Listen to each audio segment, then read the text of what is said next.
Hey everybody, this is Rydo and we're back to another recording of Hearthstone. Today is Wednesday, March 20th, and we are on the Americas account. To start off with, as usual, let's re-roll this.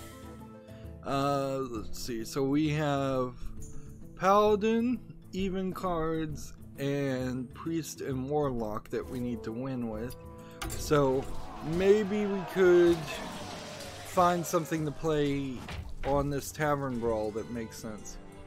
Bag of beans, pick any 4 cards, your opponent will ban one of them, and then we'll make the deck full of the cards remaining.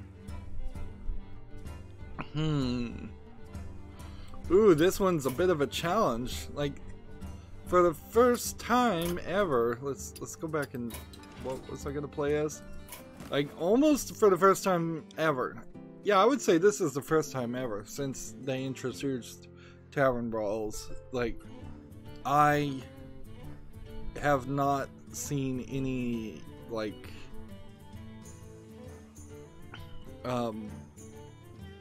any idea of a card that would work here. What am I trying to say? I haven't seen anything that interested me in Tavern Brawls up until this point. So, I want to come in here. There is a quest card. I don't believe I have it. To play duplicate copies of your cards. Let's see. Duplicate. You know, it's probably easier just to say quest and search that. Okay. So, summon 5 minions with 5 or more attack. That's not it. Play 7 1-cost minions. Queen Chemistry. See, if I do this, 6 spells, I don't have that one. 6 spells, I don't have that one. 7 death rattle. 5 minions with the same name. So if I had this card, I would play that, but I don't, so I can't. What do I want to do here? Magnetic, I suppose. Yeah, I think that's probably our best bet, because magnetic will work on anything, and I think I can play Paladin with magnetic. Yeah, that shouldn't be a problem.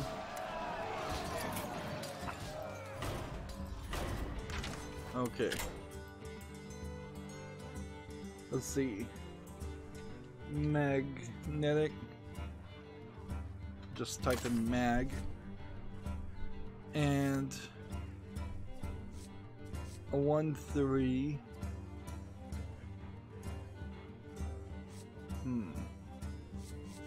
You know, I could do the gnome that does 2 damage whenever it dies. With 2, but let's see. We have a 1 here. 1/3 magnetic. We have deal 2 damage to the enemy hero. A 0/2 magnetic. Or mech. Deal 2 damage when this one dies. See, I could do just a bunch of those and that would be fine. We have deal 2 damage this way.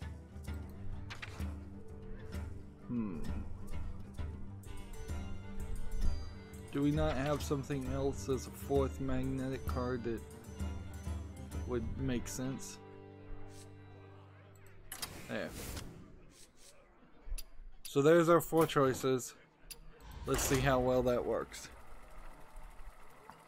So, as far as news today, we don't have a ton of games on Steam. Partially because of Google Stadia sucking all of the oxygen out of the room. I think that's a big part of that. Maybe there were more games that came on Steam and my What's on Steam Twitter feed simply did not catch them. Interesting. So how do we want to do this? Not start with this, not start with this, not start with this.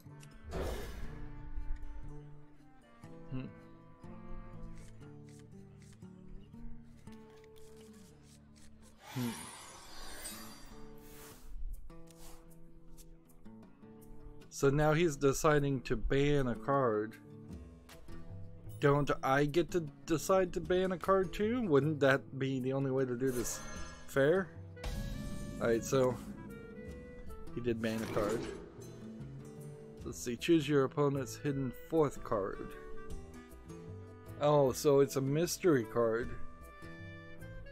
Golem.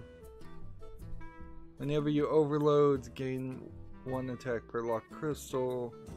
Overload. Or Golem and Overload. So this seems like this is Overload and Golem, so the one to ban is probably that.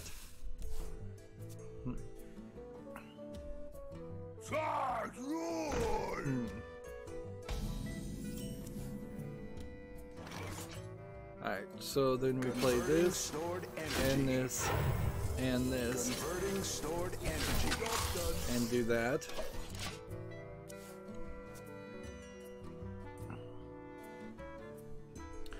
So yeah, there might be some games that I missed that came out on Steam today just because of Google Stadia.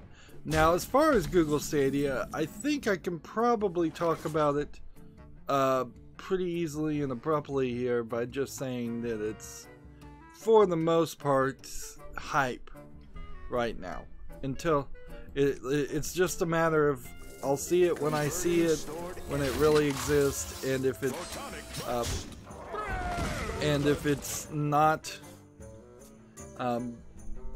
until it's actually out and we can see how well it works on people in the United States and around the world with slow internet, we don't know how useful or good it's going to be.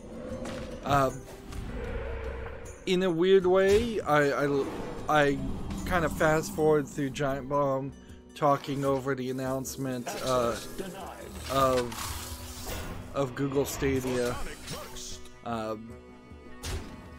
and Giant Bomb made a good point that at the beginning that, well, I guess that's that for that. With these new decks, I don't even really want to come back and play this again. I'll just take that victory and let's just move to rank play. That's better.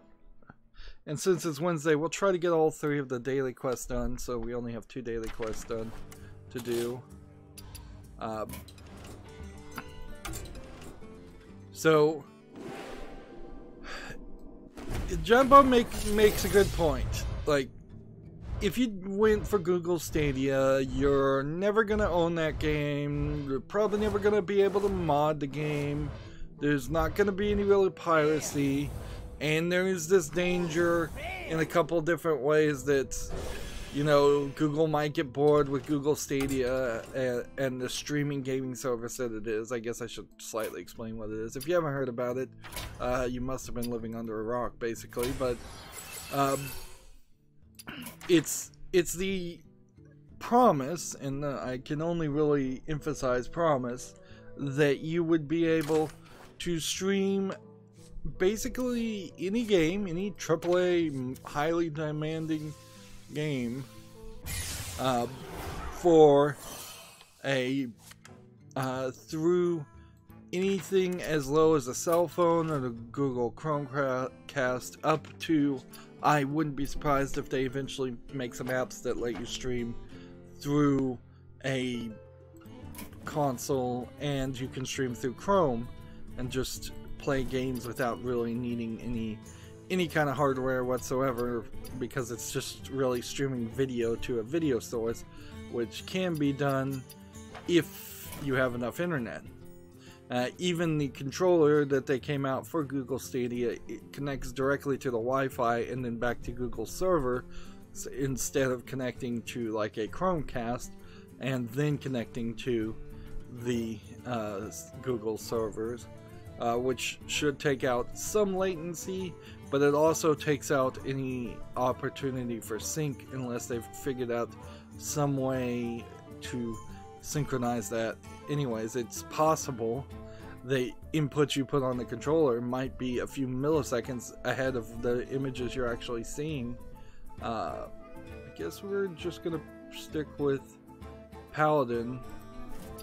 I hope Paladin was one that was winning, since we're at rank 14. If I could get up even higher, that would be great. So you're putting a lot of faith into Google, who has abandoned lots of things. I mean, they're killing off Google Plus as we speak.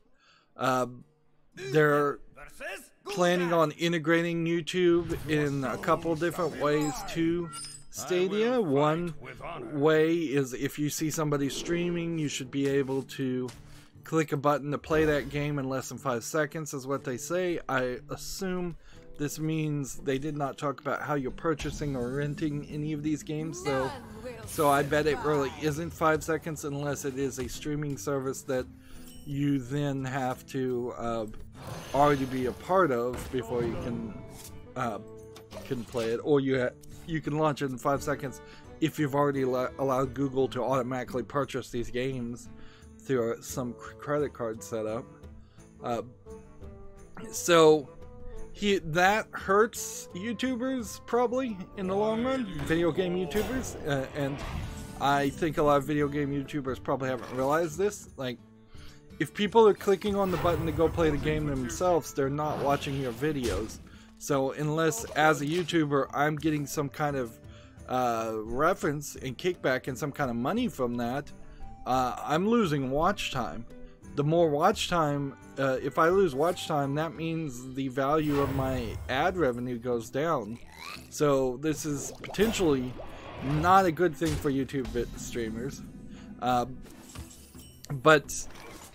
to get back to what I was rambling about Giant Bomb, it's really, really bad for Giant Bomb and the mainstream video game media that is trying to compete for the audience in that case. So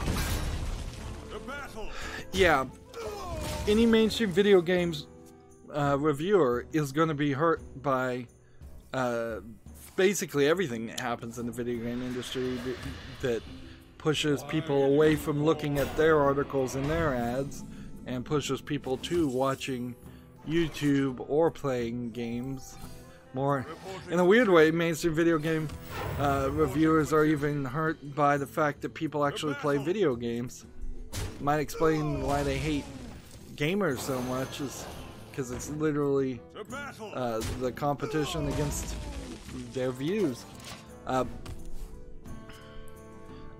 But yeah, they were certainly wearing their heart on their sleeve and their own selfish intentions in that Giant Bomb stream, and they just kept repeating it. It's like, this is scary, this is spooky, this is cool, but it's also scary. Is what they were doing a lot of what I would call yellow journalism to push the idea of fear into the minds and associate it with Google Stadia, when it could have been said once succinctly, and then they could have been silent and just learned through the press conference through the rest of it. The other way Google and YouTube are gonna, Google Stadia and YouTube will be integrated, is there will be a Google Assistance button that is supposedly, if you're stuck at a specific point in the game, you'll be able to press that button and it will load up a YouTube video showing where the how to beat that specific part of the level. So just jumping directly to a long play of the game, which is probably particularly good for me, considering on my channel it is all just long plays, but it probably wouldn't ever, even if Google Stadia becomes the de facto main way that people play video games, I probably still would never get any views for it because there's just so much competition there that's just unlikely to happen. Let's see. I'm gonna just do this. For justice.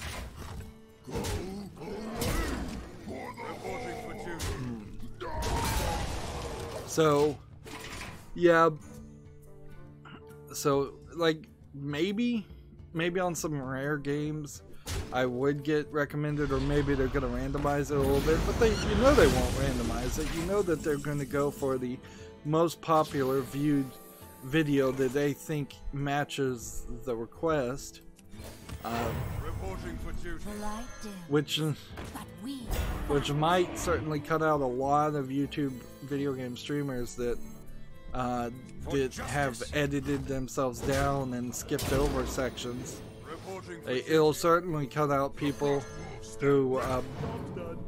who mostly make just cutscene compilations or reviews of games. Like, those shouldn't show up at all.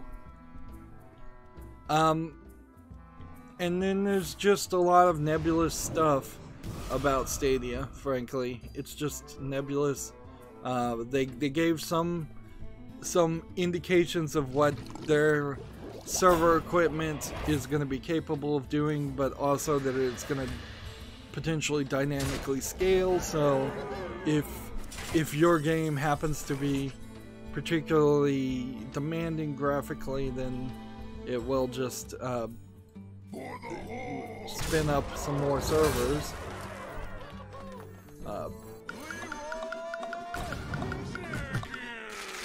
So the battle for justice. Like, there's a reporting for duty. Wait, what do we want to do here? 6 and play this. Repent. The battle. There you go. Yeah, that's good. So yeah, it's just all hype right now. Maybe some beginnings of partnerships, but probably not exclusive partnerships. Yes, Google has hired some people. I'm not sure, but it kind of feels like they brought out one of the new employees that was just named as the vice president of Google. Used to work for video game companies. It kind of feels like they brought her out and then gave her a different title.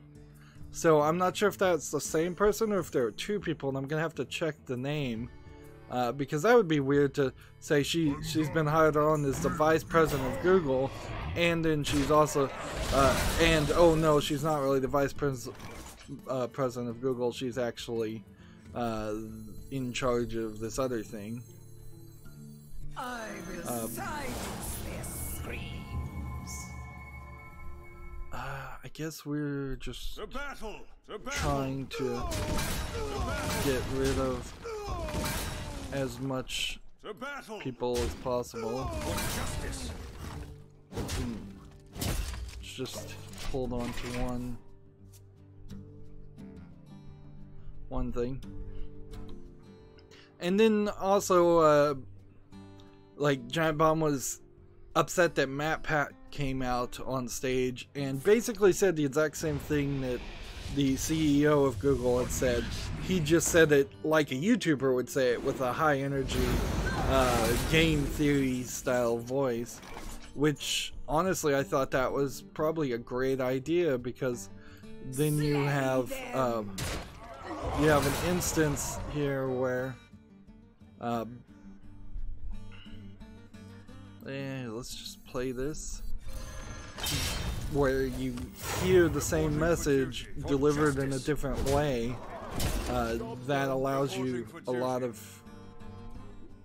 of different avenues for people to hear what you want to say, even if they didn't want to listen to the CEO of Google, who says it in a cold, calm, business-like fashion, or you can then listen to Matt put his inflection on it. Like, it's kind of funny that we haven't yet seen politicians do that, but I guess that's what talking heads on news always say anyways, is that they're you'll have some politicians say something, and then you'll have 20 other talking heads on 20 other news stations repeat the exact words, but say it in a different way, in a different inflection. Alright, let's keep playing. But, yeah, it's all hype right now, so like, people in Australia with terribly slow internet speed are not going to be able to play this unless Google's backbone internet works. If net neutrality is not respected and maintained as much as possible, then Stadia doesn't work at all.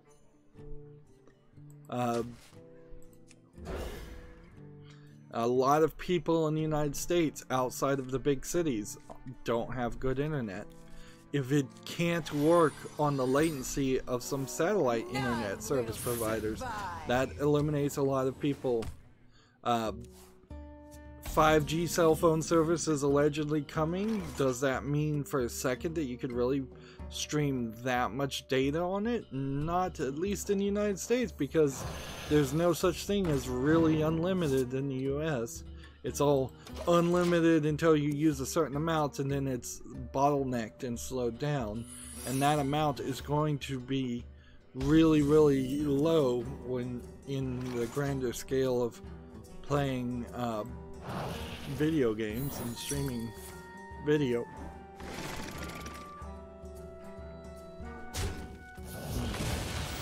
Reporting for duty. So yeah, there's a lot of questions, and maybe they can answer all those questions. For the Stadia controller, it's kind of like a PlayStation controller. It's got a couple extra buttons, but nothing really fascinating. It's got the layout of a Xbox One button configuration, where A is on the left, B is on the right, X is on the left, top left, and Y is on the top right, in a D-shaped pattern. The only difference is both analog sticks are at the bottom and the D-pad is at the top, which honestly that is where it should be, but a lot of people are just used to it being the other way, that I could see that being a slight issue.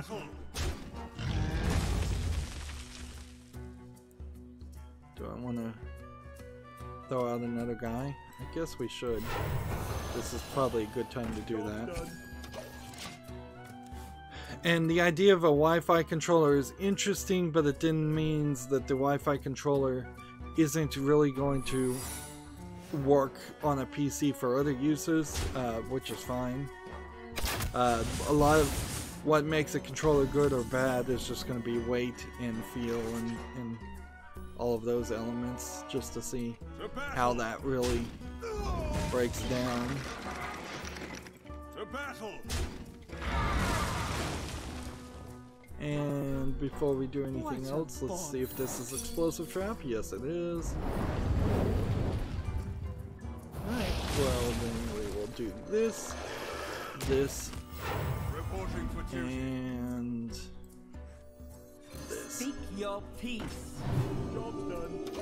And in the turn. It seems like Stadia will work in a lot of other scenarios if you plug in a USB controller. So if you plug in an Xbox One controller on your PC, there's really no reason why that shouldn't work.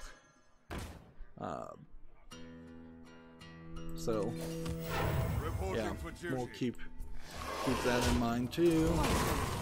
To battle. If you plugged in a USB controller or receiver into a cell phone, it should still work. Now if you're streaming to a Chromecast, I imagine you would have to use the Stadia controller, or if you're streaming to a console,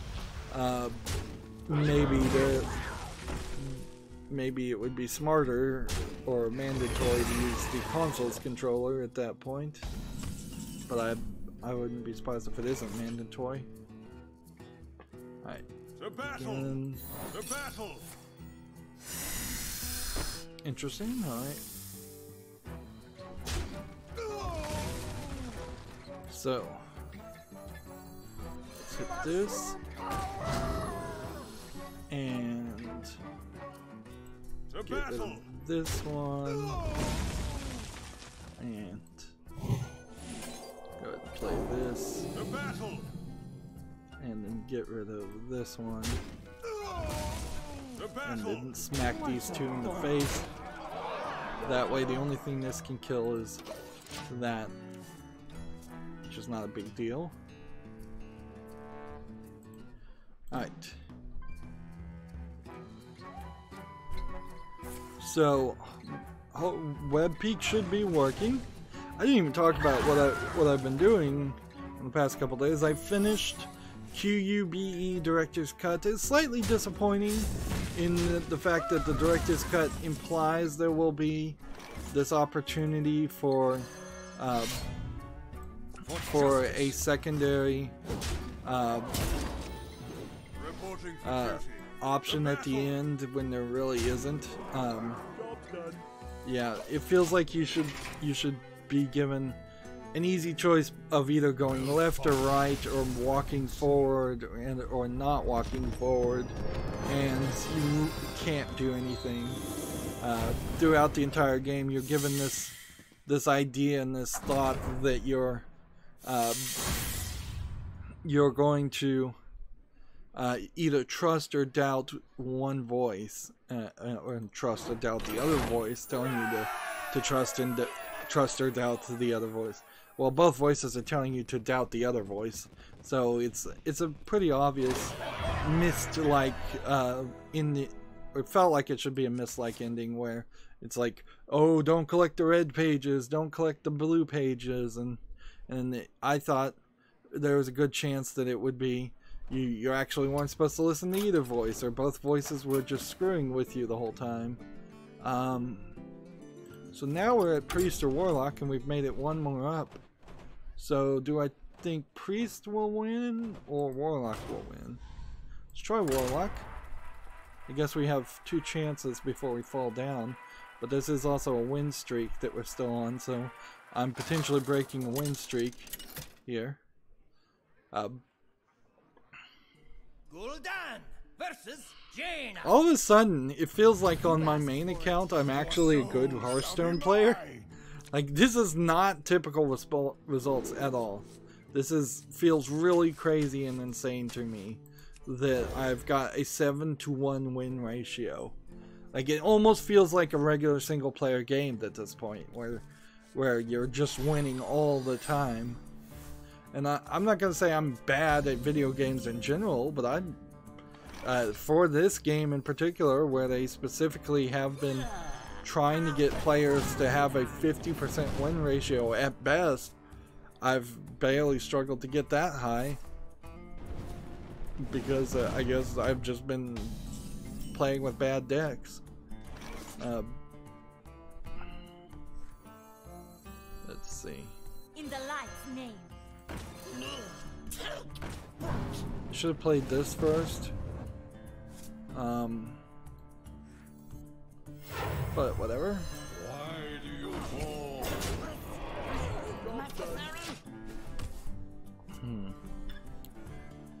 So this is nice. Alright, so we have a game on Steam called The Fog Trap for Moss. This is a hidden object game.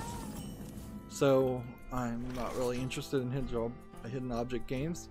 They want $5.59, and I do have to applaud anytime somebody puts out a hidden object game and it's less than $7 because like there is a very high premium that people keep it charging for these games. I don't know if they just sell at that price and they figured out that there's a smaller audience, so that makes sense, or if there's some other level to it.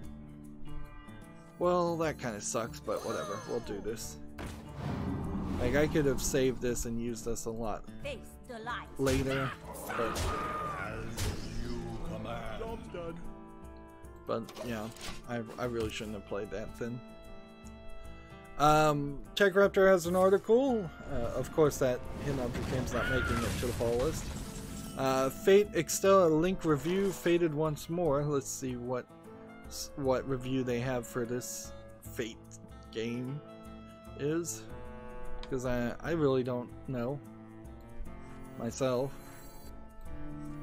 Alright, this will work, and then we'll, you know, I should have drawn a card first. If I knew I was only going to be able to do this and draw a card, I should have drawn the card first in case I got another copy of this. Then I could have played this and buffed up both of them. But whatever.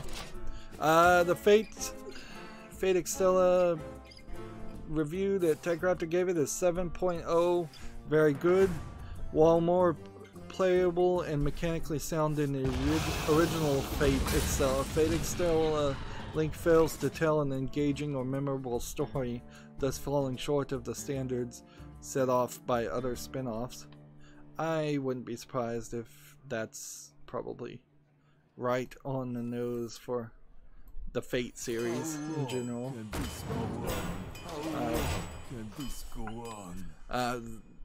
Yeah, I feel like a lot of the Fate animes and light novels and such are either telling the exact same story over and over again or telling kind of mediocre stories. Right. Unleash me. I'll get right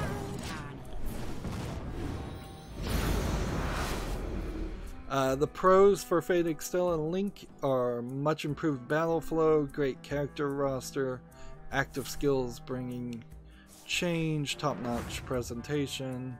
The cons are limited uses of the new characters, a less interesting story, and lacking narrative focus. And as far as what Fate Extella Link is, I'm assuming, kind of based on this one screenshot alone, that it is a 3D JRPG, but it's a little confusing because like this looks like that's in the same game, but then this looks completely out of place. Yeah, so I don't know if maybe there's something weird going on or what. Let's see. If I play this, I'm gonna draw, so let's draw first, and then I'm gonna play this, and then the turn.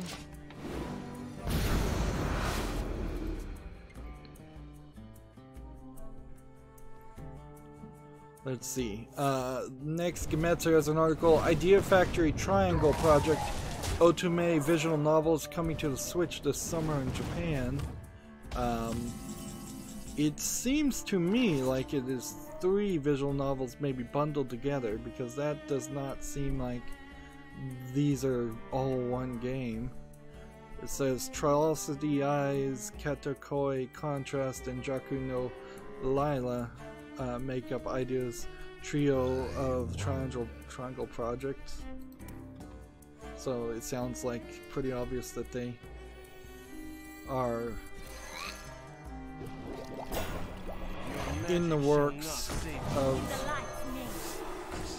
of releasing visual novels.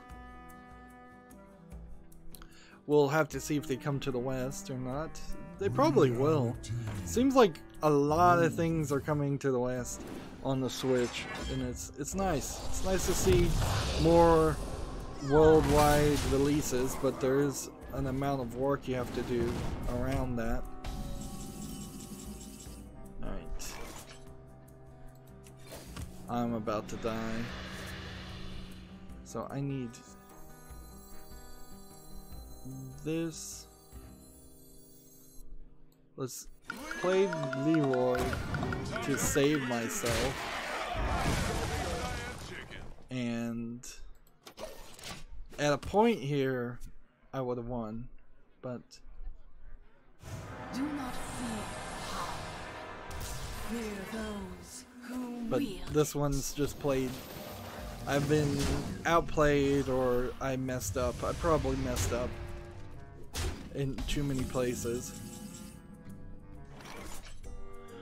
Alright, we can do this, which means we can play this for free, which means we can do this,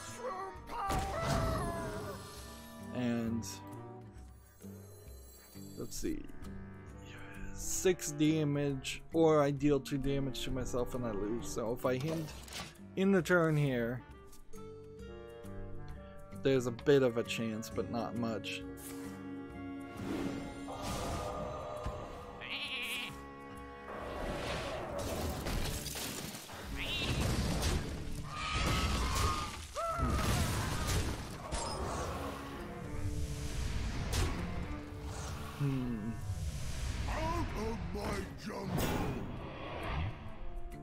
Yeah, I would need a turn 10 succession plan here.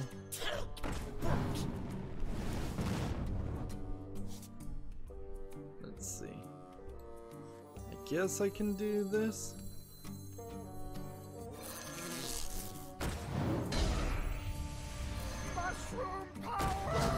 And I guess I can do this. 6, 7, 8. There's enough for him to win if he just attacks my face immediately.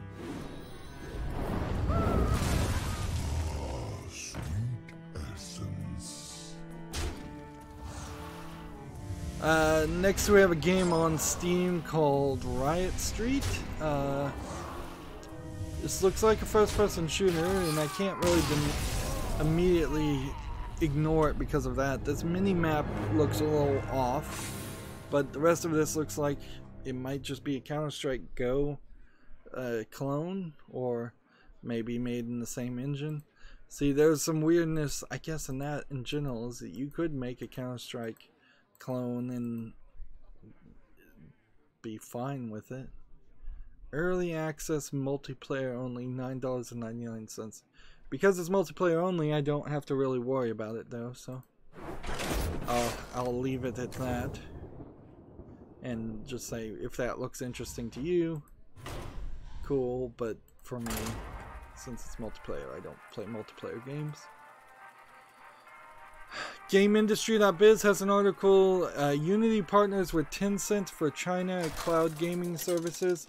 Also at the GDC keynote, Unity acquires Graphene, doubles downs on the developer first mission.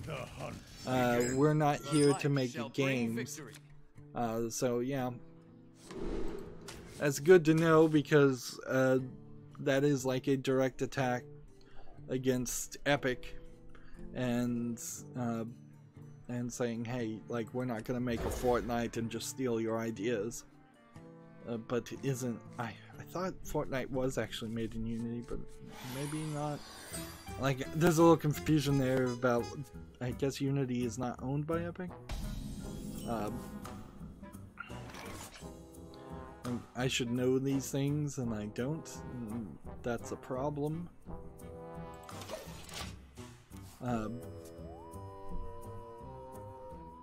Oh no, Epic owns Unreal, so it says in the article, if I just read the first sentence, kicked off the event by making it clear that the engine developer has no intention of following in its direct competitors, Unreal's, footsteps.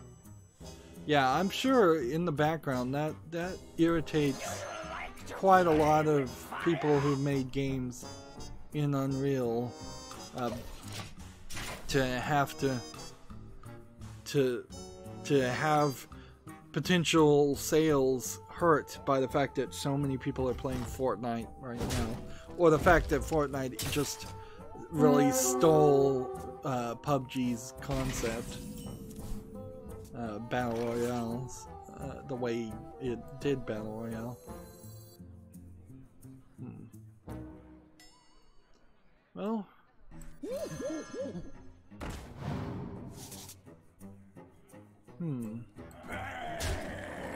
I don't know if there's a real reason to have this on the field at all.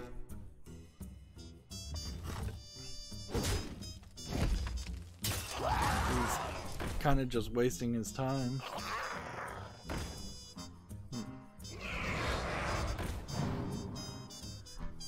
I could bring back that guy.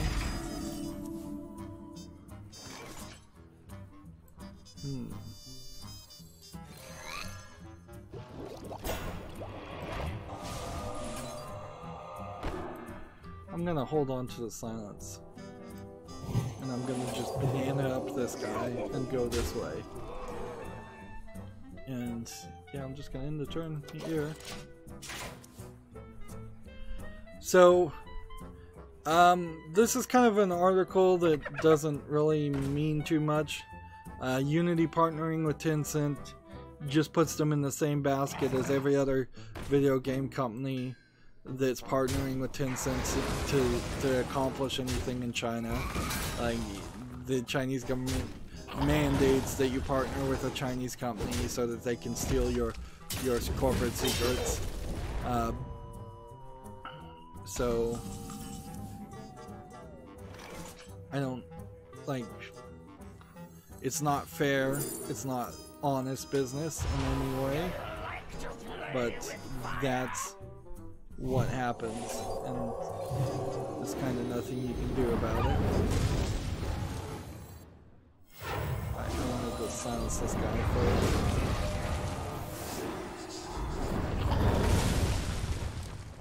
first. I screwed that up. I played wrong. I should have.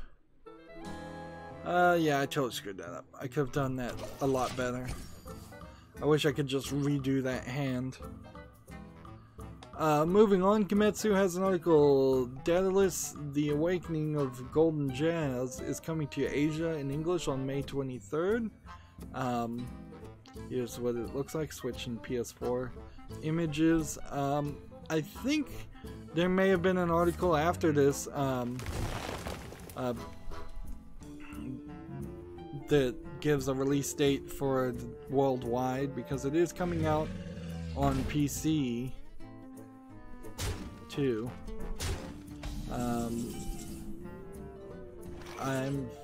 It's a visual novel game, although I imagine it has some heavy emphasis on music too. You wouldn't really call it by that name for no reason, or at least I would hope you wouldn't call it by a name like that for no reason.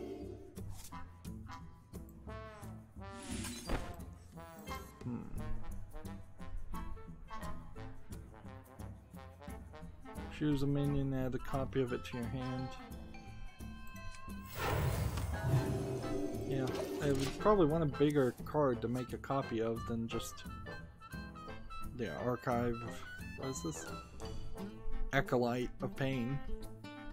Gematsu has an article. Disgaea RPG is now available for Japan. It's a smartphone game. This had been announced, so it's just kind of now available.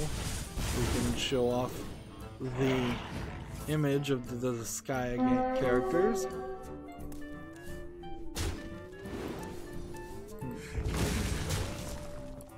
Like, we do have a decent amount of news, I guess. We just don't have a lot of insects. Let's see. Do you like to play with fire? End the turn there. Gematsu has another article. Oddworld Soulstorm GDC 2019 in-game cinematic video. GDC, I guess in general, is the thing that is sucking out all the oxygen of the room for any other video game news, because it was at GDC that the Google Stadia happened. It's at GDC that everything else is getting announced. Half of it is talking about actual games, and half of it is talking about slightly less directly related things.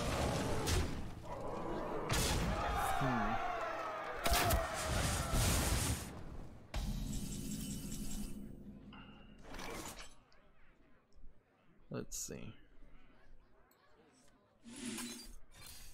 Let's see how this worked.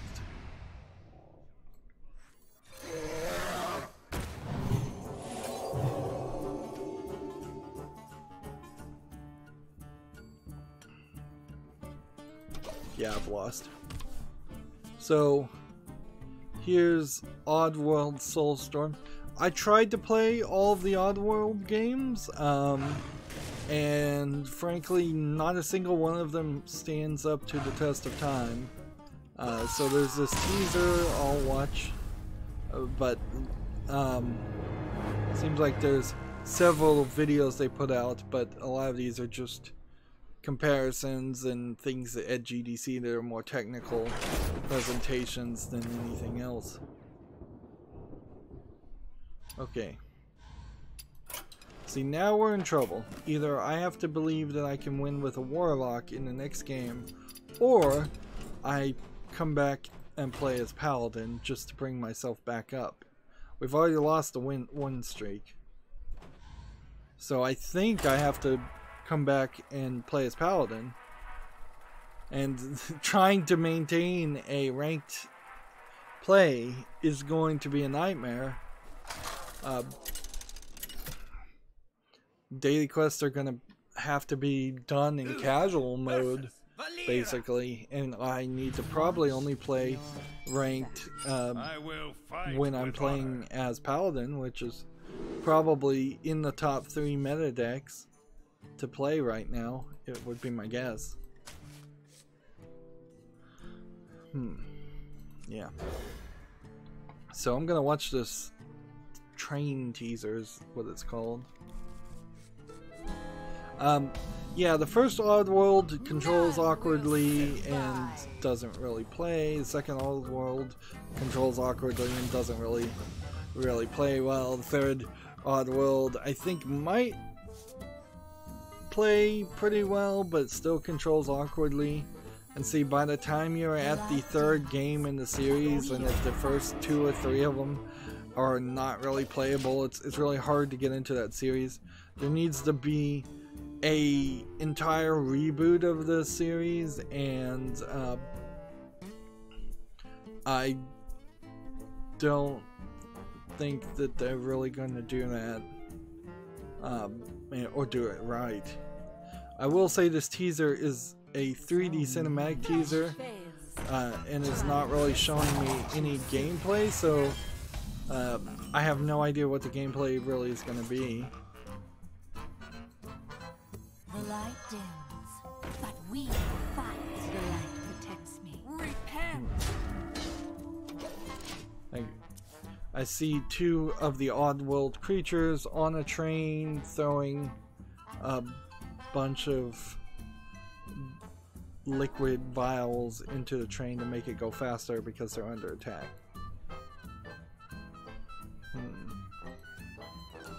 And then, yeah, the next video is just breaking down the cinematic from the previous video. And then the third video is showing a character that wasn't even in the cinematic. And it's just a 3D model of a character spinning in circles being shown off.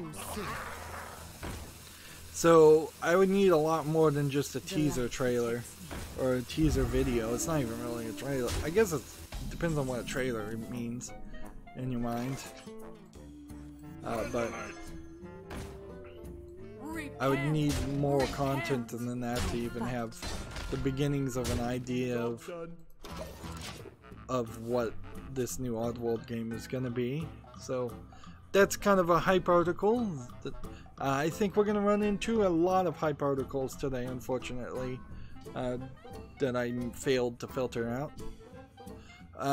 Gamma Citra has an article, Unity partners with Havok to roll out new physics system. The team at Unity have partnered with Microsoft-owned Havok. I think Microsoft acquired Havok either this year or last year to update the game engine with 2 new physics systems, 1 new default option, and an additional high-end option backed by Havok's proprietary physics engine. After finishing QUBE, I definitely was a little frustrated with the physics engines that were being used in QUV. Also, I'm now playing Magnetic Cage Closed, which has a real-world physics system too. Both of those would have really worked better if they had more of the Portal cheating physics engine, where there were very specific points where they designed it to snap onto a rail and always work and always go in the right place. Very often you would run into a cube that just did not want to line up against the wall, but you needed it to line up against the wall for it to work. Alright. Reporting for duty. Are we ready for this, or do we want to wait? I'm gonna wait. So,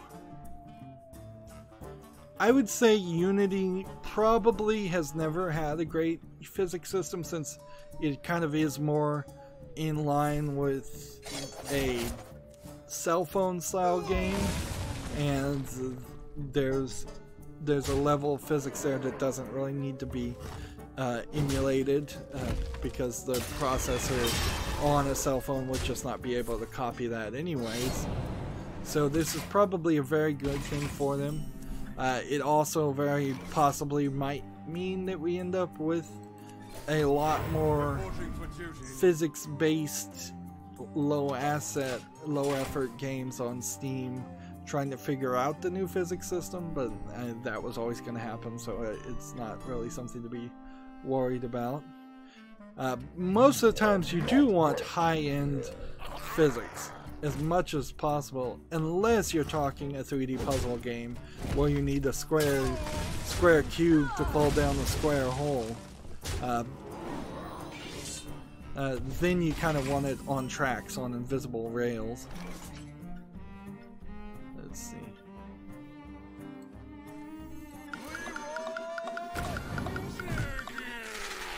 Incredible. Let's go ahead and kill this. Here.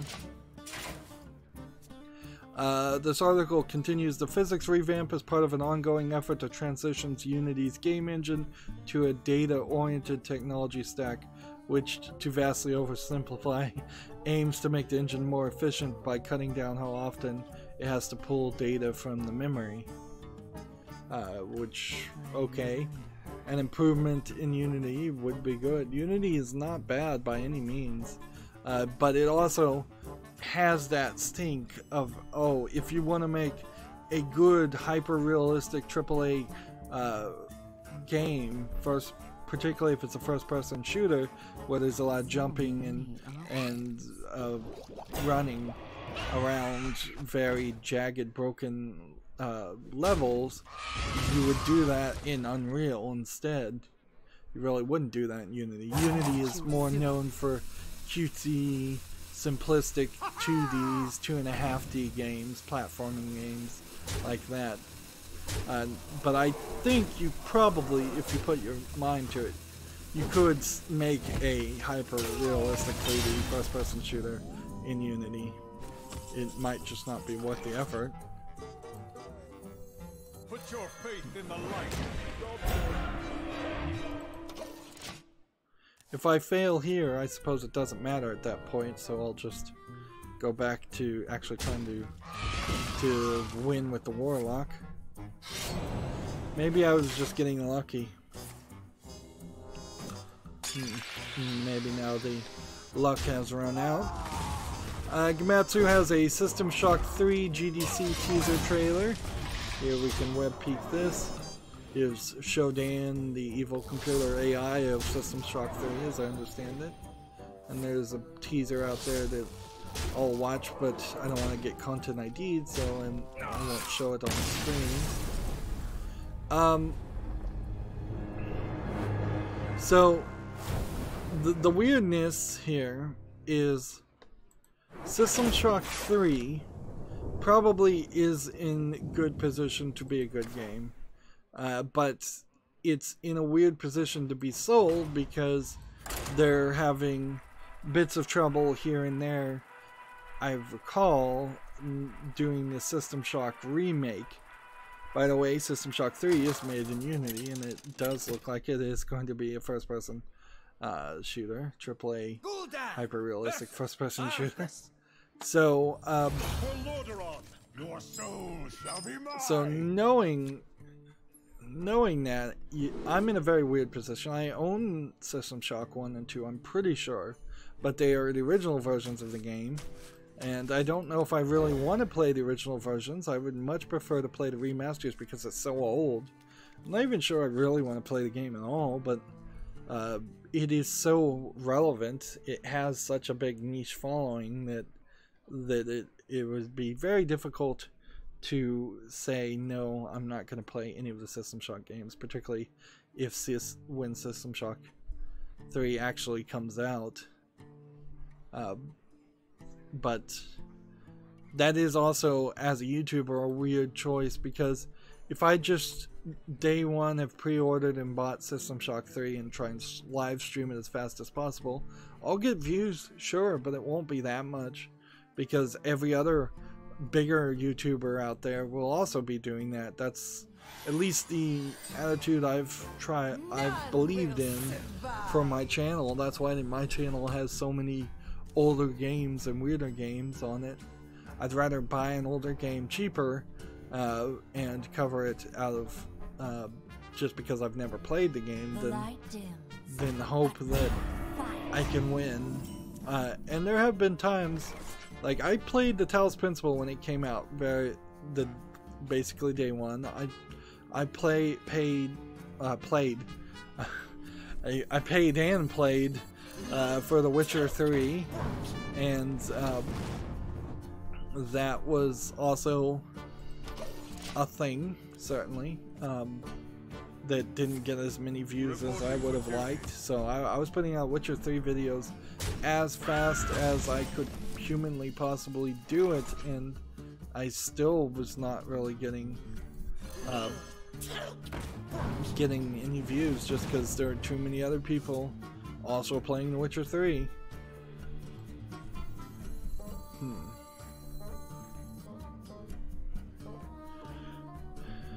Let's see. What do I want to do?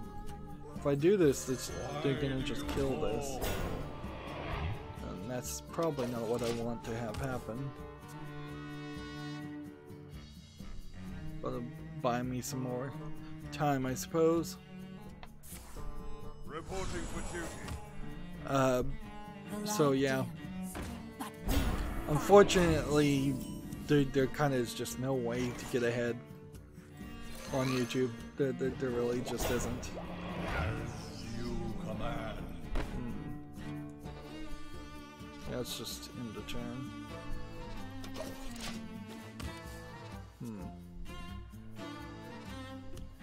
So next turn I could play this. If I get another one of these, I could play this. I could damage these two.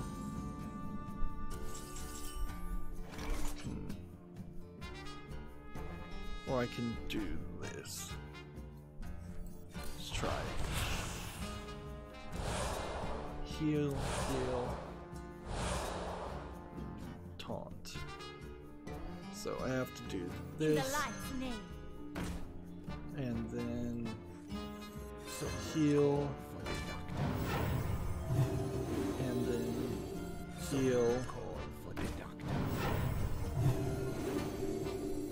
And then coin and taunt. And then end the turn.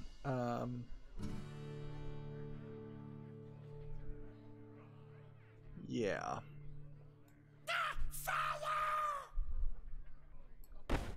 It's just end the turn now.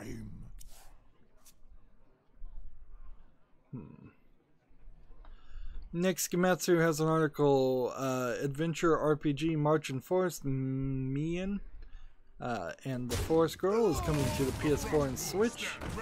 Take on the role of a young girl employed by a magical apothecary shop. So, yep, it was first launched on PC on May 28th. So this is a example of a game that if I purchased and covered it now, that would be cool, because then that would there'd be a new audience to potentially play it. I'll want to look at this playthrough vision though, see what it looks like. Okay, so all I can do is this, and everything else is not going to really heal, so let's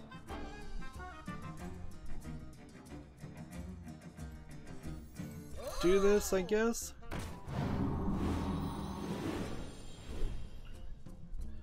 And get this, and should I kill this guy or just leave him? Just leave him. Interesting.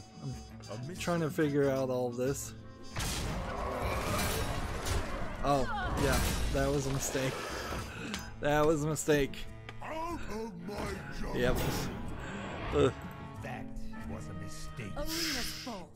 Beat it. That was totally a mistake. How long can this go on? How long can this go on?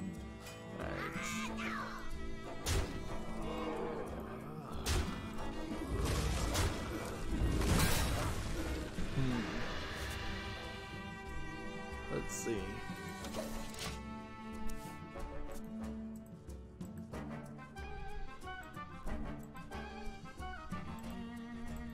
This trailer for this game, Martian Forest, is not very good. It looks like it's just a dungeon crawler, maybe JRPG game, but it's got a bunch of text over everything, so it's kind of hard to even see what it is, and it's probably a pretty simplistic dungeon crawler, which might be what I would prefer to have in my life, honestly.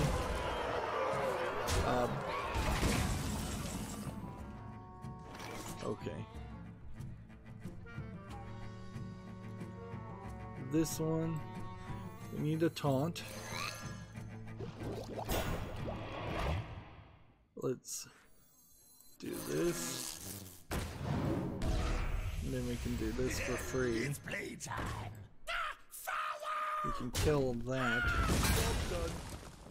And then that'll save us for one more turn.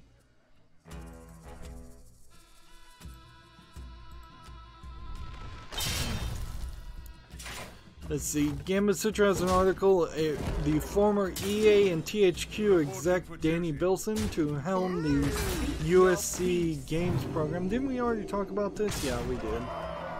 So I was running into some duplicate stories there.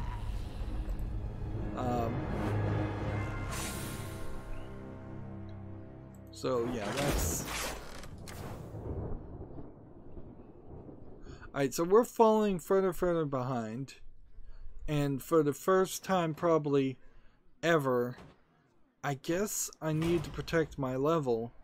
So I'm just gonna go to casual and play like Warlock and Priest and try and get a victory there. And then when I get that victory, if I still need to play the number of odds or even cards, which is the third daily quest, I'll deal with that later.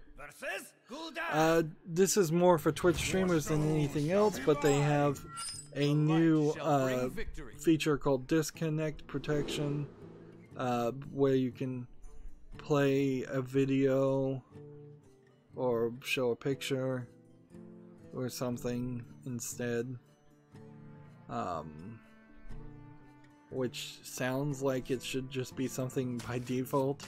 It seems like it's a stupidly easy feature you could have enabled. Is just like, oh yeah, if you're disconnected and you can reconnect in 90 seconds, that's fine. YouTube has that.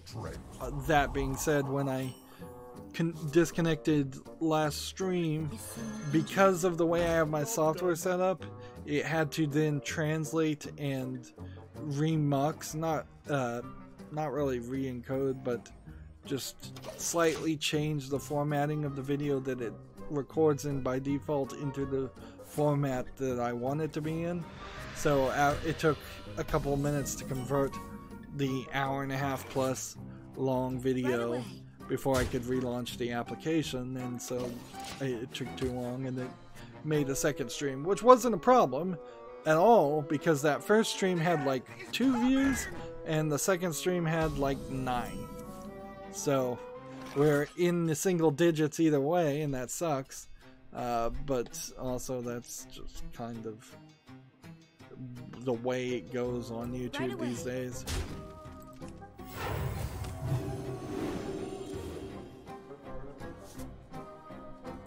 So yeah,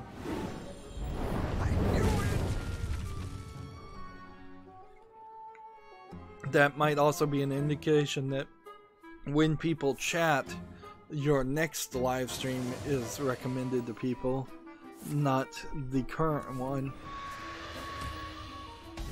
which is weird. Speaking of weird, I occasionally look at the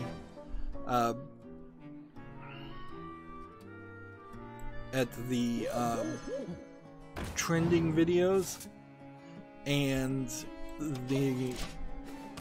one of the main trending videos on YouTube was like a 30-second teaser to a music video with this anime girl in it. Like, the music video, I think, is called "You Should See Me in a Crown" or something, and the teaser is very anime craziness. But then when I watch it, I'm going, what is this thing? Because you don't see a lot of that in music videos. Gorillaz is about the closest I could think of, and Gorillaz was the last Gorillaz video was at least a few months ago, a year ago. And Gorillaz kind of has its own art style on top of that.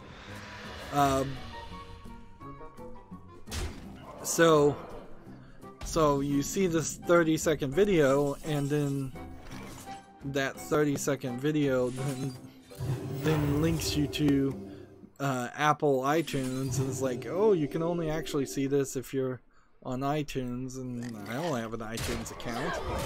I don't have any Apple accounts. So I'm like, oh, well, I guess I'm never going to see that video. But that's not true, because then I just typed in the name of the song, and immediately somebody had ripped and uploaded the video. And it wasn't in great format or anything, but it was good enough, certainly. Let's silence that minion. There you go.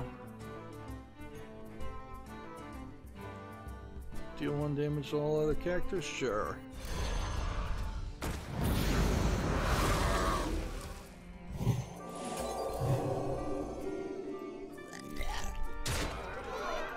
And I wish this was a ranked play now, because I'm about to win. There's an article I got linked to because I followed the developer of this game, Zed, that's coming out. This is kind of a hype article, undoubtedly, but PCGamesIn.com, not a source I follow very often. It's not a source I follow at all.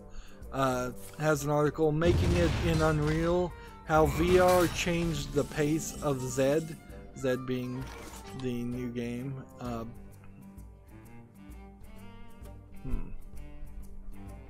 +3/+3 in taunt.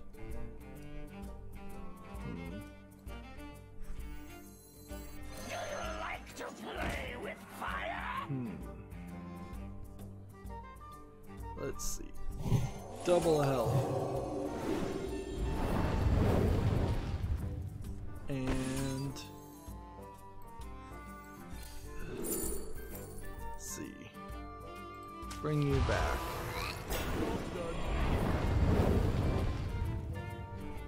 go. The subtitle on this article, developing this first-person adventure for VR meant learning new ways of telling stories. Which I assume means in VR you had to move a lot slower. But it's not like the Cyan's last game, Abduction, was a particularly fast-moving game, or any of the Myst games are particularly fast-moving games.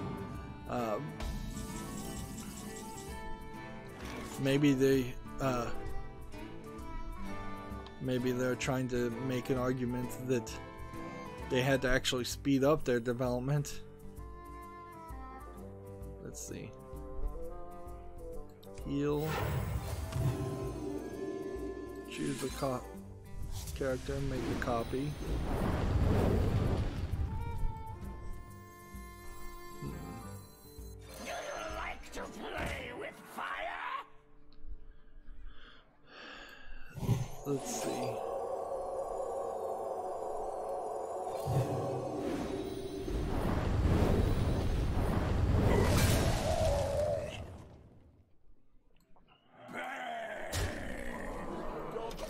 All that for one hit in the face. There's a quote here, VR really does encourage you to look. It makes you want to go up to a wall and read what's written on that note. Let's see. Yeah, I think there is a potential danger if VR became... That's like really the only quote here. Like, if VR became expensively, like, mandatory, like, everybody had to make everything in VR, you would probably quickly find that a lot of the creators and the art assets, the artists in the games, are just gonna have to spend so much effort making a single room feel realistic. Like, when I look around the room I'm sitting in right now, there's so much art made by so many different people, just on boxes and DVDs and just logos on TVs, icons on keyboards. Every single piece of paper in this room probably has some art asset on it. There's probably at least 1 million different pieces of art in one room.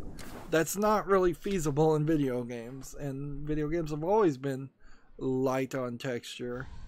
I guess that's a good thing I didn't play that in ranked.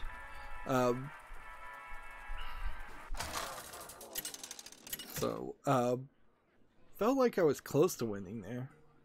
Maybe this is just a matter of I need to get to the point where I understand these decks and know what I'm supposed to actually be doing. Because this really feels like a mid-game. I'm supposed to have this card in my hand and maybe a few other cards, and that's it. And I'm supposed to go mid-game, one turn kill, ending.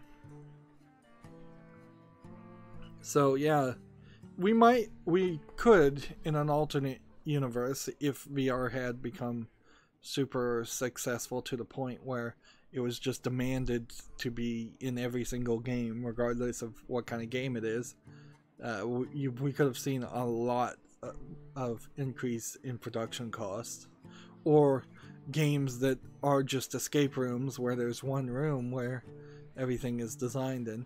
And that's very much what I suspect Zed will be, is there will be a small collection of rooms and you'll be wandering around those rooms trying to find objects, basically a 3D version of a hidden object game.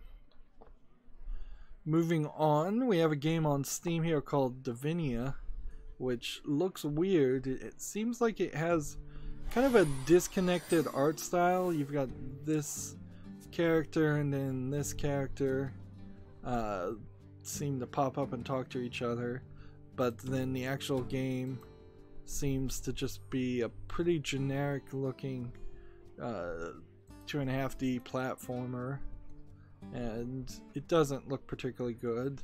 I don't like that the interface is here. I think I'm gonna win on Hearthstone over here because the guy left.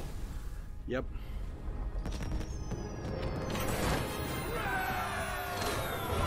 Okay. So that's the 50 gold done. So I need to play 13 more even cost cards. I'm gonna come back here. I'm gonna play this. I'm gonna play this in ranked. And I'm gonna hope for a win streak to get up to 13. But I mean, we have already passed my goal. Like, my goal was to get to 15. This game, NVIDIA is early access. Episode 1 demo. To buy it is $5.99 discount. It has a third-party EULA. Let the games begin. I will fight with honor. The game doesn't look very good, frankly. The characters look like they might have a little bit of love in them.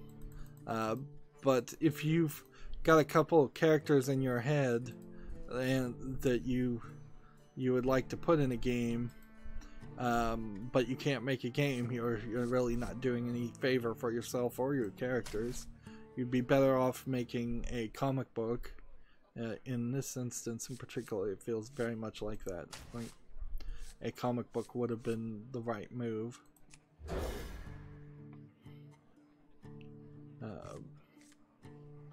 On the other hand, these characters also look like they might just be kind of generic rip-offs of other characters I've already seen, so they may not be that unique anyways.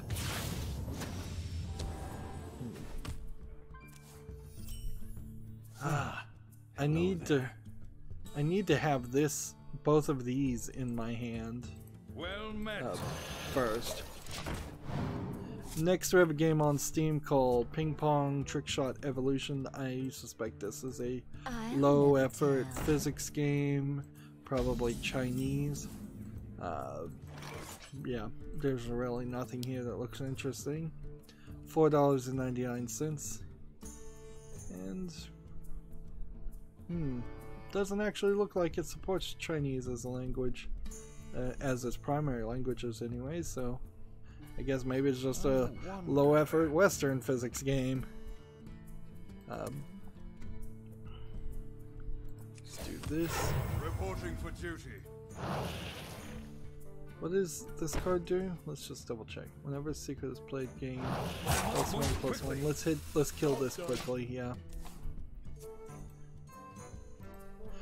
Gearbox has teased out some more, that they're continuing this time to tease another game out for PAX. This next one, I don't even have a clue.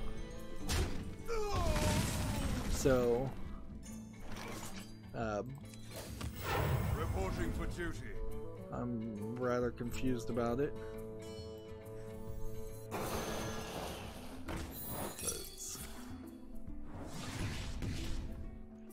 Alright, well that's it.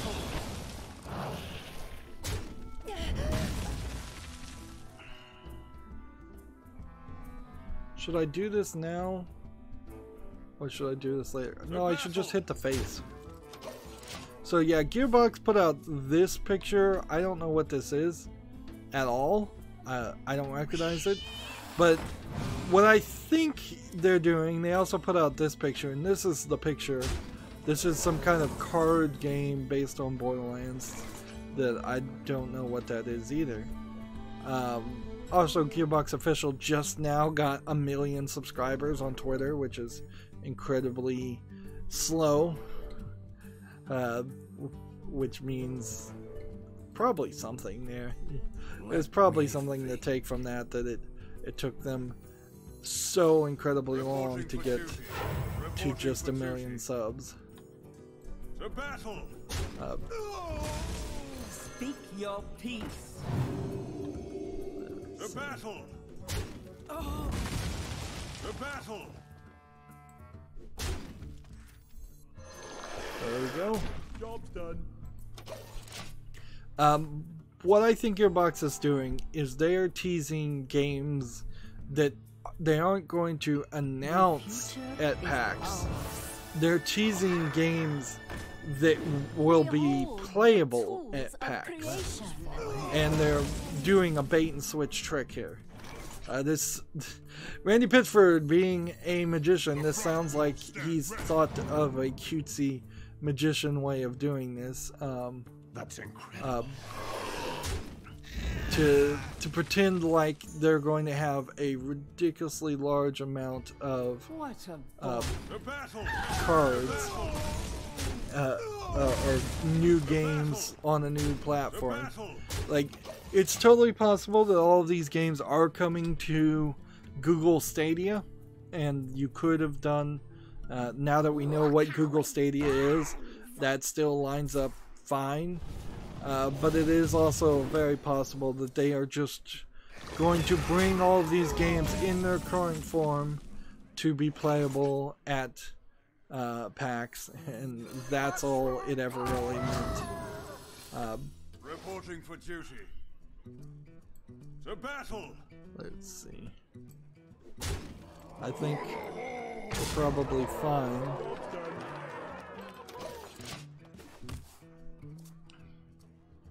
Like, he can draw a couple cards all he wants, but it doesn't matter.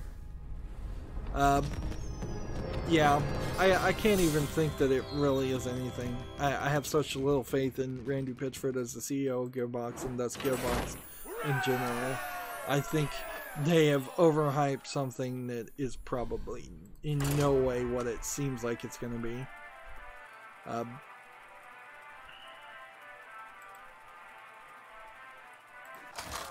Next we have Gematsu.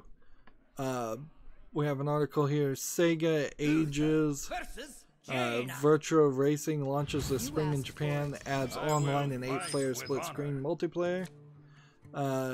This feels like it's a slightly new version of Virtua Racing, but it sure doesn't look like a modern game by any sense. It's probably just the old Virtua Racing that came out in the arcades in 1992 and has just been re-released on every Sega console. There still is potential rumors out there that there might be a Sega console getting announced. Although, it's, now that we know what Google Stadia is, Sega coming out with a new console seems unlikely to be successful. And honestly, seems like it's probably not going to happen. Yeah. Virtua Racing sure was cool as a concept back in the day when that would have been amazing technology, but now it just looks silly. Silly little polygon. It looks on the level of a extremely low effort Steam game.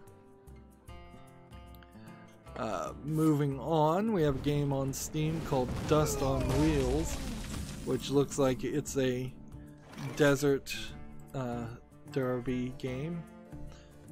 And I don't know if these are the kind of cars you would do desert racing on. It's pretty generic though. I mean, you have an asset of a desert, an asset of some dunes, and the assets of cars. It's $1.19. I wouldn't be upset if there was a mode in a bigger racing game like that. That's a cool idea, but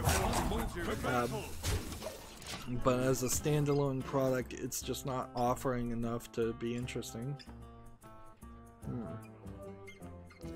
Next, we have a game on Steam called Jellyphant Escape, which looks like a hideous looking platformer game. Super Meat Boy clone would be my guess. I mean, this just looks awful. Terrible graphics for $1.79 discounted. I have no interest in that. Right. Let me think. This. Reporting for duty. And then this. And then end the turn.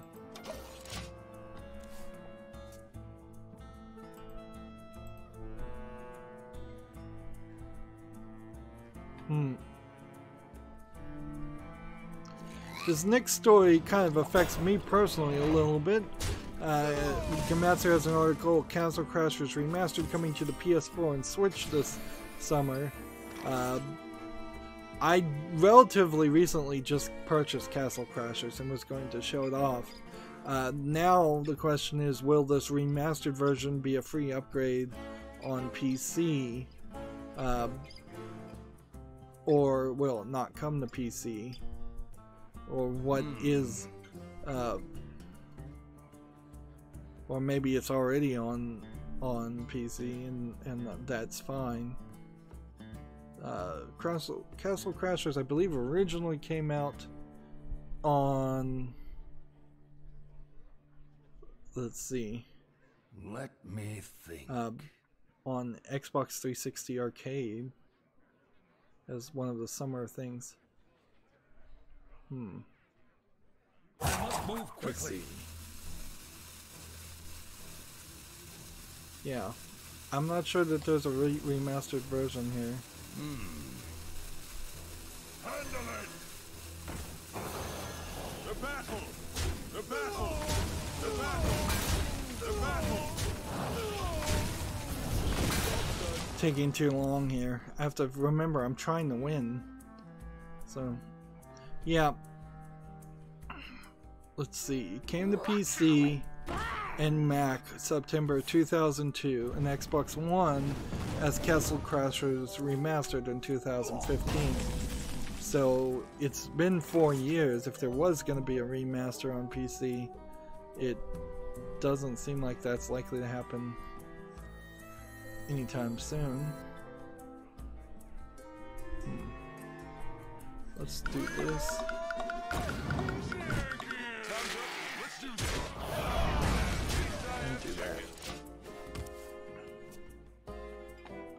So yeah, that puts me in a weird position. More than likely that just means I'm going to wait until at least the summer to play Castle Crashers. It doesn't really encourage me in any way to play it and line up my coverage of it with the re-release of it on Switch. Although that might have been a good move. Might be a good move. Job's done. Let's see. We don't really need to cover anything about Google Stadia, so any articles I run to that. Like theoretically, it could be up to 4K HDR at 60 frames per second. Is the promises they're making. And there's some internal things certainly that devs would be interested in. They partnered with 2K, id Games, Q Games, Square Enix, Tequila Works, and Ubisoft, which, okay, that doesn't really mean anything. All of them would totally work with Google just in case this becomes a huge success. Like the difference between Google Stadia and Facebook Games as a platform is that Google's reputation is not anywhere as bad as Facebook is. So when Facebook Games first rolled out, you didn't really get any big AAA developers showing any real interest in putting games on that platform. You just got a bunch of mobile and like Farmville developers showing interest in that. Let's see. Reporting for duty. Mushroom power! Let's For justice.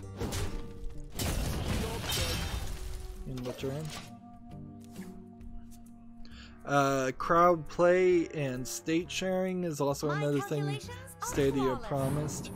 Yeah, I bet I just have a ton of articles here that are the same thing over and over again.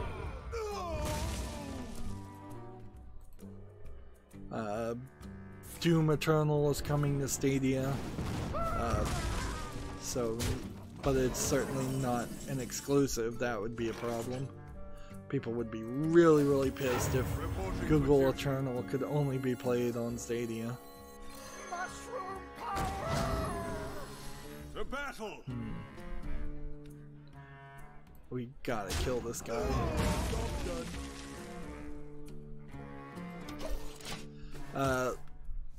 TechRaptor has an article, Apex Legend cheaters are being permanently hardware banned.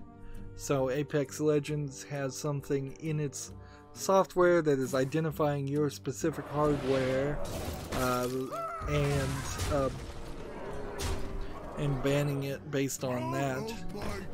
Windows itself allegedly has something like that so that you can't activate the same license on multiple PCs over and over again. I don't think it works particularly well. It's also a potential problem because if you're hardware banned and you have enough hardware, you could just probably switch a couple of components out and get hardware unbanned pretty quickly. For justice. Hit that for one. Reporting for duty. Reporting Hit for that. duty. And I've lost. To battle. To battle.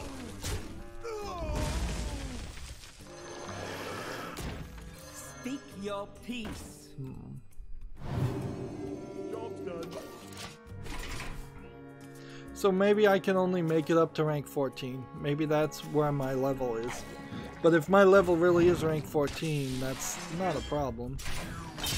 Like that feels a lot better than being at rank 20 5 years into playing Hearthstone. Did I play the 13 cards I needed to play? No, I didn't. I think the problem here is what I'm doing is I think I'm playing something that just has a bunch of odd cards. I'm playing an odd only deck. Let's see. Paladin.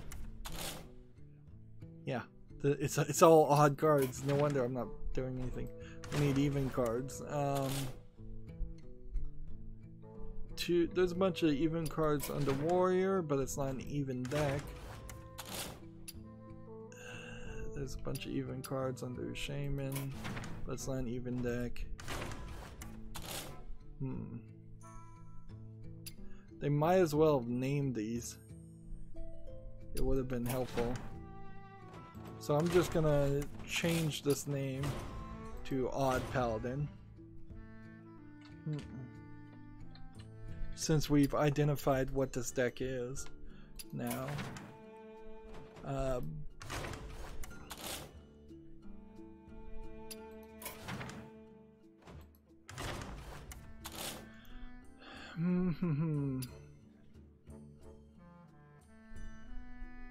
No.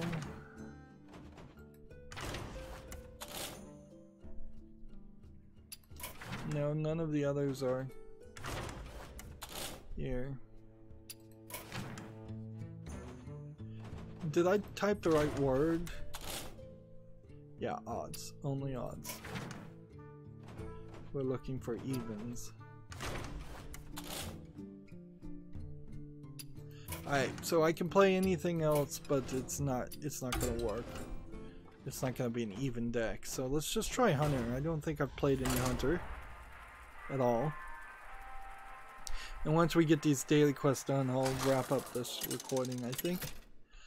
We have this game. We already kind of talked about it. Fate Extella Link. It was reviewed by TechRaptor. It's rated very positively here. TechRaptor gave it a 7.0 mediocre review, but apparently fans of the Fate series find that this series is perfectly fine and up to their levels. It's from Marvelous Entertainment. I thought it might be a Bandai game and Bandai Namco game. This looks like a hack and slash Warriors game. It says it's multiplayer, but it has a single player element. Let's see. And how much is all this DLC? $36 of probably costume useless DLC. But maybe if you spend $60 and get the digital deluxe edition, maybe you get all this costume stuff. Or not. Maybe you don't. So you might want to be careful there. Yeah, this looks like a hack and slash Warriors games by the numbers. Where's my mouse cursor? Let's switch those. Yeah, I'll put this on the follow list. It's questionable in a little bit whether I want to play the Fate series or any of the Fate games. It kind of is questionable whether any of the Fate series will be that interesting to play by the time I get around to playing them, because as an anime series it may have fallen out of being in favor, but it has a good chance it wouldn't have. I mean, the Fate anime manga series have been going on for a while now.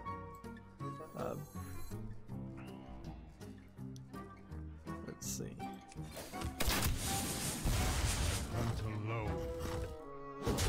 I'm just gonna play this. Gamatsu has an article. The King of Fighters All-Star is coming to the West in 2019. I believe this is... No, I guess this isn't one of the 3 Anniversary Collection games that are also coming out. I'll talk about that, I guess, in a moment. Let's see if we do this. And then we do this. I can rush these guys. I'm probably doing the absolute wrong thing to do.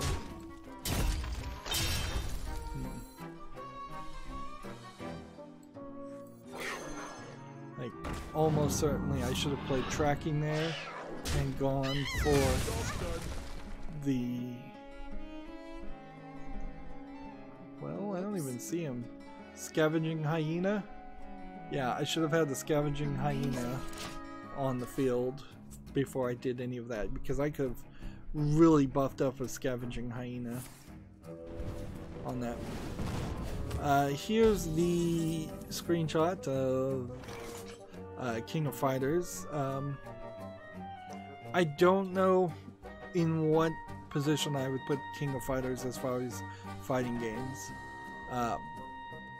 because it's kind of maintained its 2D aspect more than any of the other fighting games, like Street Fighter.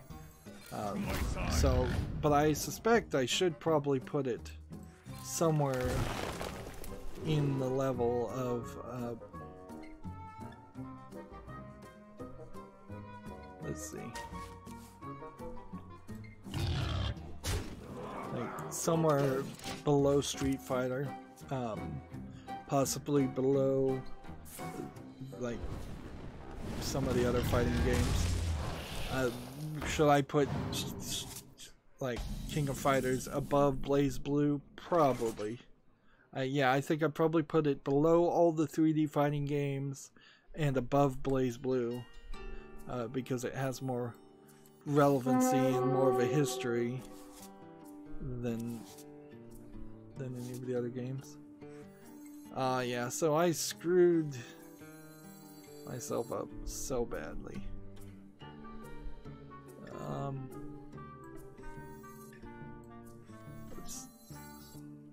I can't really do anything. I hunt alone. So I'm just gonna do that. Because if I had played this, he would have been able to kill this.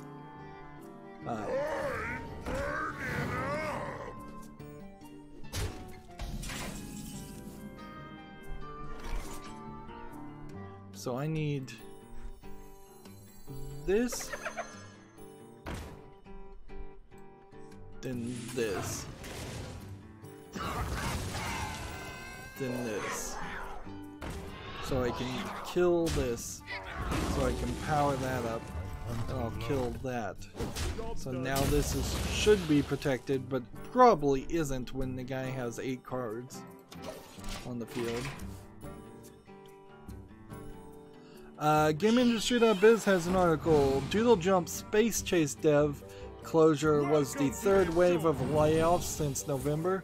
Fifth Planet Games repeatedly slashed headcount at its Nottingham studio before shutting it down outright.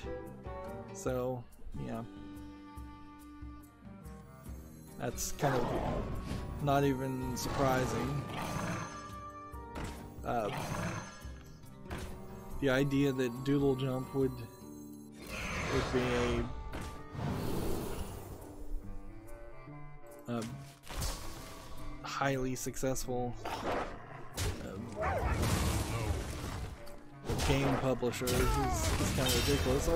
Although Doodle Jump, I suppose, was more noticeable and notable than a lot of other mobile game devs who really have nothing to say. If I win this game, it's more by stupid luck than skill. I've played this terribly, but I've learned from it. So, and a lot of times, learning from your mistakes is the only way you can learn.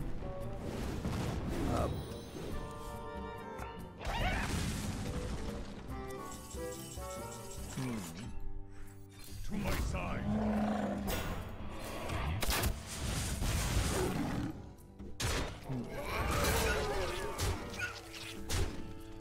TechRaptor has an article.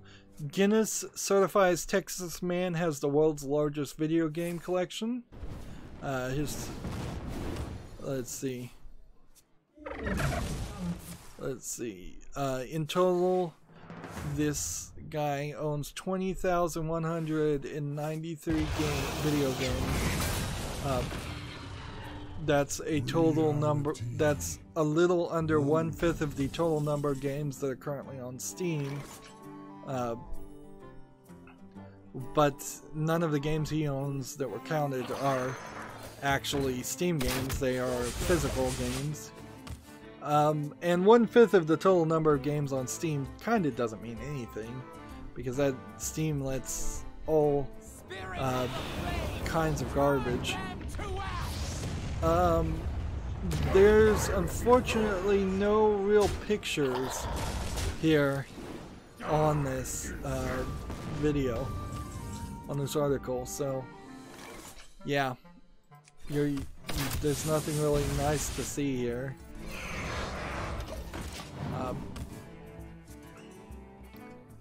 I would like to see his collection. I think I've seen bits of his collection, but I don't think he's really gone and done a nice video walkthrough, which he probably should for insurance reasons alone. But he also needs way more of amounts of insurance, because most average homeowners insurance only would cover up to like $10,000 or $20,000 worth of the replacement value of the games or any property, and that's on top of the replacement value of the house. So if you have more than $10,000 or $20,000 worth of stuff in your house, which I think a lot of people would when you just start adding up all the furniture and all the electronics and other things. So yeah, there's he probably needs some extra insurance. Also, if something terrible was to happen to his collection, I imagine there's no way to really replace it. So it's actually quite priceless on some games. I'm just playing cards. Moving on, TechRaptor has an article. The Sega survey asks fans on feedback for Sonic, Yakuza, and more. It's pretty typical in Japanese game developers to send out a survey, at least in Japan, asking about how you feel about one more game should do it. How you feel about their brands and whether you want to see sequels or not. It doesn't really probably change too much, because what is said in this year's survey could probably only be enacted 4 years plus down the line. And a lot of surveys are not honest questions. They are often, we want this result, so put out a survey that manipulates the result this way. Throw out all the people who answer in a different way. And if surveys really worked, we would definitely see less terrible games like Fallout 76 come out. We'd definitely see less fan backlash and boycotts happening. Like, honestly, if Bethesda had surveyed people and said, hey, do you want to play this Fallout 76 game that we have that has no NPCs and nothing feels nothing like any of the previous Fallout games, I think you get a pretty resounding no. It's pretty obvious Bethesda fans want the next Elder Scrolls game. We want a Skyrim sequel, and every year, well, I don't even know if I should include me in there. I don't know if I care at this point.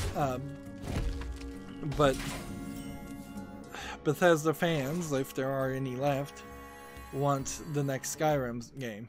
It's pretty obvious that's what they want. Let's see what this does. Okay.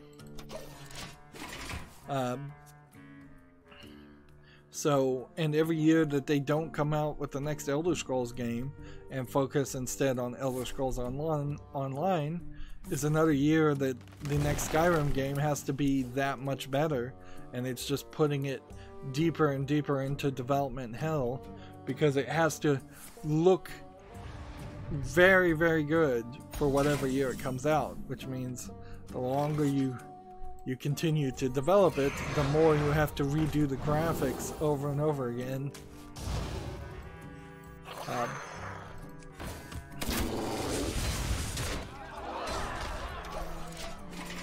Let's see. Next we have a game on Steam called Super Chrome Bullet Purgatory. This looks like a pretty ugly, simplistic bullet hell shooter game. I would almost say that they're doing something different with an artistic style for bullet hell games, since so many bullet hell games are on a sky background and usually a lot of times have anime inspired visuals for kind of no reason, just because they're mostly from Japan. So they are doing something different here, but they're also doing something very lazy with the black background and just pixelated things. Pixelated enemies and such. This is early access and $1.99, and yeah, nothing very interesting there.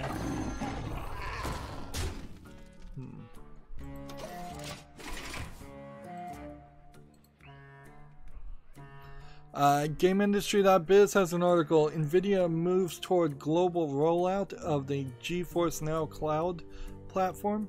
More than 1 million gamers are on the waiting list for the platform. The CEO stresses is, quote, not a Netflix of games.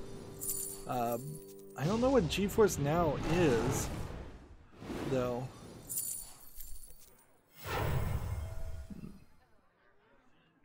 At present, just after a year in beta, the service has 300,000 users that are playing regularly, and more than 1 million on the waiting list.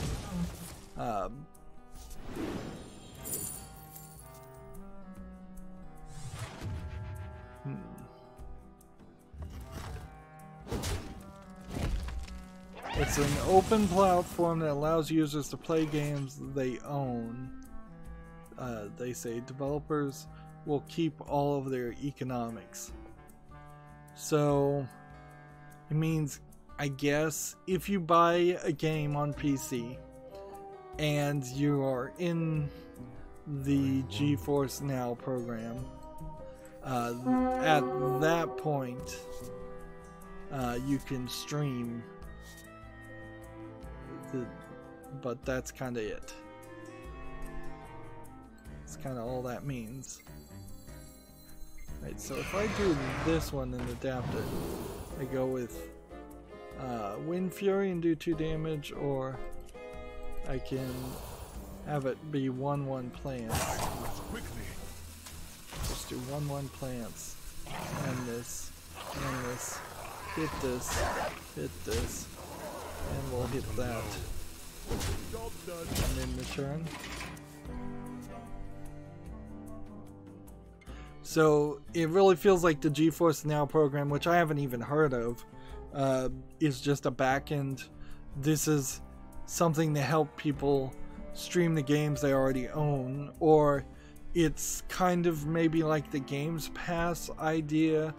I don't know if you can really do this on Xbox or not, where you can put in a, I don't think you can do this on Games Pass now, but there's talks and rumors that you might at someday be able to turn in a physical disc and get it on Xbox Game Pass as a digital format that you can play anywhere. Seems like that's what GeForce Now is. You can put a disc in your computer to prove that you own it, or put in a license key on your computer to prove that you own it, and if you prove that you own it, you then can play it via an online version. And I don't know if that's all streaming or if it's a download, then you can play it. I assume it's probably trying to be all streaming.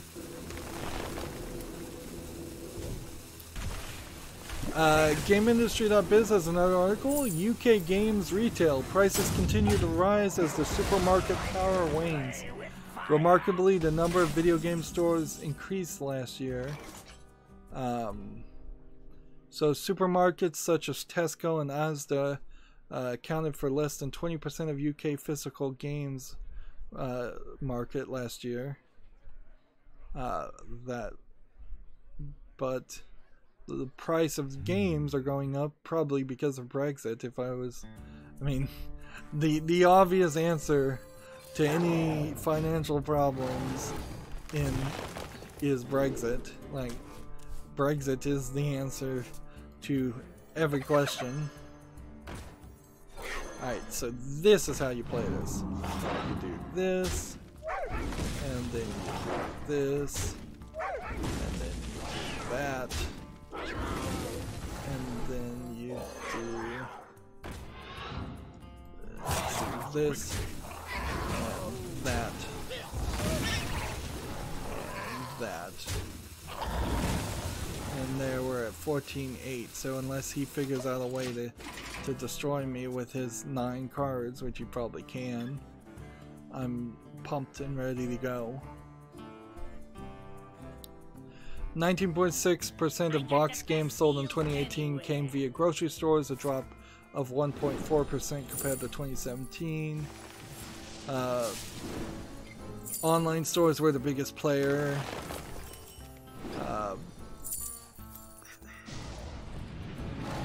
Cheapest to play games to buy games is online, which sells games for an average of £34 and 52 pence, up 5.7%. I have no cards left.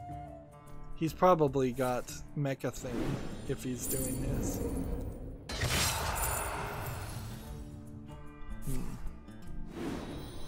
Either he has no cards left for real, or he's just desperately trying to kill my guy.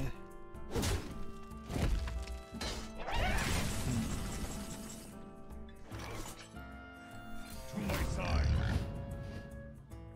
And we'll just have to see how this works. Until low. Like, I don't even want. Like, this guy is gonna fatigue unless he has Mechathune and this is his plan, but he may fatigue even at that point. Like, he needs to kill that minion, and he just did. 6 armor, 6 armor. He's down to 5 cards. Hey, speak to me. Okay.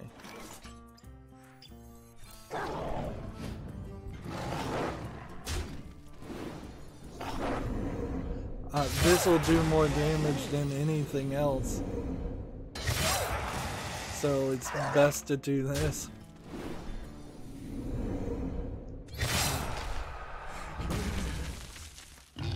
Do that, do that, do that. And hit that. And that should be a victory. That was wild. And his turn. Oh, he's down to 2.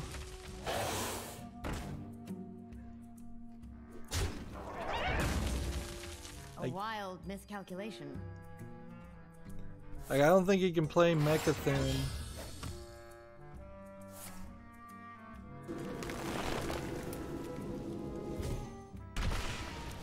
Can't win them all. It was Mechathune. He tried to do Mechathune and he screwed up. Oh, that was a wild game. I seriously have one more card to play. Alright, let's play one more game. Next we have a game on Steam called The Trials of Olympus 3 King of the World, which is a match 3 game. We've seen a lot of match 3 games. They're all from the same publisher, HH Games. So I imagine these were like mobile games or on some other storefront first, and they're getting ported over on a weekly basis. They all seem to be around Greek myth, which is fine. So this might be a decent series, and they're certainly not asking much at $3.99 discounted. But I'd have to have a lot of extra time, like just a ton of extra time to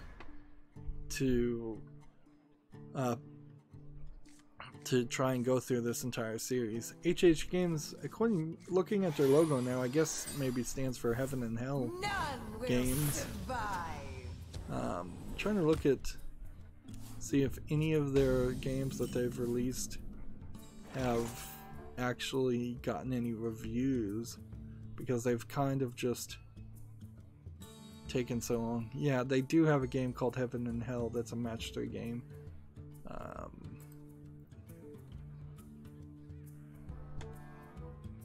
Rush, other minions, do damage, just do that, and then return. They also have a game called Voice from Heaven, which is a match 3 game.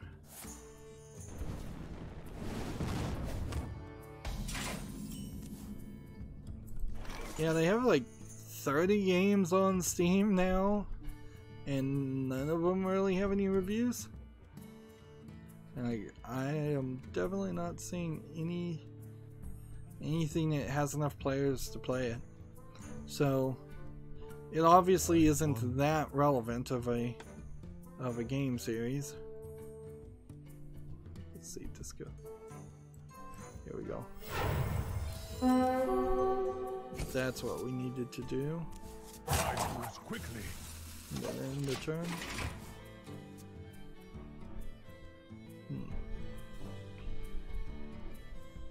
We're just building it up.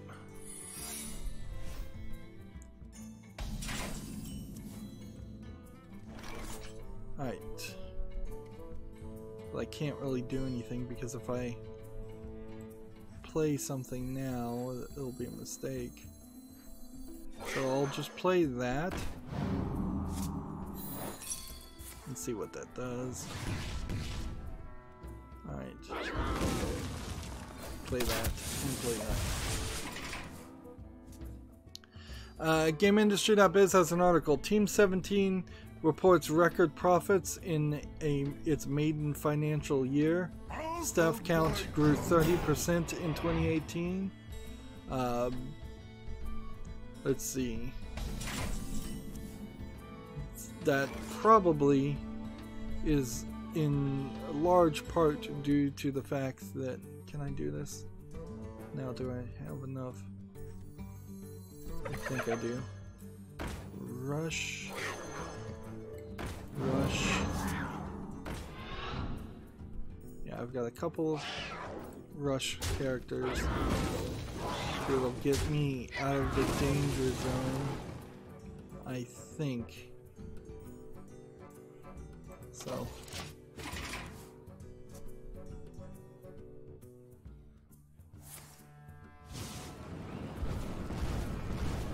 No, it didn't get me out of the danger zone. Well, that sucks. So maybe this is a deck that you should play 5th or 6th turn.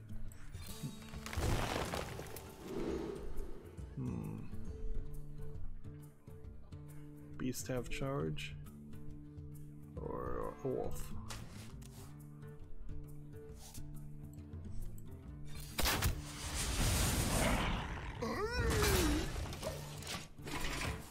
Like, it sounds like Team 17 may have gone public, but they also acquired a lot of companies or published a lot of games for other companies, so there's a certain level of understanding that has to be done around that also.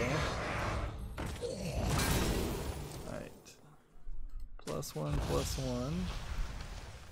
And then play that.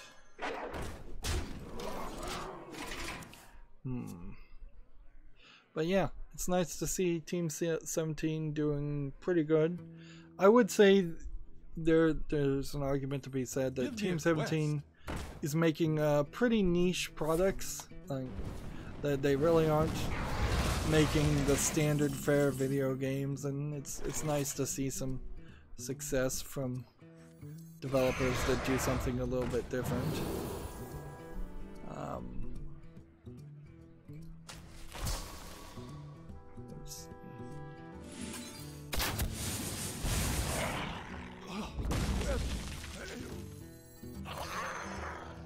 Let's keep attacking here. I think at this point it makes sense to start chipping it to health with this weapon too, because there's a decent chance I'll get another weapon. Let's see. Next we have a game on Steam called Romans from Mars, free to play, which seems to me to be some kind of tower defense game based on levels. Yeah, it's a tower defense game where they're coming towards you from the background, but it's a tower defense game nonetheless. It has in-app purchases, and it's a free-to-play game, so I wouldn't cover it anyways. So I guess we do this. The eternal hunt has begun.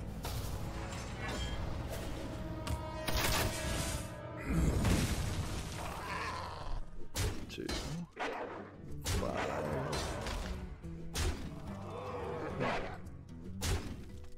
I think we're good to hit one more time. Job's done.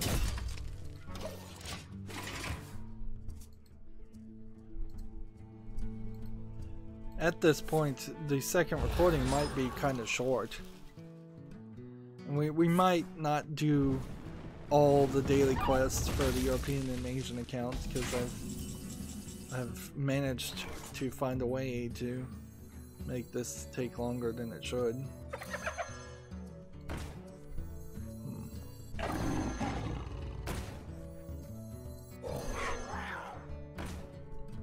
And in the turn. That was a mistake, because it's just going to hit this with the fireball. Or just give up right now. Next we have a game on Steam called Space Bullet, which looks like a top-down asteroids clone, maybe twin-stick shooter game. It looks busy and zoomed in way too close for a top-down twin-stick shooter. It looks like it really doesn't have anything in it. It's like a twin-stick shooter / asteroids clone. The two games are pretty similar. It's $1.99. It doesn't really interest me at all. Okay. Summon a beast companion. Ah, so now I even know I'm fine there. So I can do that, kill that, and just win the victory. Win the game straight out. Just do that.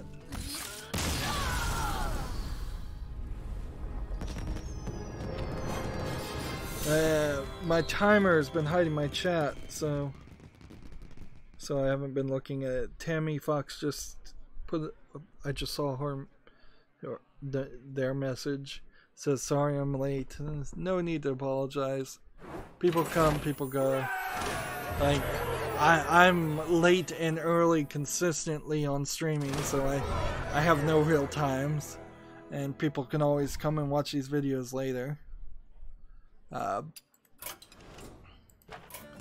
So we got all of the daily quests done for the Americas account, and we've made a Guardian's chest up to rank 13, which is amazing. Just completely amazing. We're at rank 14 right now.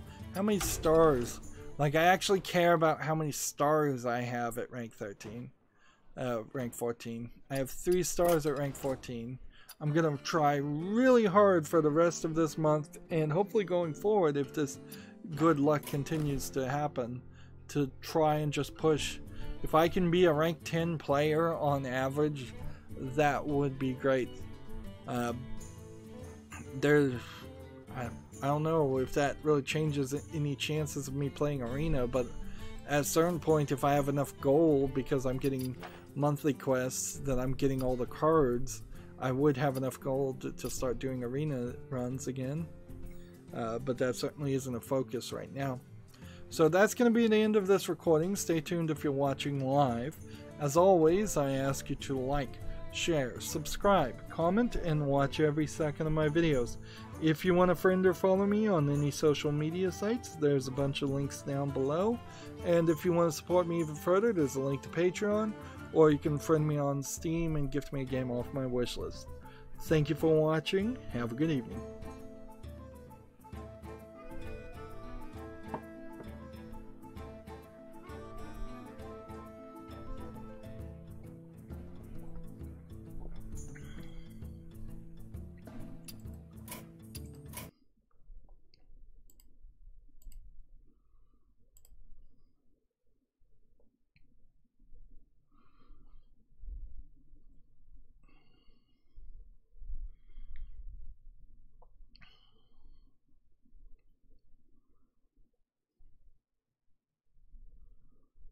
There you are! Back from your adventures?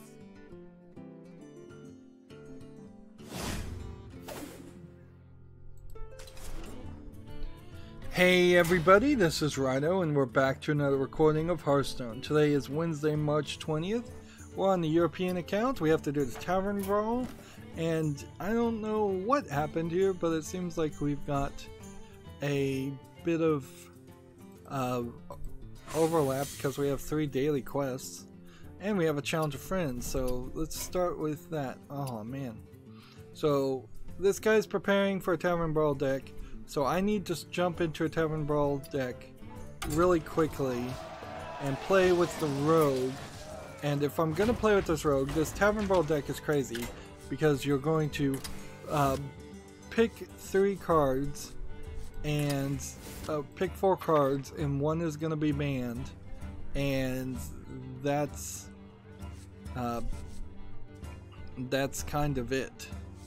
So let's see if we can find a Jade something. I've got nothing in Jade. Apparently all Jade cards are banned.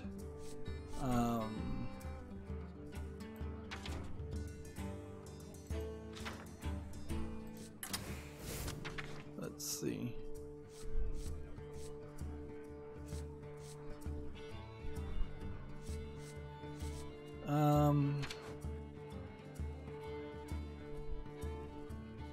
Drawing cards in this instance would be a mistake. Let's just take the gnome.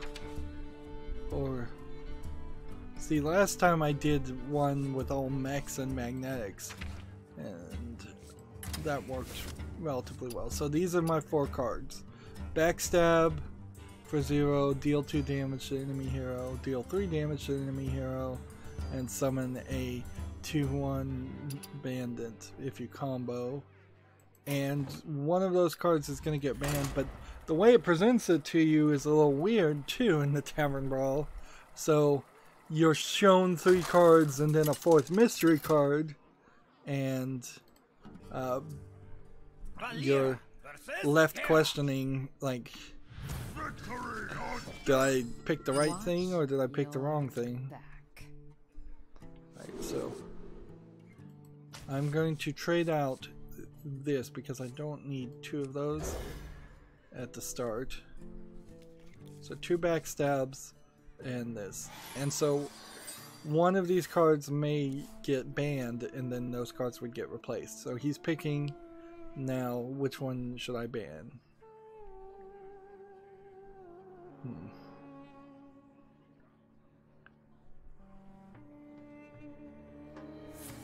And so he bans the 1 mana card. So now I get to pick. Add 2 random dragons to your hand. For each enemy minion, gain 2 armor. Whenever a friendly minion takes damage, gain 1 armor. Or the hidden 4th card, we don't know. I'll get rid of this one because that's pretty obviously the one you don't want there. This is the first Tavern Brawl I think I've ever done that seems even slightly interesting. Everything else has always been just garbage.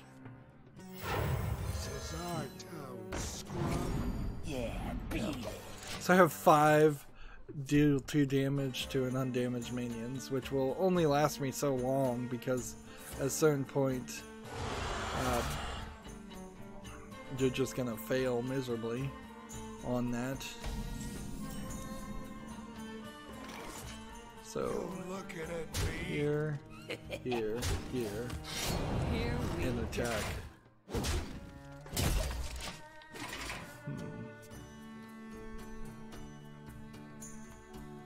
Meanwhile, we do have probably enough for one more episode of Hearthstone here, but that's kind of it. Alright, so gain 1 attack. So what I have to do here is play this, then do this, then get rid of that, then attack that, and that, and then return. So we've got a game on Steam here that's a bunch of Asian characters called Demon Club, which looks like kind of a low effort RPG game. It's not an RPG Maker game, it's 3D, but yeah, it seems like it's a pretty low effort RPG RTS thing. Early access for $6.99 in English is not supported, and it's a Chinese language game, so that's not surprising. Like, so many options. okay, so I can do this one and this one, and unfortunately combo does not double activate because of that.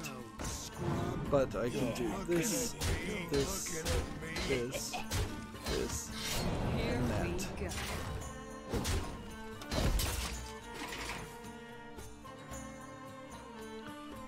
Let's see. Next we have a game on Steam called Tokyo Chronos, which looks very anime, but I haven't heard any talk about it, and it's from Sekai Project, which is, I would have thought there would have been more advertisement about something called Tokyo Chronos. This might be, they're calling it an adventure or simulation game. Clearly there's going to be a lot of talk, like almost all Japanese games have a lot of talk in them, but that doesn't immediately mean that this is a VR, well actually it is a VR game, but that doesn't immediately mean it's a visual novel game, which is what I was going to say, but it turns out it is a VR game.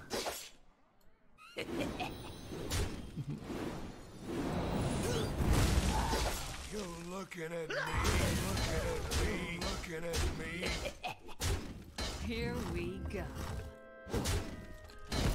The cards I picked might be so low level that I can't win at them. I need more of these guys, and if I don't draw more of these, if I just get unlucky, I'll run out of backstabs. The blade be thirsty. And meanwhile, he's adding all these dragons, so next turn or the turn after next turn, he's going to be able to start playing those dragons.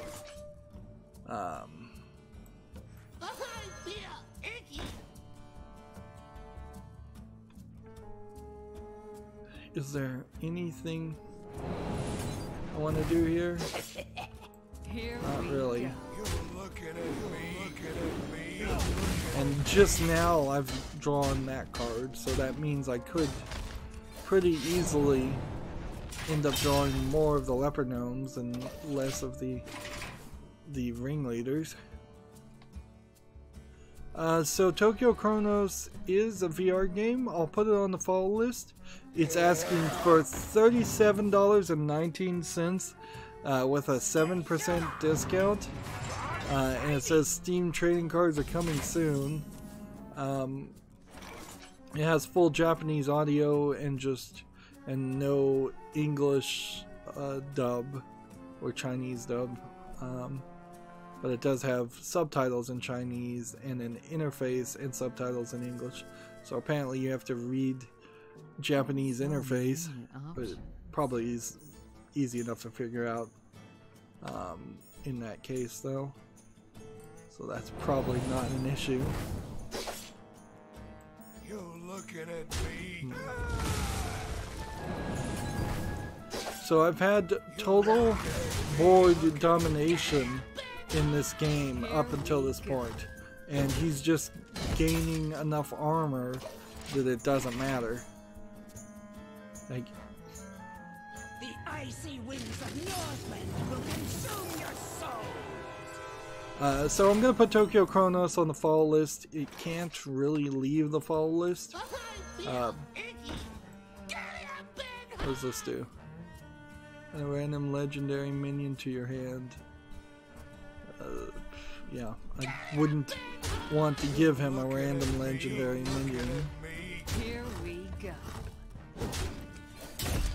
I got him down to 17, but it's gonna be hard. This is gonna be really, really hard to get him down to the rest. The blade be thirsty. Next, we have a game on Steam called Human Sacrifice. It's another VR game. It looks like some kind of weird Shinto human sacrifice, which I don't know anything about Shinto, so I don't even know if I'm saying the right thing there. Or maybe it's Buddhist, because there's always so much or confusion between the two in my head. But it looks like kind of a Japanese horror story in VR. $7.19 discounted. Again, I'll put this on the fall list, although $7.19 is the price of a game that would have been about $4 if it wasn't in VR. 19 endings and 1 truth. It's probably a pretty slow experience. Short experience. Probably is pretty slow too.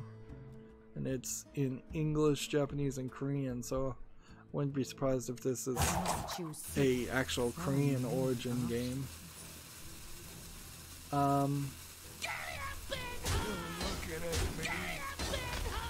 Here we go. Yeah, all I can really do is this.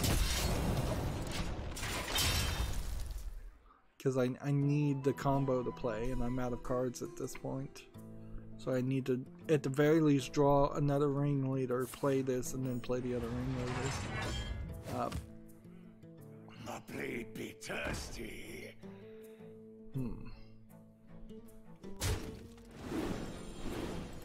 Human Sacrifice sounds like a name of a game that certainly could have been a controversy generator if it looked a little bit better. See, he's got it. He's got it set pretty easily here. Like one turn kill.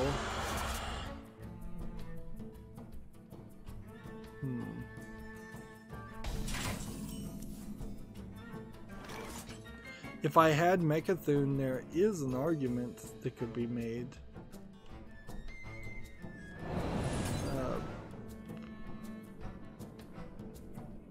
But I don't know if I have those cards to pull off that. Here we go.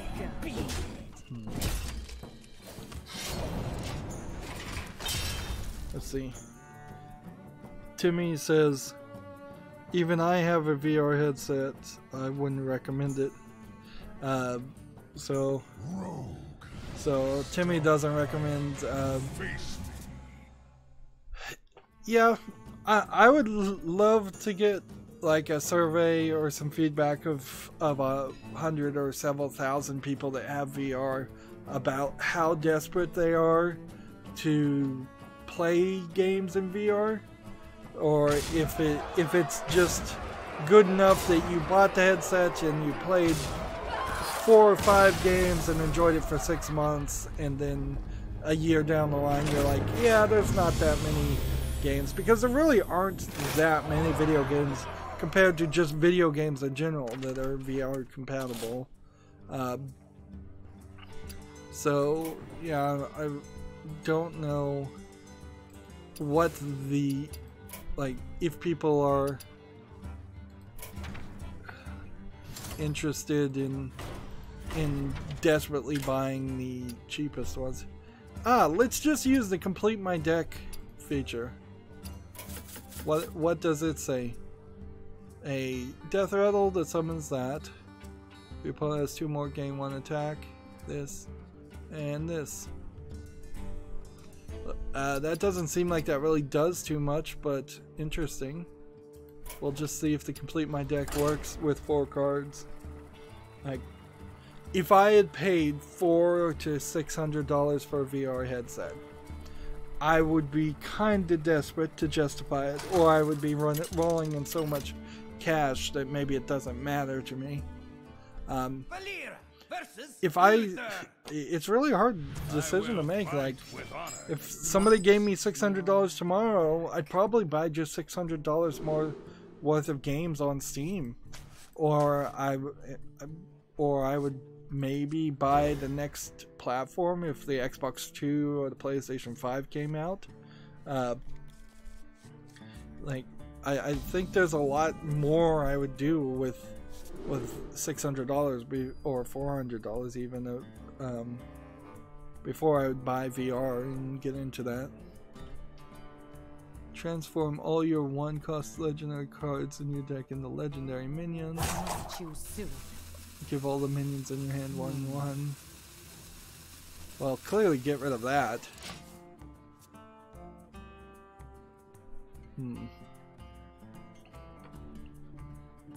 Like, when I do a follow list cleanup, I will certainly be going through all the games that I have on the list of games that are in VR that I want to play.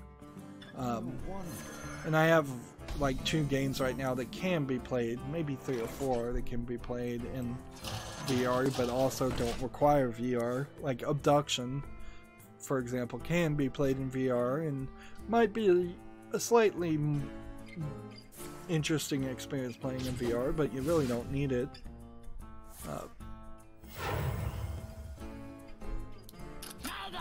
Let's see. Our next story is interesting. TechRaptor has been partnered with this company, Nutaku, N-U-T-A-K-O, K-U, for a while. And they were kind of specifically promoting whenever they had a new game. Nutaku makes adult-only games. I wouldn't say that they're particularly Japanese-oriented anime games. Some of the characters in some of the games might look a little anime-ish, but in a lot of ways, it's closer to just bad animation in general from a Western perspective, and they're usually pretty simplistic, pretty bad games, not really worth purchasing. But Nutaku is kind of a big player, and most recently they sold a PC that was a assumedly female breast skin over just a pre-made PC that you could have bought without the skin, and so you would then press the nipple to turn on and off the PC and have that sitting on your desk. That's embracing your inner pervert to the max, basically. But the story here and why this is more relevant, because for the most part you can say, yeah, Nutaku has another game out. They come out with another game every month or so. A couple months ago they tried to expand into their sections, because their website isn't really great about saying, hey, if I want to see guys in the game, if I want to see girls in the game, if I want to see girl on girl action in the game, if I want to see guy on guy action in the game, it's kind of hard to sort through all those, because it'd been mostly heteronormative, where it's just guy on girl action, and so they're working on expanding their offerings. But that's not really the story there. That's just the backstory. The story here from Tech Raptor is Nutaku's YouTube channel has been taken down without notice, and its Instagram channel has been taken down without notice. Almost certainly that means some organization somewhere, or some regressive, conservative organization has targeted them. It is possible that they put something on YouTube and Instagram not as censored as much as YouTube and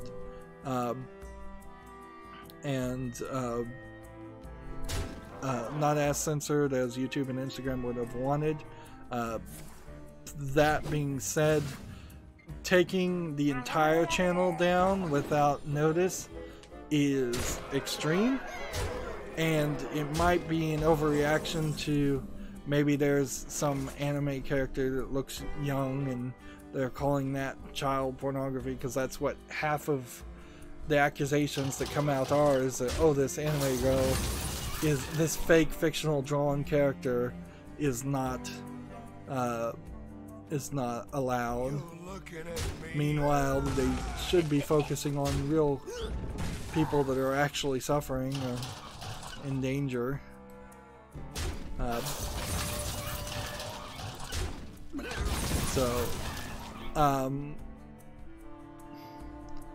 So let's scroll down here. I know. No, I'm trying to play here and do 3 different things at the same time. I'm getting flustered. Here we go. Yeah.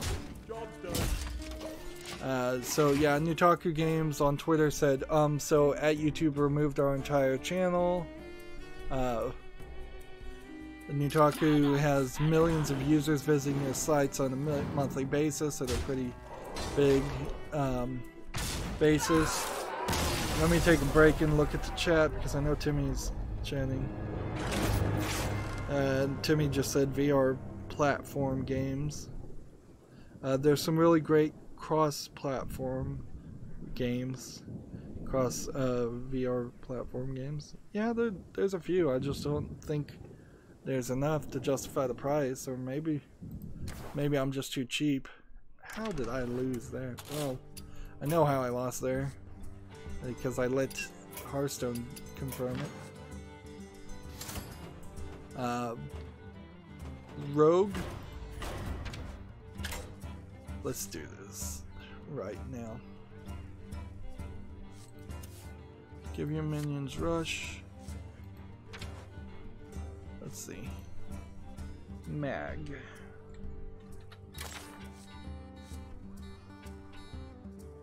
That's not enough. Mag in. We're looking for magnetic Rush, Magnetic Taunt, and Magnetic Microbots. That. And that. This is probably going too magnetic on this.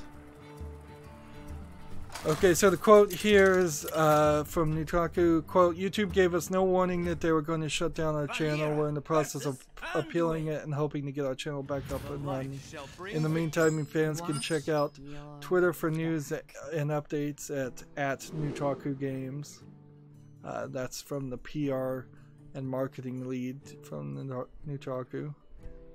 The article from TechRaptor says obviously this isn't the first time that YouTube has shut down the channel without warning. There are countless creators over the years that have had their problems with YouTube suddenly shutting them down or hamstringing their capacity to operate on the platform. I'm not sure that Nutaku's YouTube channel was ever monetized, so also there's a false argument to be said here that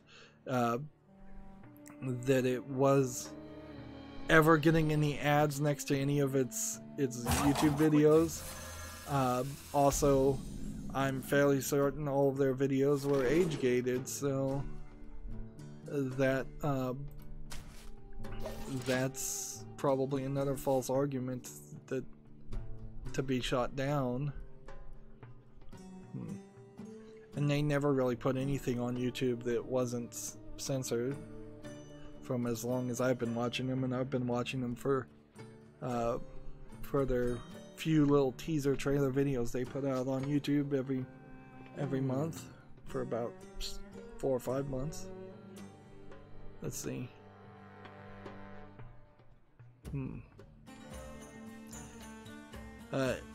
The article goes, in addition to their issues with YouTube, a cursory search with other social media channels has shown that their Instagram page is down.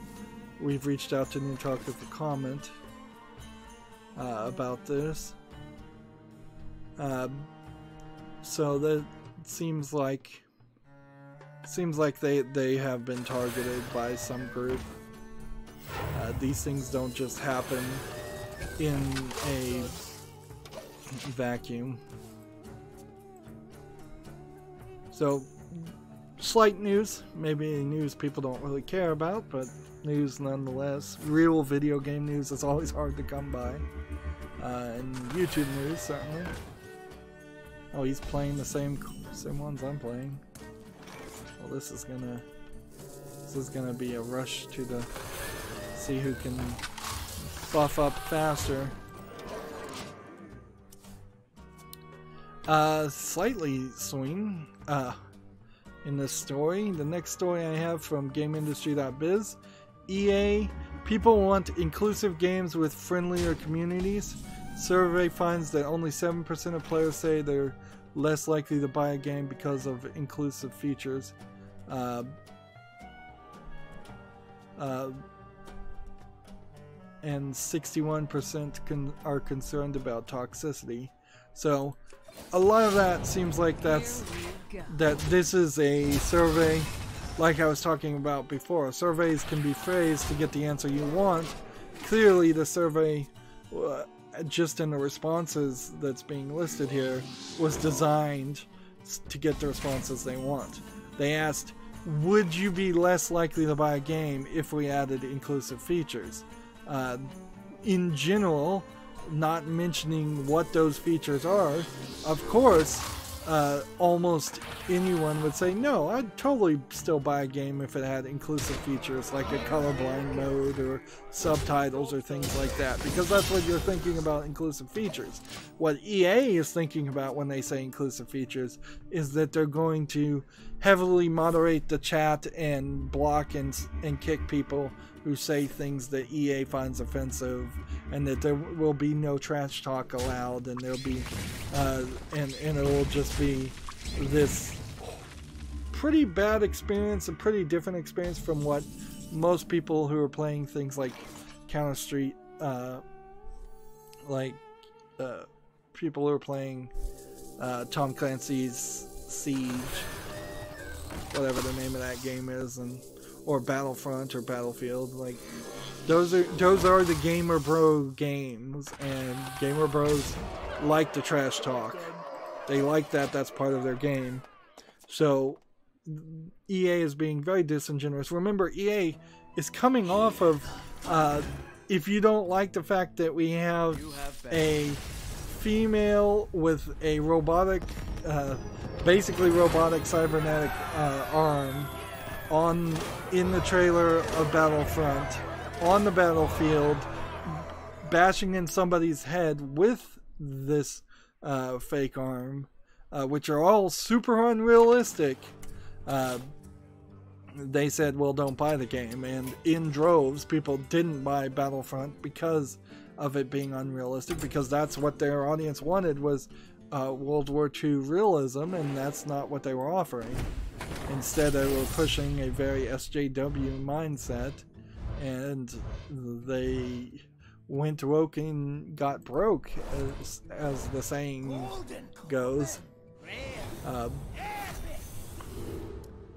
So, in the second part of that, 61% are concerned about toxicity.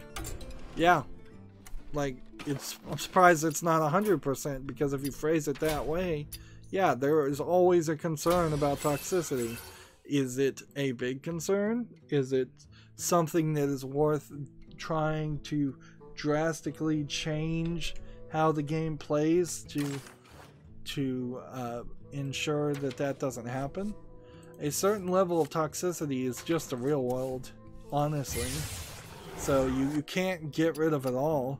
If you could, then things like Fox News and CNN would not exist. We would have gotten rid of what they call toxicity and disagreement and displeasing content a long time ago.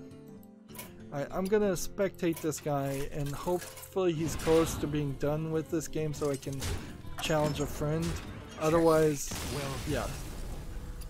So.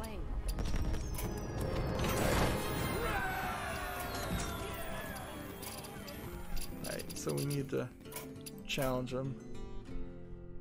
Please accept, please accept, please accept. Yes! Thank goodness. We've done a lot of different things. Let's just play Shaman. All I have to do is play. So, we'll do that. Let's see if there's anything else in this game industry that biz. He's typing in yo in the chat. You can't see it, I know, but For Doomhammer. There's a quote here. While backlash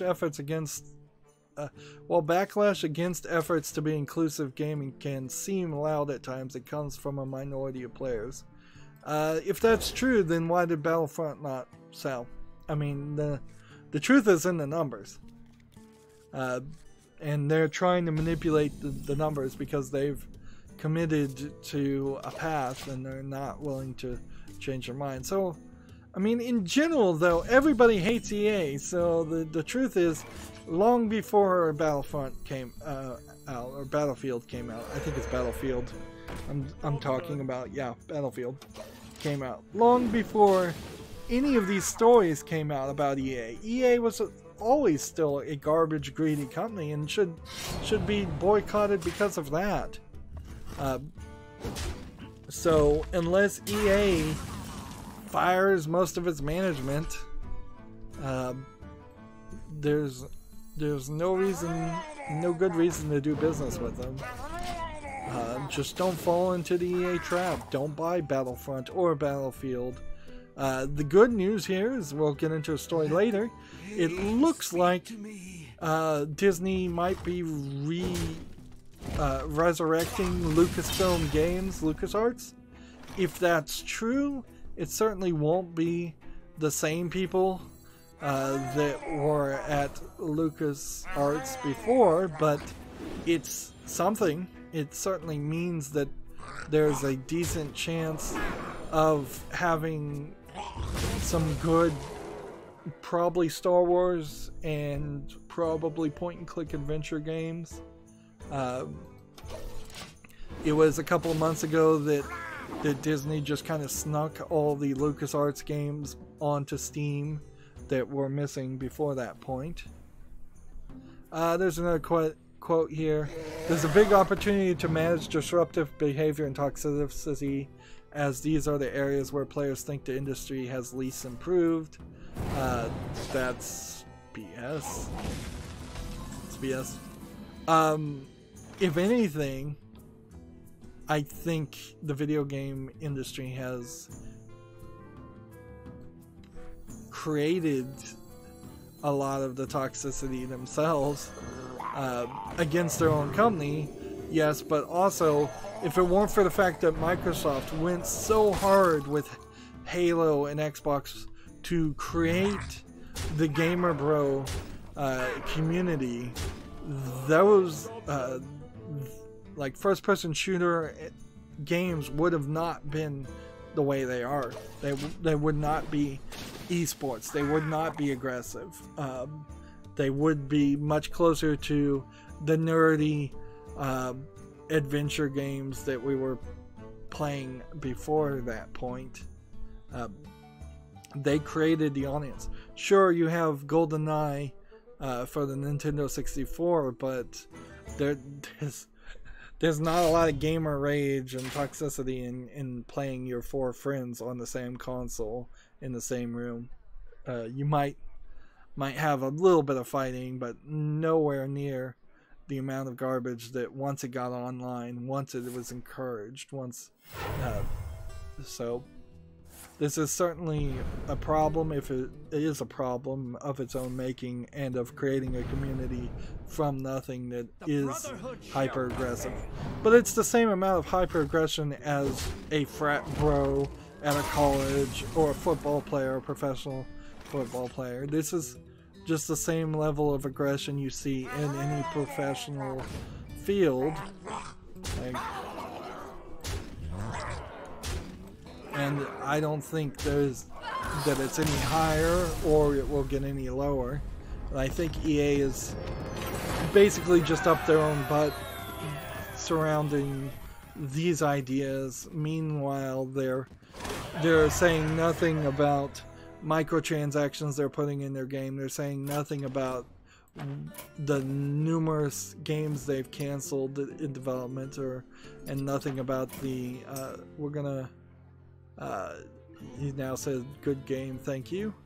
We're gonna now move over to the Asian account. So if EA wanted to fix the problems it could actually fix, EA should make better games and have better models as far as making money instead of microtransactions. But instead they would rather change the subject into a pointless topic. It's so ridiculous how so many SJWs in particular always try to change the subject to a topic that cannot be fixed because there's really nothing to fix.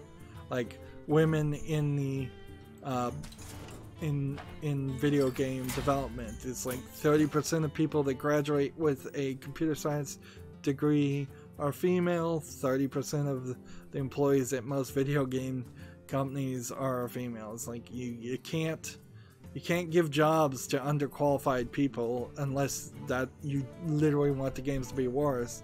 And I think in a lot of times they do literally want the games to be worse, or they don't care about that as much as just trying to get higher numbers and more control. So we need to play Warlock cards, and we need to go against the Rumble Runs, the Rumble Run bosses. So let's come over here and make a Warlock deck on just Warlock cards. 5 health to your hero, another health, random demon to your hand. I could do random demon, and then I could also get 5 health.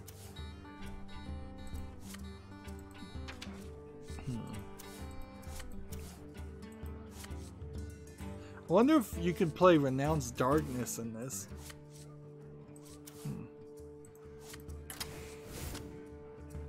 Interesting.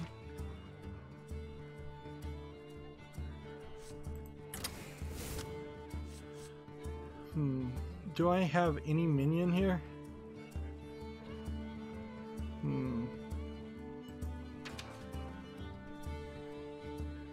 Let's see. Is Renounced Darkness a card I could type? Renounce.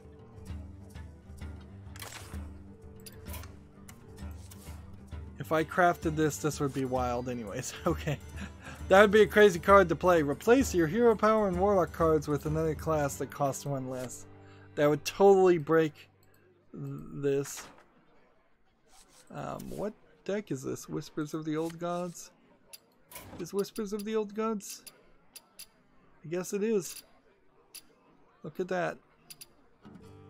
Yeah, that's a shame. So...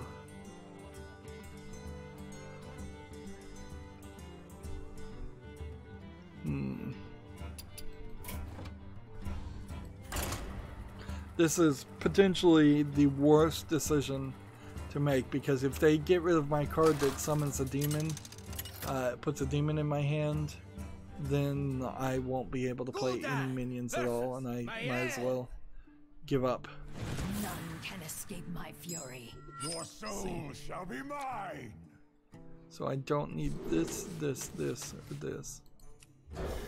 I want just a bunch of these and one of the other card.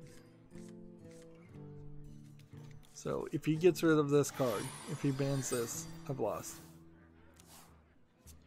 But I'll be playing, but I might as well play because I'll be playing Warlock cards. Alright. I'm screwed. Shuffle 10 cards from your opponent's class.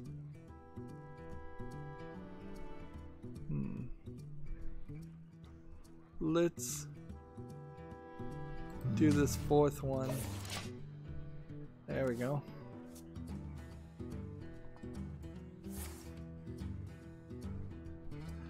So next we have a game on Steam called Long Sky. It looks like it's probably a fly around space game, but it seems like it's half 3D and half top down, half shoot 'em up, half 3D. Looks like a pretty cheap game though for 59 cents. It's probably Chinese, So many if I was to guess, with the Asian characters. Alright, give the leftmost minion in your hand.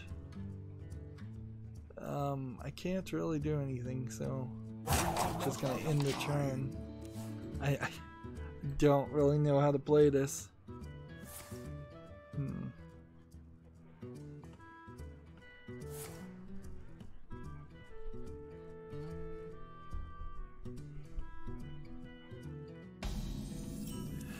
We've got like 2 people that literally can't do anything. So I can just play cards and burn them, and that's it.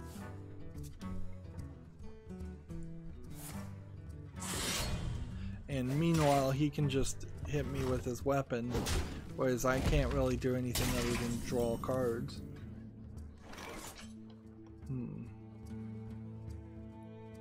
So, yeah.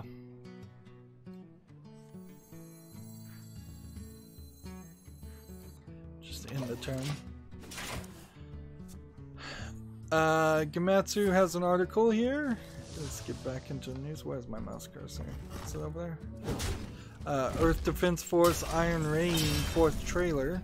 Earth Defense Force, a lesser known but long running fight giant bugs Japanese game. I'll watch this trailer.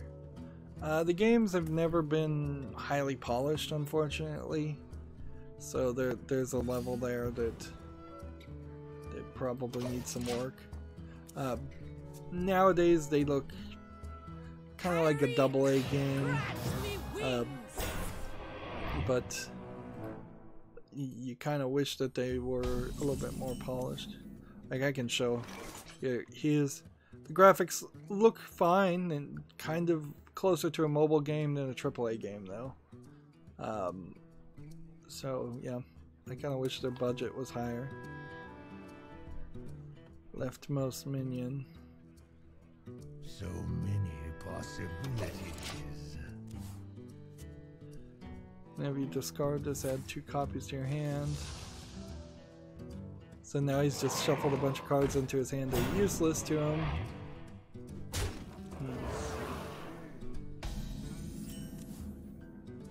Okay. Destroy a demon. Gain 5 health. Well, that actually worked. Nice. Let's just keep on working on this.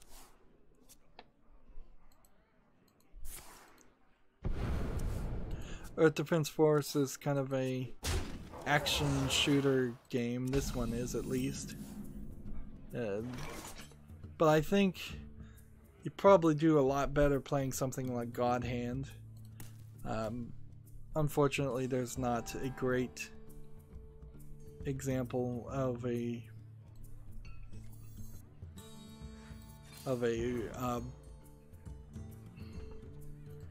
bug fighting game out there, which is silly. There should be something out there. There should be a series that has been going on for a really long time that's moderately popular.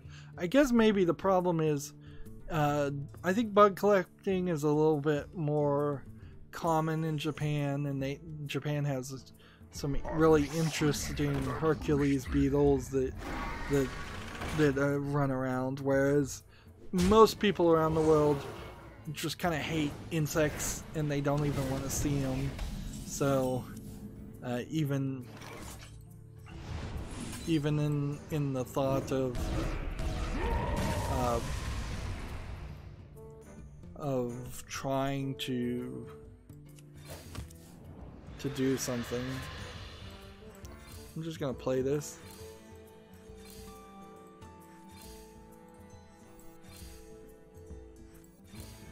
See if that terrifies the guy enough that he ends his turn next turn. Just playing all those cards. So had I had a card, that would have been like +8/+8 to a minion. From the void I come. Everyone has demons. I think this deck might work. I just need to make a bit of a change.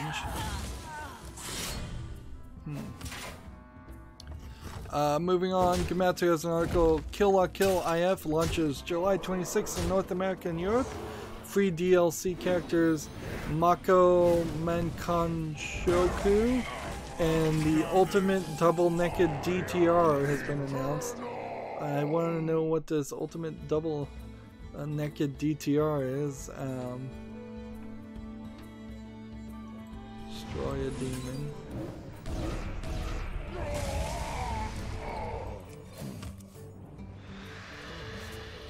Let's see.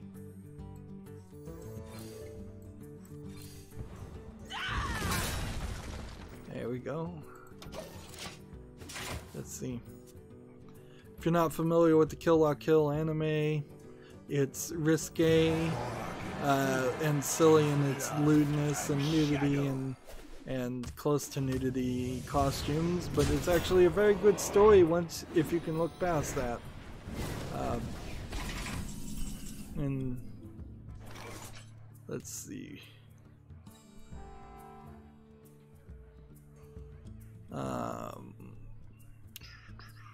A lot of this are just artwork that seems like you can get.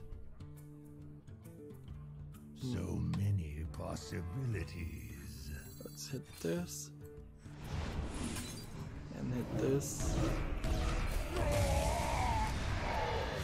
and play this, then end the turn.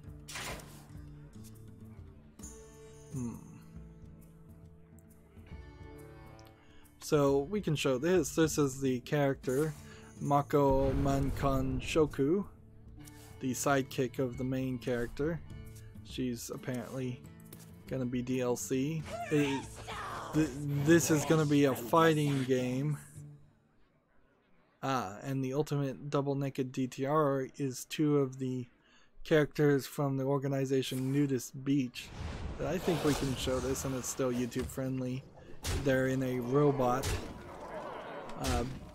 I'm not sure this is actually shown in the anime. So, I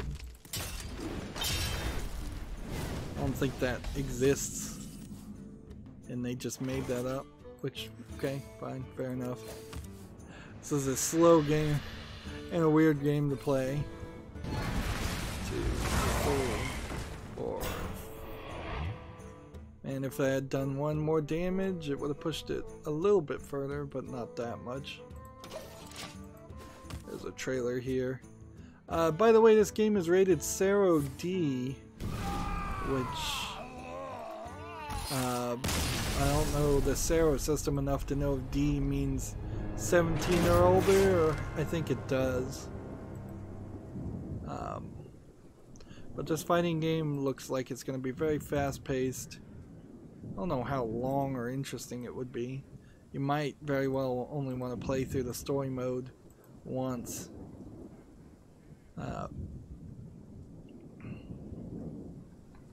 See if I can get an explanation here of what Zero D falls down into.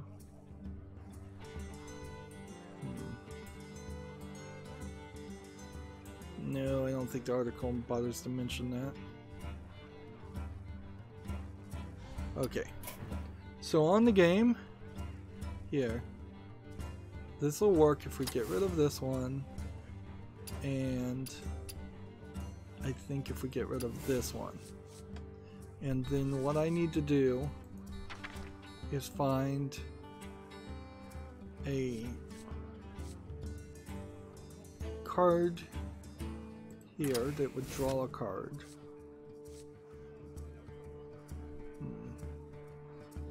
And destroy a friendly minion and gain 2 + 2 + 2.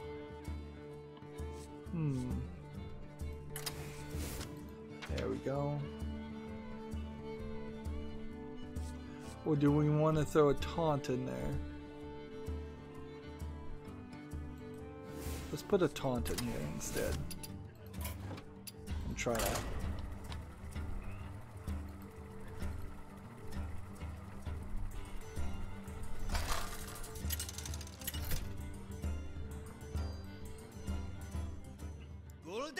Next we have an article from Gematsu. Sega has temporarily halted a certain magical girl virtual on sales in Japan. Quote, various circumstances cited for the suspension. Usually the various circumstances are the fact that there was something that wasn't listed in the Zero rating and it needs to be edited out. The other reason that it could be right now is because there was that voice actor in Japan that tested positive for cocaine, and even though they didn't find any cocaine on him, that's enough to ruin him for the rest of his life, or in his premises. They searched his house and such, is what I understand. He might have voice acted as one of the characters in this, and so they're stopping the sale.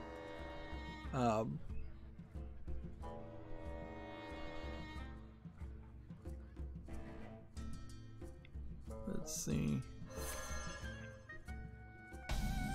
A certain magical Virtualon is a crossover between a certain magical index and Cyber Troopers Virtualon.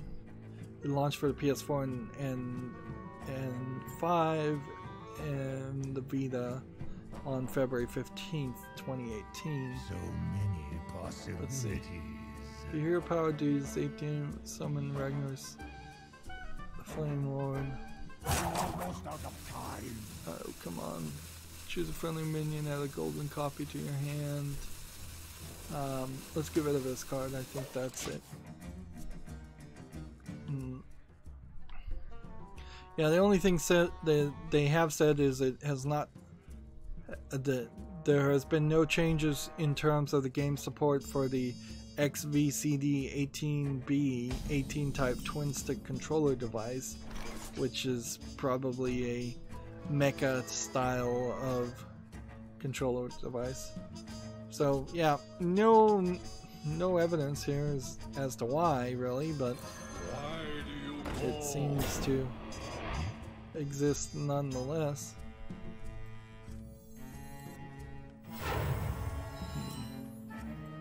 Let's go ahead and start with this.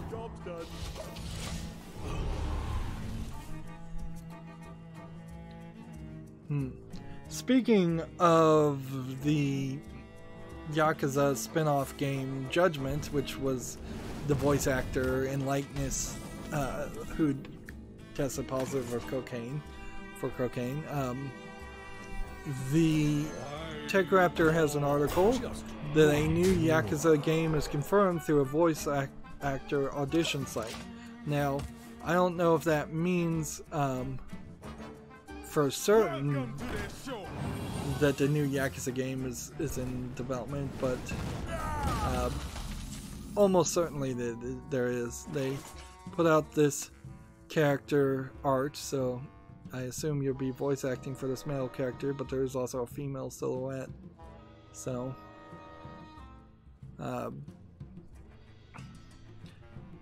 well, actually, it's the female character that they're looking for. Interesting. So, they seem to be also kind of stretching out this to more of a contest than an actual job listing, because at the bottom it says contestants are not required to have previous experience and come from a professional agency. So that tells me they may not really care too much about this character. I mean, there's really more than a plethora of voice actors in Japan and people who would sign up with an agency at a very young age, like 10, 11, 12 years old, to do voice acting. So the idea that you're doing a contest that participants will also receive a prize of 1 million yen in addition as an additional prize. 1 million yen is not chump change by any means.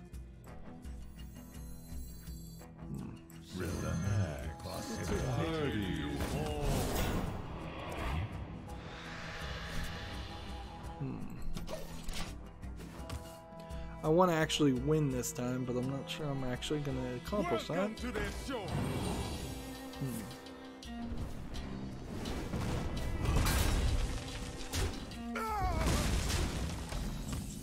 What does this one do? Your next hero power deals 2 more damage every time. Interesting.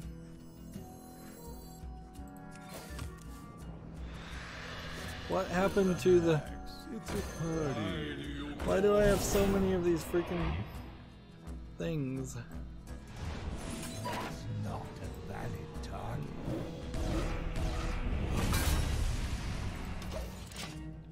target. Next we have a game on Steam called Terrarium. Seems like this might be a game. It says it's a casual action early access game. Sounds like it might be a tower defense game, or might be a real-time strategy game.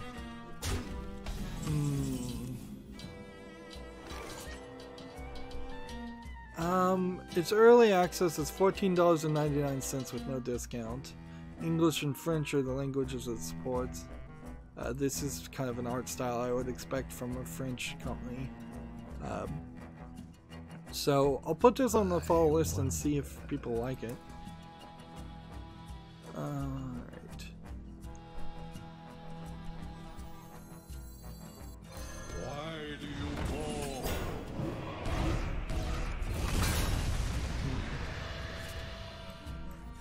Why do you call?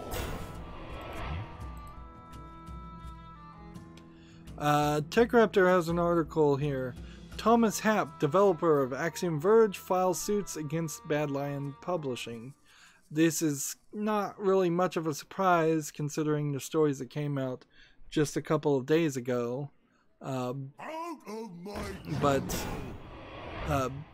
Yeah, it seems like Badland Games / Badland Publishing is doing a lot of shenanigans, and when I dug a little bit deeper into it, it seems pretty obvious that they had gone silent, and they pretended like they were going to pay, and then they go silent for 6 months, and they pretend like they're going to pay, and then they go silent for 6 months, just to stretch it out and try to get away with some kind of shenanigans. But yeah, no surprise that they, if anything, they should have filed suit probably 6 months ago at least, and jumped into at least the very beginnings of filing a lawsuit, but maybe the lawyers wanted to stretch it out and make some more money off of everybody involved. That's a very possible thing. Lawyers do like to get those billable hours. Tammy's on the chat. Name confusion Terraria. Yeah, possibly. There's a lot of that. There is definitely a lot of games on Steam that are only on Steam to create name confusion.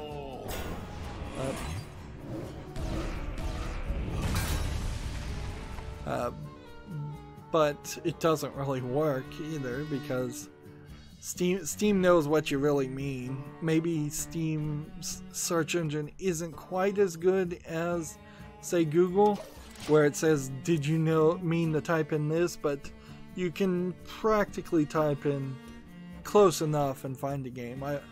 Only on a couple of occasions have I tried to find a game on Steam and not been able to type in the name or find it pretty quickly. The problem with Steam in particular is that it has to do in its search engine almost as good of a job as Google does, but it also has to be as good as a recommendation engine as Amazon.com feels like it is, so that if you type in something generic like I want an action fighting game, it kind of needs to show you action fighting games and in some kind of order, and figuring out what that order is always an issue.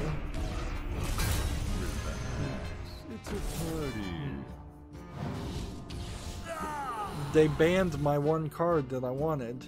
That's why this is not working, come to think of it.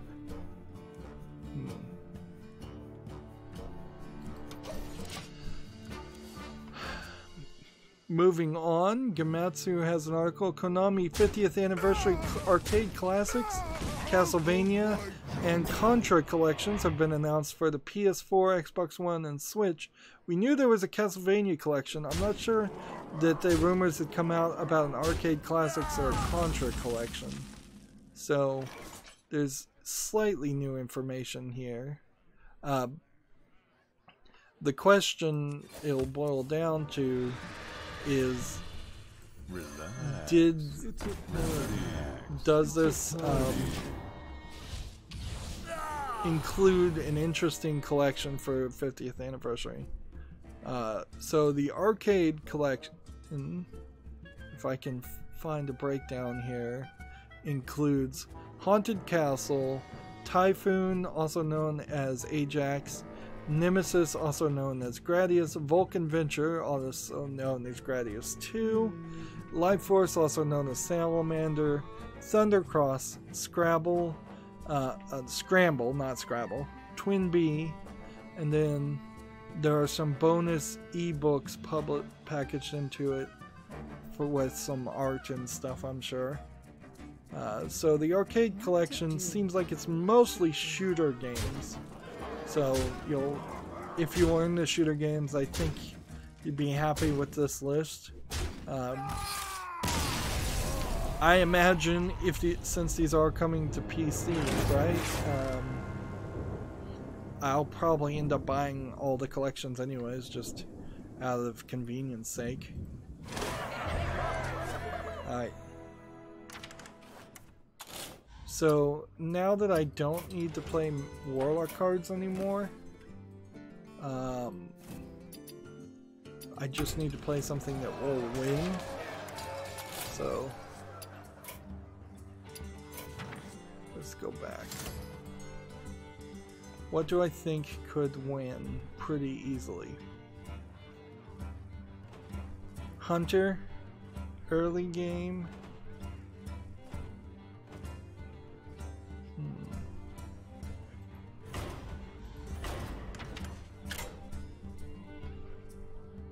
Let's see.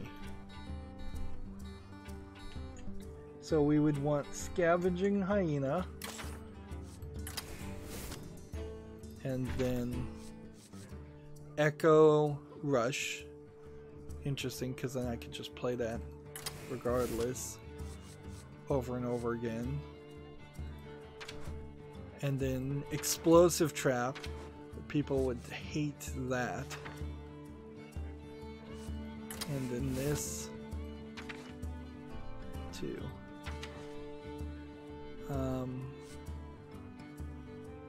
No, I could throw that in if I got rid of something, but I don't want to get rid of something. Come on, where's Explosive Trap when you need it? Here it is. This would be a nightmare to play against.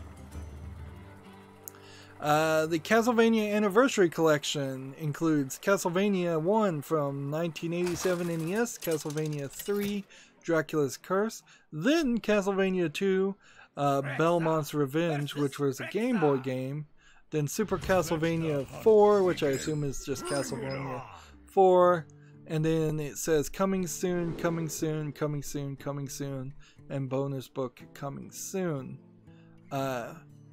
This is described as the first Konami Castlevania collection. It is designed to be a completed collection around the origins of the history of the franchise, which I assume means it's going to include all of the Castlevania games. Like, that stops making a lot of sense otherwise. Like, it really would.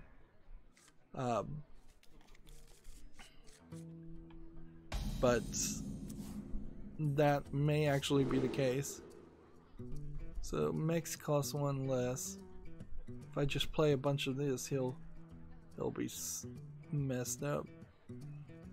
Otherwise, he's gonna get 1/1 charges, which don't matter to me. There are other minions. I'm gonna get rid of that. So the question is, what would the price be to get all of the Konami Castlevania games? Because Konami is going to try and screw you, almost certainly. So I guess you kind of take that from all of this, is that each of these Konami collections are probably going to try and be way more expensive than they're worth for their 50th anniversary. And this, in a lot of ways, is kind of a wrap-up of Konami as far as being a video game developer. But there's so many side Konami games and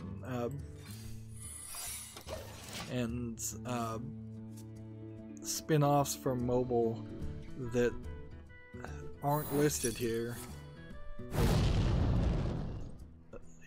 For Castlevania, I have no idea. So they're giving us a little bit of details, but not a lot. And there's no real release date for the Castlevania. It says early summer 2019 digital only, whereas the Arcade Classics comes out April 18th and it will be $19.99 digital only. In a lot of ways, I might end up on Steam buying the same game multiple times too, so that might be an issue to keep an eye out for. The Contra Anniversary Collection is coming out early summer 2019, digital only. And Contra, again, a shooter series. It includes the Contra from 1987 in arcade, then Super Contra, then Super C, which was the NES version of Super Contra and slightly different, but I'm not particularly sure it's significantly different. Let's see what they want to do with that. Then it is Contra 3, the Alien Wars from 1992 for the Super NES. Then it says coming soon, coming soon, coming soon, coming soon, and the bonus book is coming soon. So both of these have 4 games they have yet to announce, so they want to string out this announcement for not really a good reason.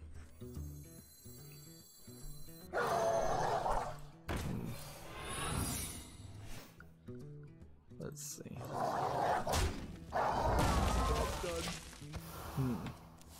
But these are big bundles. At least they have the opportunity to be big bundles, certainly.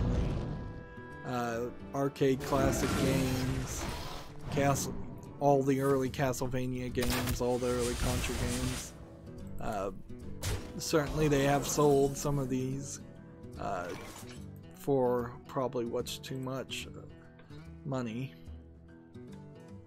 Let's see here. We'll play with this. Again, I think it's worth pointing out that I think Google Stadia did a lot to suck a lot of the oxygen out of the room as far as games that came out. So there's a decent chance that I missed some games, but probably not enough that it matters. Like, I'm on the What's on Steam, their specific Twitter feed. Let's see. And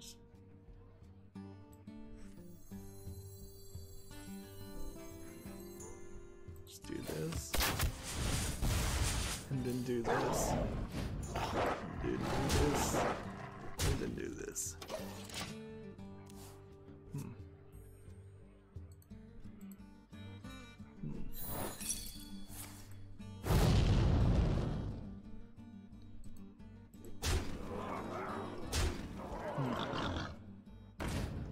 No, actually, it seems like What's on Steam really did have a 3-hour period in which no games were released, and then another 3-hour period in which no games were released. So maybe just no games were released on Steam, or during CDC. That kind of makes sense. All right, 1, 2, 3,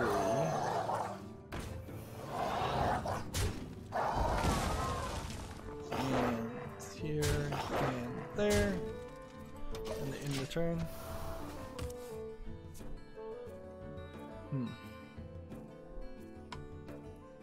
Next we have a game on Steam called Heathen's Engineer Tehran.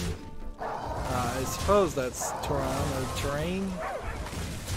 I don't know how you pronounce that. It looks like a sort of ugly space game. 4X game. And let's see what they want for it. They want $33.99. These are the kind of games, these 4X games, that I really hate. Space games. It's like, I really wouldn't want to ever spend that amount of time on this. So I'm not going to put this on the fall list because I just know myself enough to know I would not even give it a fair chance. Like, this might be good for all I know, but just, I don't think so. Alright. So what went wrong that time? I think this is a mistake. I think it's pretty obvious they banned that one too too easily. What if we did something like that? And try that.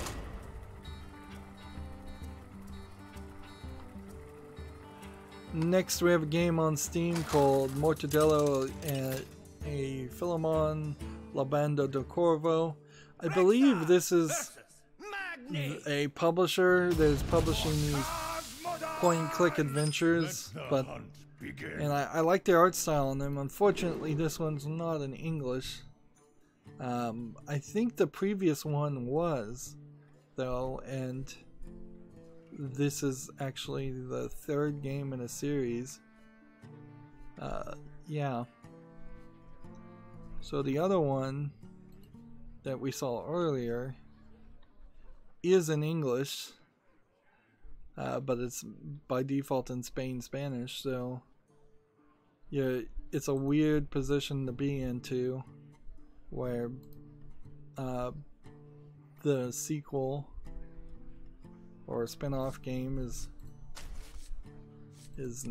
not. In the end, I guess that means I can't do too much with this game. Just maybe put it on the follow list and hope it adds English support, but I don't know why I should believe or even bother to put something on the follow list. Let's see, magnetic, late game. Let's get rid of that.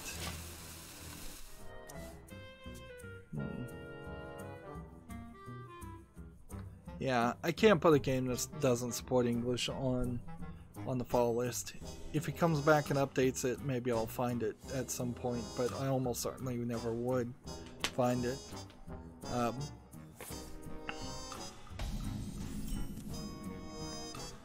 Okay, well, I think I'm in a good position here. Like, depending on the cards I saw he had, I don't think there's too much he can do.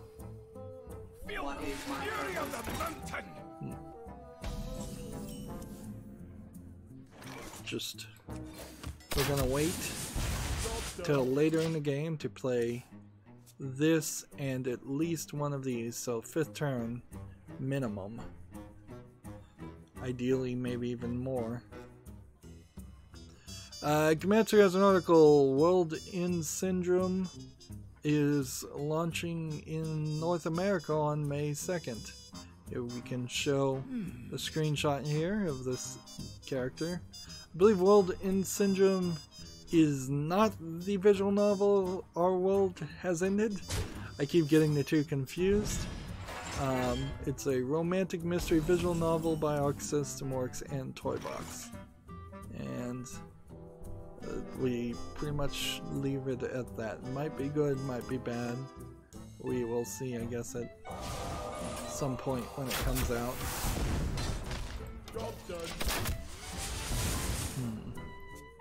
But it's still very nice to see Japanese games coming to the West, even if most Japanese games are visual novels.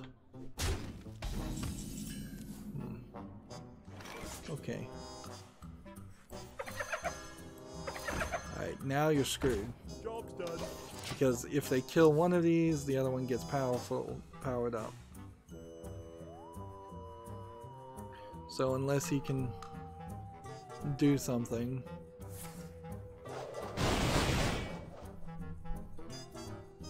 I guess maybe he can do something. He did all the damage at the same time. Ah, nice move. That's a well played. But not played well enough.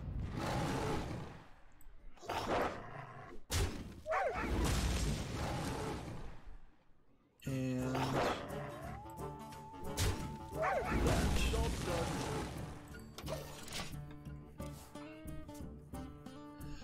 Gematsu has another article. Alternate Jake Hunter Daedalus, The Awakening of Golden Jazz, is coming to the West May 16th, digital only release.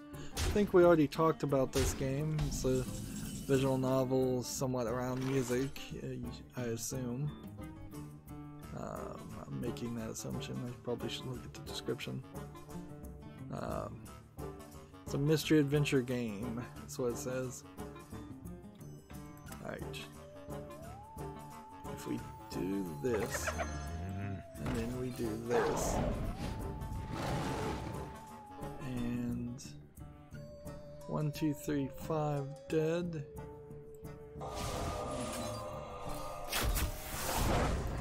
1, 2.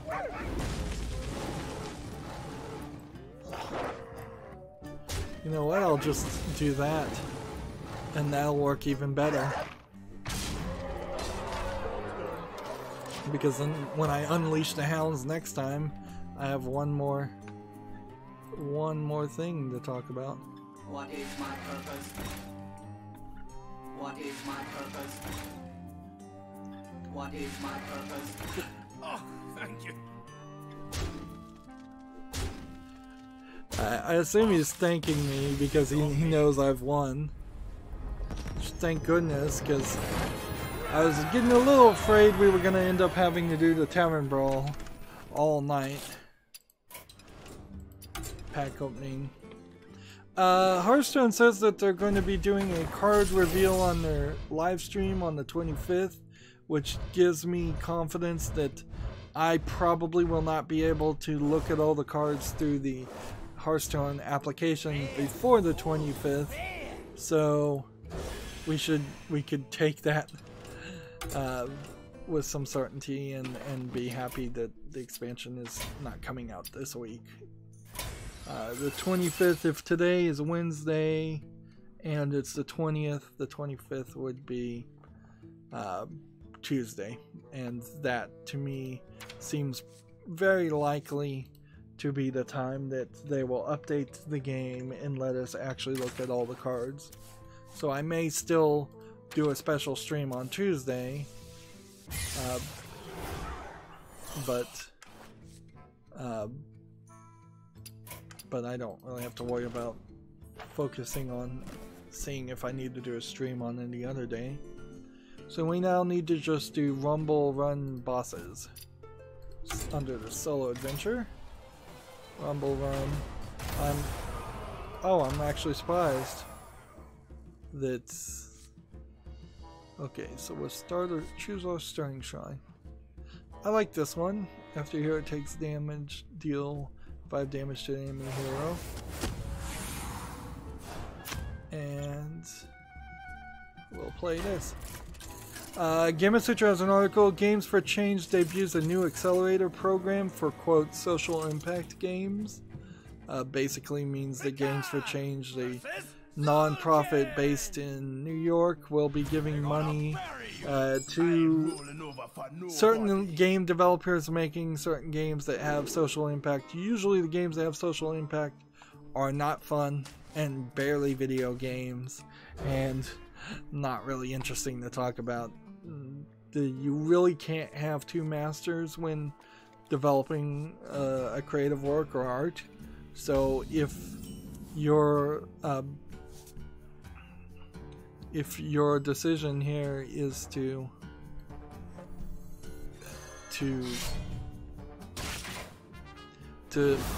make a social impact experience, it's probably not going to be an entertaining game, because to make an entertaining game is so difficult and so rare. You have to put 100% of your focus in on that completely. Reporting for duty. You got nothing.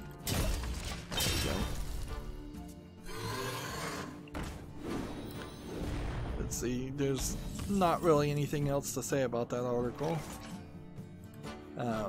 Almost certainly we won't be seeing any games from that fund anytime soon, or frankly any of those games being particularly interesting. That's one. Let's see. So we're looking for things that will either heal us in the long run or hurt us in the long run, because we kind of need to do both. Gamasutra has an article. Update: Lucasfilm Games job posting apparently not linked studio revival.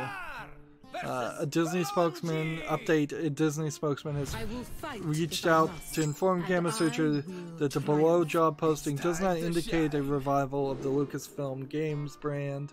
I don't know why it would be called Lucasfilm Games brand. Was that the old name or the new name? Because they changed it. It used to just be called LucasArts, but apparently offer a segment of the parks experience and products business that coincidentally shares the name of the LucasArts precursor, which I assume you would do that because you already acquired the copyright of Lucasfilms, and you might as well use that as a copyright name for something to maintain the copyright. Or that spokesman is completely lying, which is also a possibility, and this is a revival. But if you're going to straight out and deny it, then you've hurt your credibility. But Disney's credibility is pretty much in the garbage anyways. They have enough money that they don't need credibility. The representative sought to make clear that Disney is continuing its licensed game strategy with partners like EA and Netmarble. The first wish is free. And I imagine that is very much true.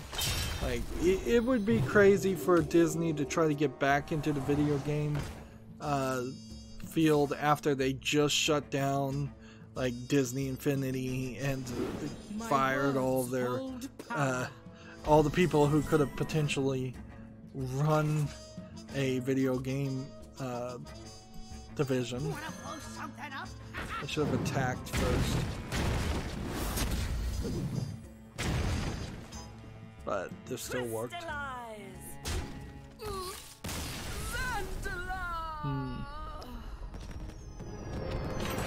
Let's see. The article continues, and I guess original story follows. As spotted by PC Games In, they're back. I wonder if PC Games In might be a little untrustworthy as a source, though. That might be something to consider. Too many video game journalists seem to be more than willing to quote sources without really vetting them. Just because somebody has a website doesn't mean they're trustworthy. But yeah, it says a number of new job listings for various roles at Lucasfilm Games have appeared on Disney's website.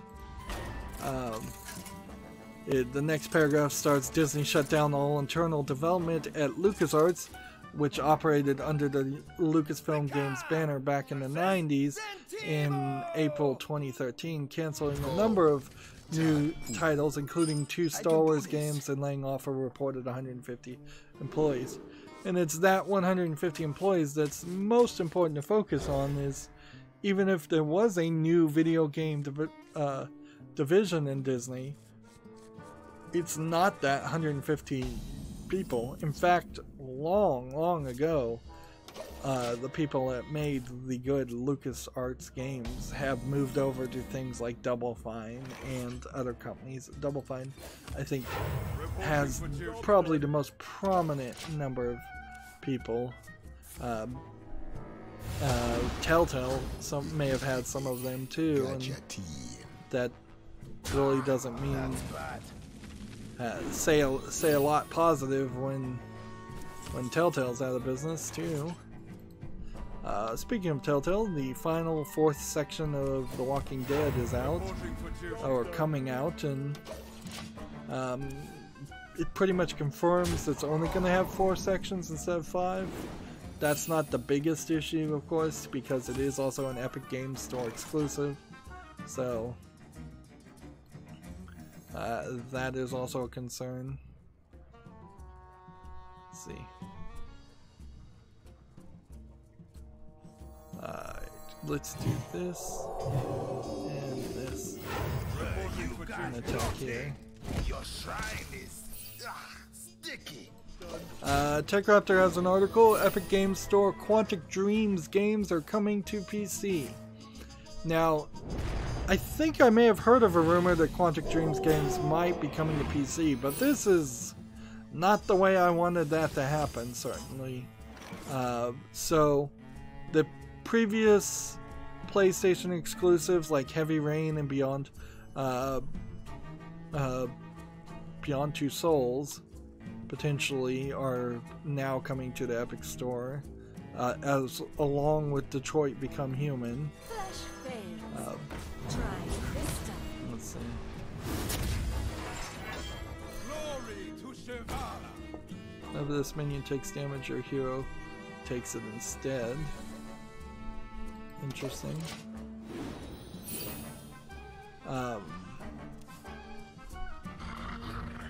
So that's 3 games now. Heavy Rain, Beyond Two Souls, and Detroit Become Human. The PC launch of these games have no release date. And also you've waited this long, so why not wait a little longer, wait a year and wait for it to come to Steam. Taunt, battle cry, deal 6 damage to this minion.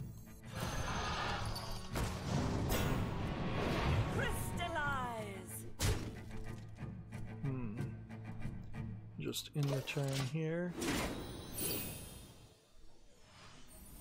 Yep. In fact, the next article is from Gamatsu. The Walking Dead, the Telltale series, the final season, episode 4 launches March 26th. And I still hope it's good, so a year from now when I get it on Steam, so I have all the Telltale games in one place, and all the Walking Dead games in particular in one place.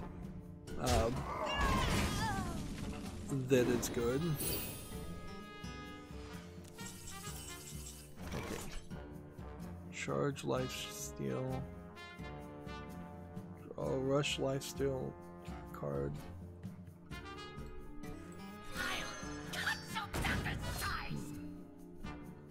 So.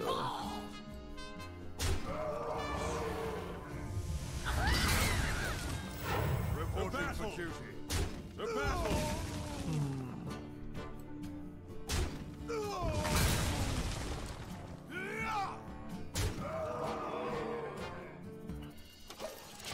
I'm just hoping this works. If this doesn't, I'm gonna die. This should work though.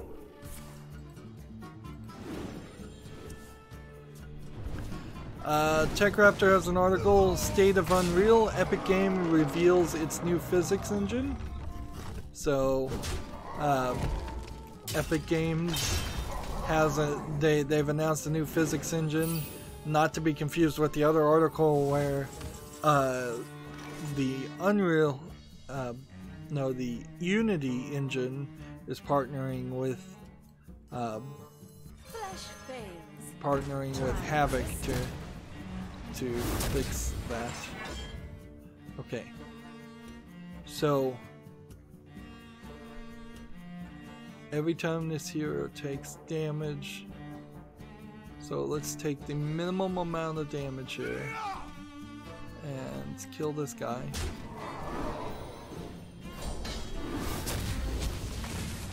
And then play this, and all we needed to do is hit this guy once. Or hit this guy once. And it seriously failed to do that. I lost.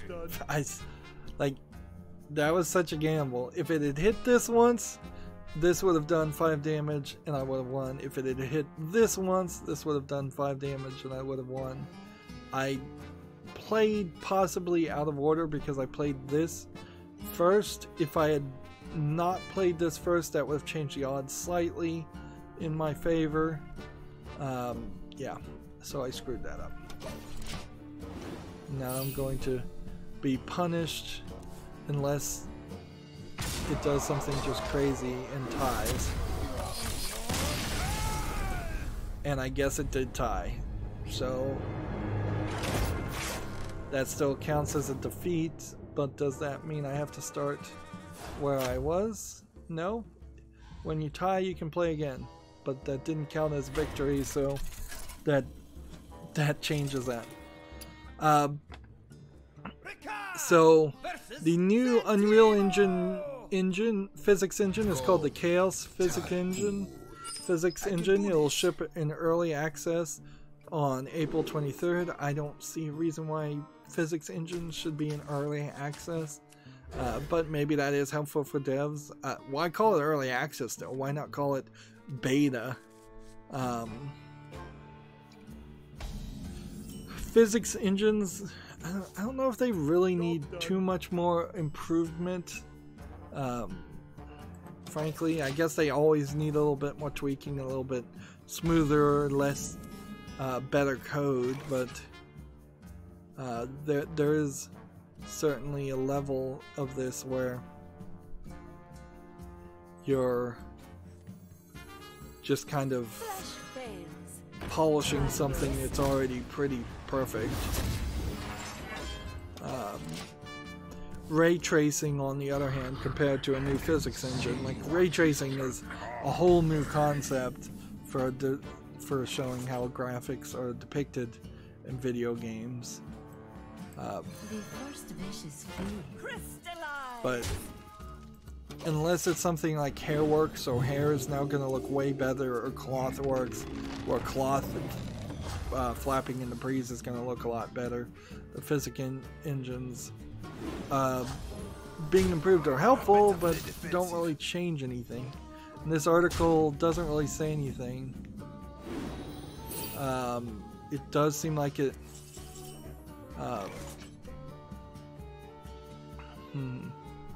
says that the demo they released was showing a demo called Robo Chaos using 2 Vive controllers without wearing the actual VR headset, which seems like it's interesting, but it's just like building destruction. This is a screenshot I'm saying. So this is good news for Unreal Engine games, but I don't think you'll see mini games translated or upgraded to the new engine, or that there will be a big difference. There kind of was a big difference to migrate from Unreal Engine 3 to Unreal Engine 4, and I know some of the games specifically went out of their way to do that, and it made the game run a little bit smoother. Particularly the finishing of Ethan Carter came out and just released the exact same game like a year later on the new engine, and it made it run a little bit smoother and it looked a little bit better, but it wasn't any significant difference.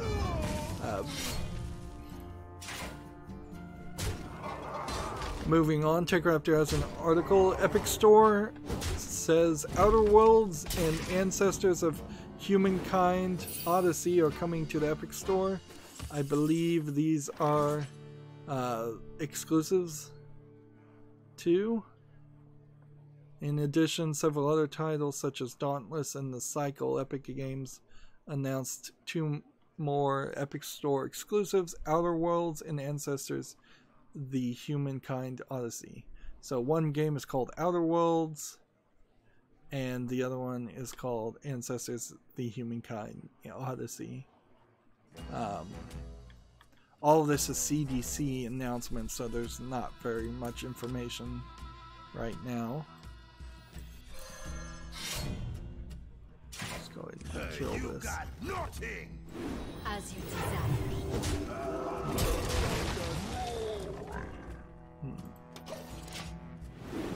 So yeah, Epic is still getting exclusives for their storefront. No real surprise there. We already talked about that story. We don't need to talk about it again.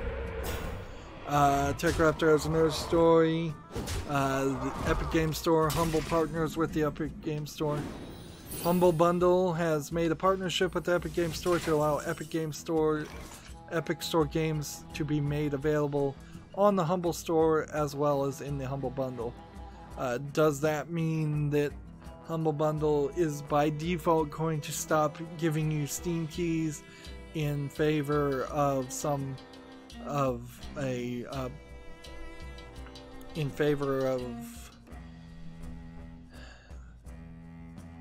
the As you desire. Epic Store? No, not really.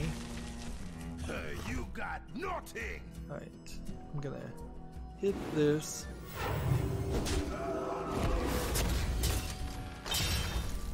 Alright, so my hope is that this hits this a lot.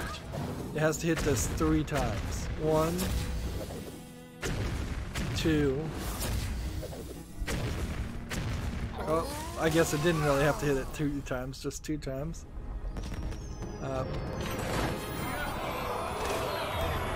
There we go. During the announcement, Epic wanted to make it very clear that they wanted the Epic Store to not be a walled garden which prevented developers from selling their keys on other platforms. There's really only a few places where that is the case, and Steam is not one of them. And that's not exactly true either, because Epic Store exclusives still can't get third-party keys. Just the other games that aren't exclusive to Epic Store can get keys. So you might see on the Humble Bundles a twist where you stop getting Steam keys and you start getting Epic Store keys. And if that goes that way, then I'm going to have to think really hard about buying any more Epic bundles.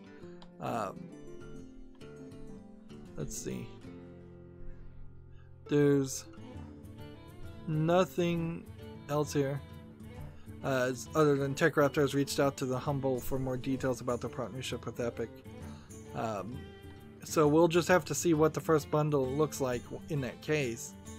Even if there was a Humble Bundle that gave you all of the exclusives, not really sure I would want to do that. I'm gonna try to play a little Paladin here and see if we can get the Asian account up in rank as we're trying to wrap up here. And I don't have any more daily quests, but I have a lot more news, than I thought I did. But maybe I can burn through it. GameIndustry.biz apparently is updating its website or something because it looks completely different now. They have a job listing here, senior game designer, for can't even tell what company it is because they moved everything around. It's for E1 6pix UK and Europe is the location. It's for Memrise, M-E-M-R-I-S-E. It's an award-winning language learning system. So it's not really video game, straight video game designer.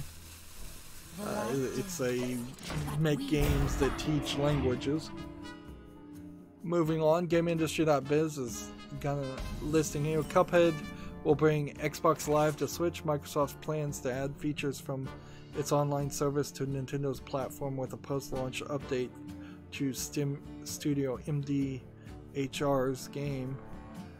Did Microsoft buy Cuphead's company?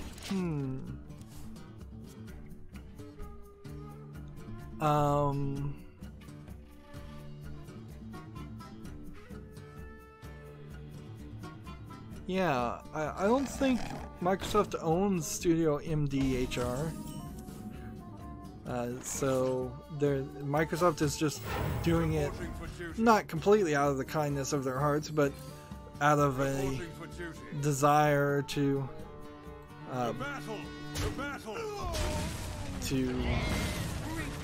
gain market and branding influence. Like, Microsoft would be very happy if every Switch owner, every little kid who has yet or may never have planned to buy a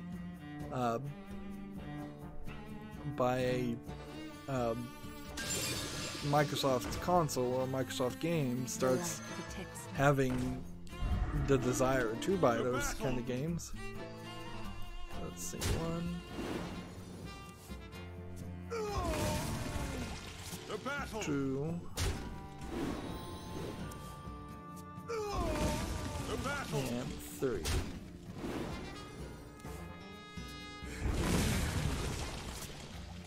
Great. The battle. Repent. Summon 3 toads with taunt. Overload 3.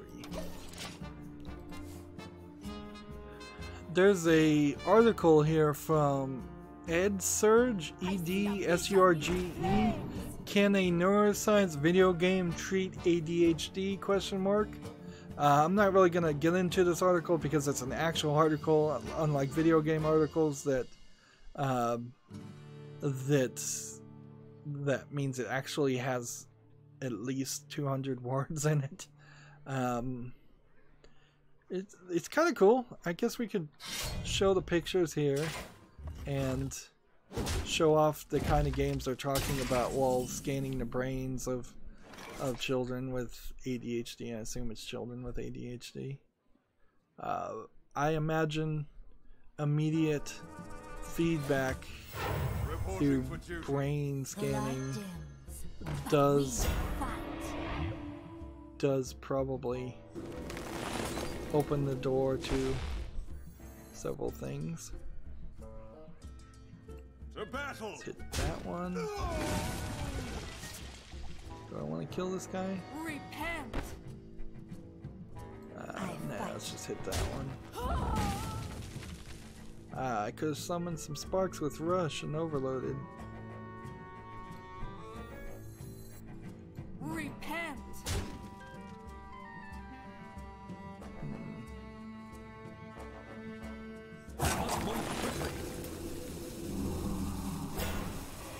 There we go.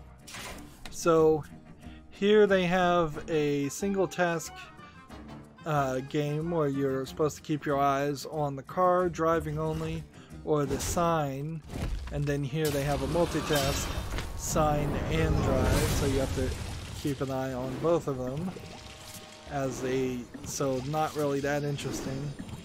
And then here you have something that's a little bit better animated where you're rafting down a river, it looks like, probably through focusing your mind.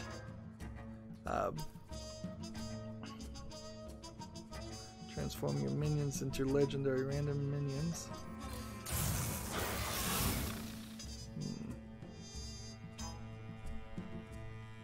Two Murlocs from your deck.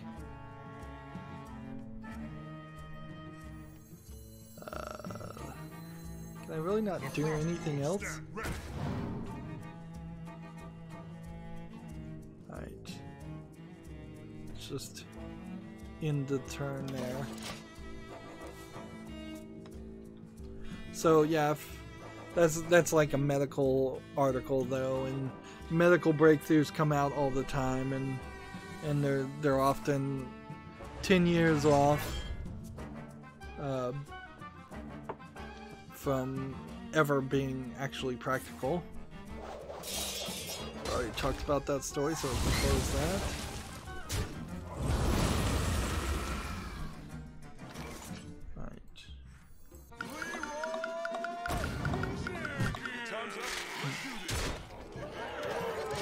TechRaptor has an article here, State of Unreal, Blade and Soul Revolution.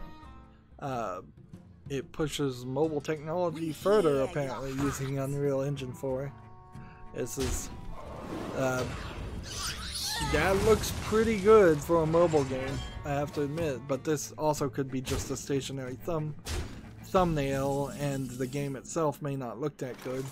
I guess I'd have to go see if I can download Blade and Soul Revolution to see how good that game is, actually.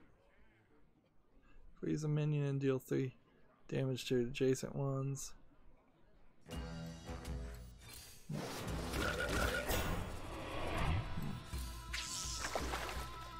done.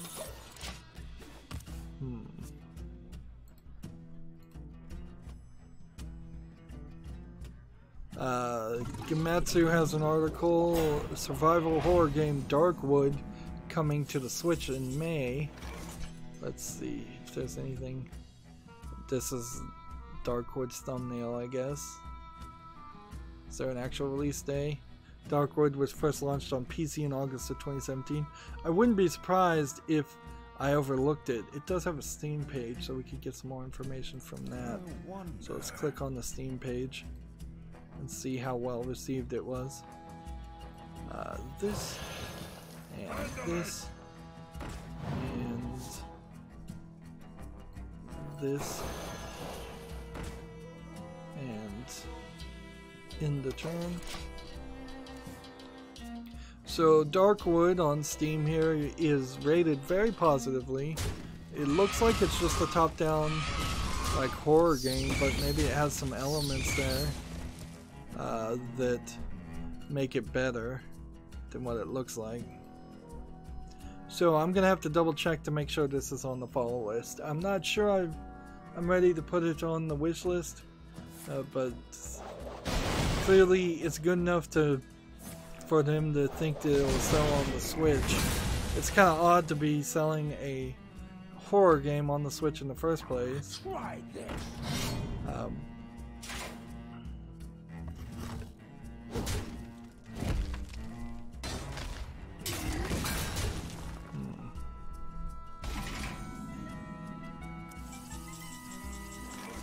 Freeze and deal 2 damage. Do this. Reporting for duty. Return to your hand. In the turn. Next article we have GameIndustry.biz. Epic Game Store lineup expands with Private Division, more Ubisoft titles, and Quantic Dream exclusives. So this is kind of a roundup of all the games that the Epic Game Store is trying to build its storefront out. No big, huge surprises so far. Metro Exodus still kind of the big story. If I do this, I really can't do anything else. So the hope is that would do something, and then that would do something. And that's probably not enough to save the day, but whatever. Gamatsu has an article, roguelite resource management narrative game The Red Lantern has been announced for Switch. I vaguely recall a game called The Red Lantern, but let's see. No, actually I'm wrong. This is one of the indies, Nintendo indies, and even the video doesn't want to play. Alright. So, reload the page and see if it plays this time. Nope. So I have nothing about this game, The Red Lantern, to say. It says navigate the Alaskan bush to find your way home. So the rest of these news sources might just be talking about the Nintendo indies and not so much about GDC, which sucked a lot of the air out of the room. Google's Stadia. One thing that immediately announced became kind of questionable about Google's streaming service is how in the world are IT people going to block that? Because that's going to drive people at work to not do their job, and it's going to just cause such a hassle. Like, people are going to be getting fired left and right for playing games at work when they should be working, or playing games at school.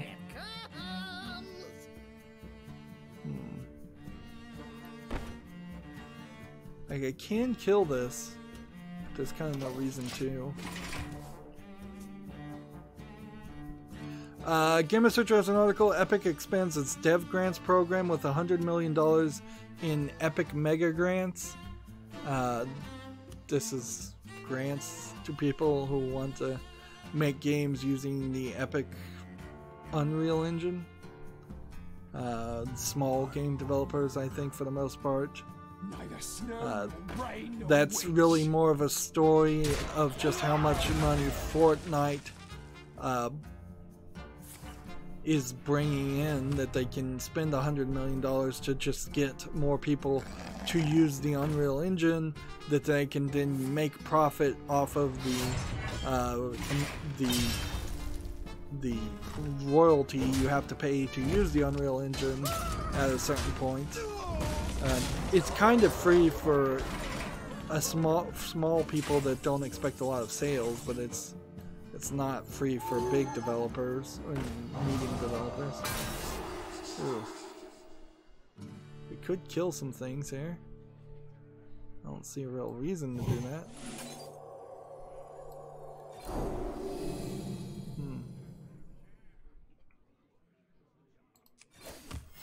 Reporting for duty.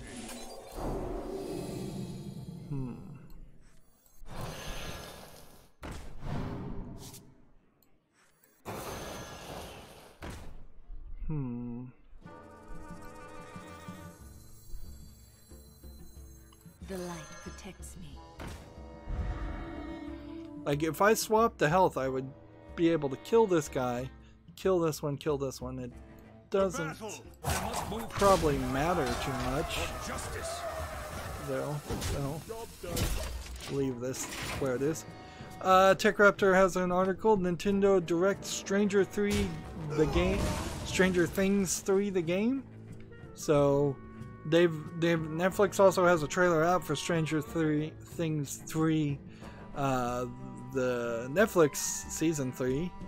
So it's weird that they're calling it Stranger Things 3 the game.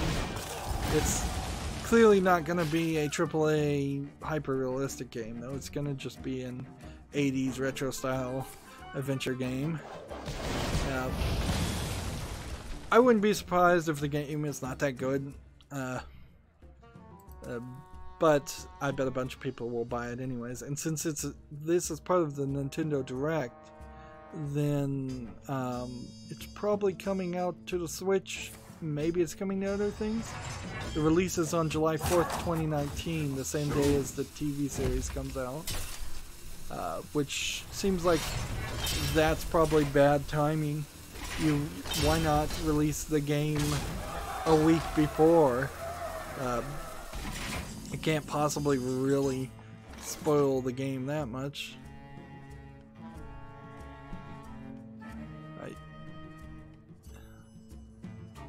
I would need something capable of attacking. So let's do a taunt first. And I'll take this. And well, if we do this, and then do this. Stand ready for justice. Next we have a Gamatsu article. NeoCab is coming to the Switch in 2019. We've already heard a lot about NeoCab. It's not out yet though, so it was previously announced for PC, Mac, and Linux, and now it's coming to the Switch. NeoCab, maybe a good game, maybe not. It's really up in the if category, because a lot of it is kind of gonna fall down to the story, because there really isn't any gameplay from what I can tell. Here's another screenshot from Gamatsu of Stranger Things 3 the game. Looks like there's a trailer here I can watch too. You gotta be careful with Nintendo in particular, they suck. Alright, so I'm gonna do this, and now I can't do this. I didn't have enough, so I screwed up.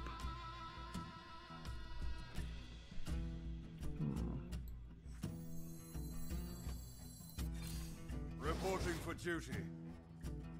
I screwed that up. Reporting for duty. For justice.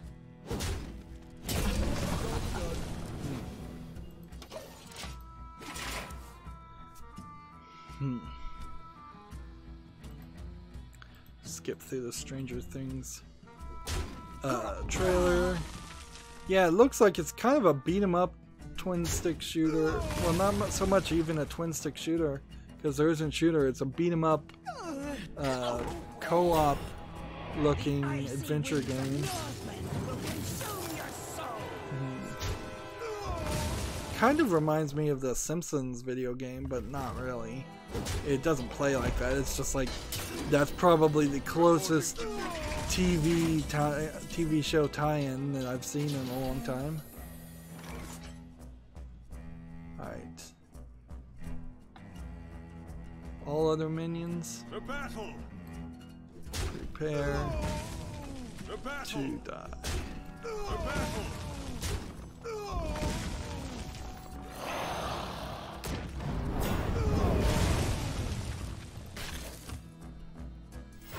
Reporting for duty. My hand is full.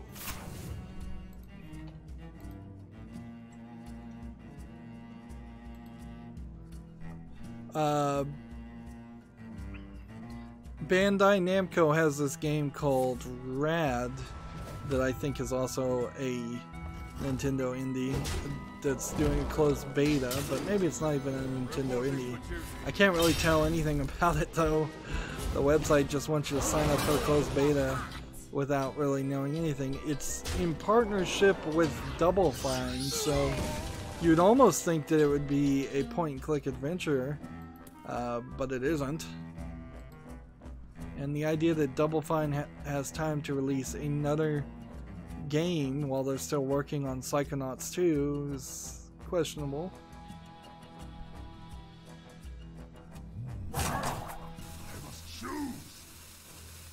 Let's see. Next we have a game on Steam called Crossroads Roguelike Dungeon Crawler, which seems like it's a pretty low effort game. It doesn't seem like it really is a dungeon crawler at all. It seems more like it's maybe a match game or something, some kind of clicker. Yeah. $4.99, no discount. There's a lot of SEO here. Roguelike RPG dungeon crawler Crossroads probably has some SEO too in it. At this point I'm gonna stop looking at games on Steam and leave those for Friday.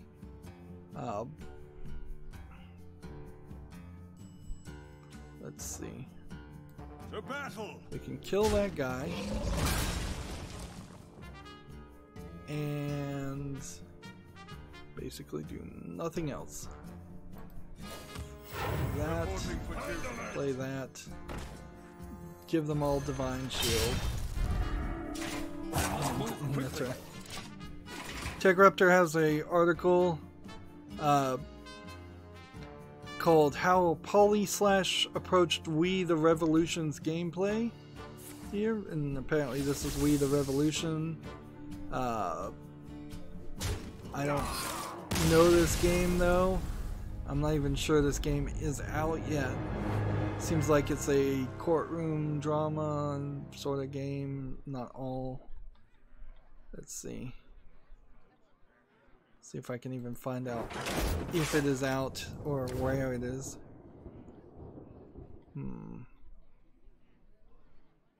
Yeah, there's nothing in this TechRaptor article even talking about where it is.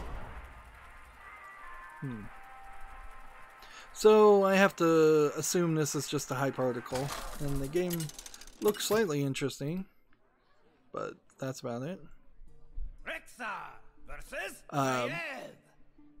Next we have a Gematsu article here. Blaster Master 02 announced for the Switch, available now. Blaster Master, apparently a Nintendo indie sequel to the 2017 release side-scrolling top-down hybrid action game. It's $9.99 at the eStore. There's a video here. that makes it look like it's probably not as interesting as the thumbnail would make it seem. I'll watch this. Nintendo doing their Nintendo Indies right in the middle of CDC was an unkind move. Certainly. Yeah, it looks like it's an 8-bit platformer that has an overworld that goes to like a 16-bit overworld, or switches around several different ways. Since these games are not on PC, I guess it really doesn't matter. It sure feels like a game called Blaster Master would have been something that was made in the 80s. And there was a game called Master Blaster, and I guess that's what I'm confusing it with. That's like maybe from the 70s, actually.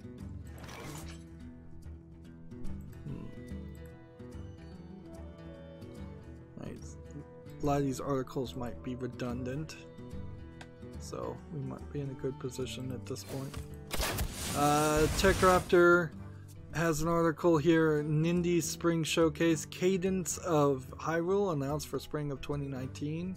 This is a Crypt of the Necrodancer tie-in using Legend of Zelda assets here. So here's the character from Crypt of the Necrodancer, and here's Link and Zelda. I'm not sure that there's a real video here to see, unfortunately. I'd like to see kind of how that plays. Oh, there was a video in this, so I'll watch the trailer. Crypt of the Necrodancer in particular has been a style of game that I've kind of avoided because I have no rhythm. So even if this wasn't a Nintendo exclusive, which it almost certainly is because it has Zelda in it, it probably is a game I wouldn't be able to play too well. And it seems like you're probably going to be playing as the Crypt of the Necrodancer character first, and you'll have to, I heavily suspect, unlock Link and Zelda, and that they're going to play pretty differently. This might be a good introductory level, though, for somebody like me who's afraid of playing those games because they have no rhythm. It might be super easy. It might be the kid-friendly or the bad rhythm-friendly game. Cadence of Hyrule is set to launch in the spring of this year.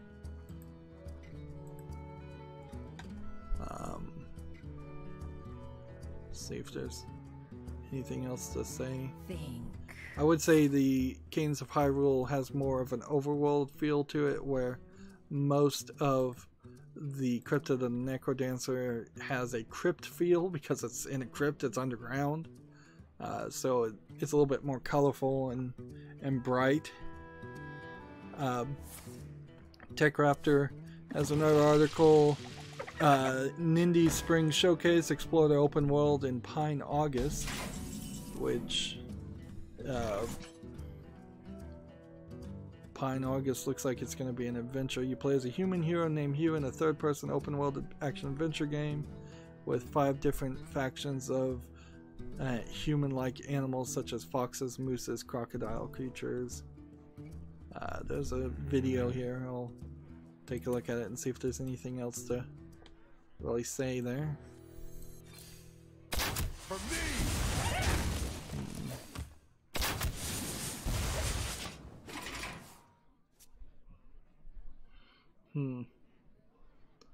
There's a comparison to Breath of the Wild because it would be an open world adventure game in a fantasy world, and yeah, it looks like it's graphically on the same level as Breath of the Wild, although arguably there's a lot more trees in this game, so it's not rendering as far as Breath of the Wild might be rendering.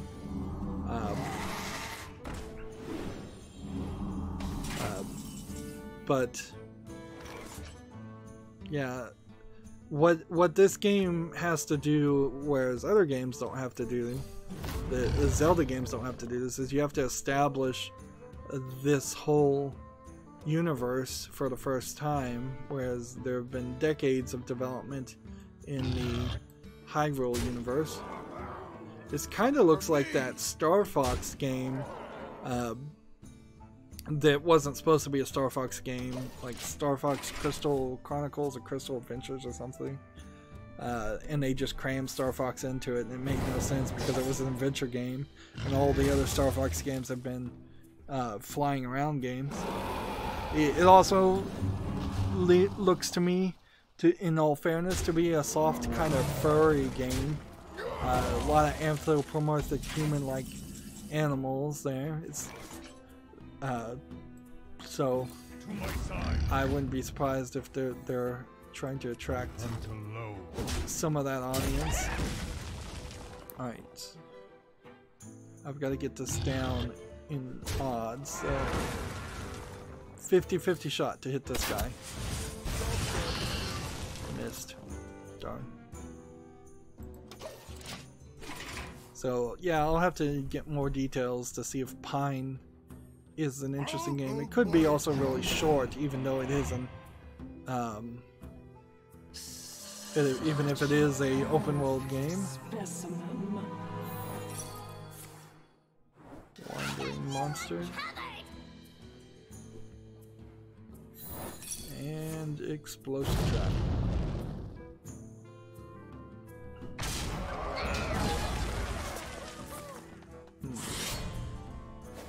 Taunt, life's joy, death rattle. I can't play this. I could do this, and I think I can kill this.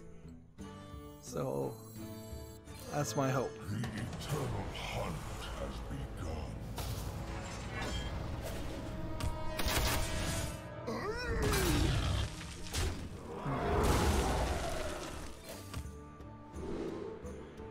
So I want Beast to have charge, and just a 1/1 to keep it cheap. An easy target. Check out there's another article. Indie's Spring Showcase Double Fine announced as rad for the Nintendo Switch. Let's see. What is it? Creators of the game Stacking and Costume Quest and several other games. Rad pits players in the hyper-cool shoes of a classic action hero competing with bandana, baseball bat, and bringing neon accessories. That's not really a description. There's a video here. Let me see if that gives me any more information. Okay. This...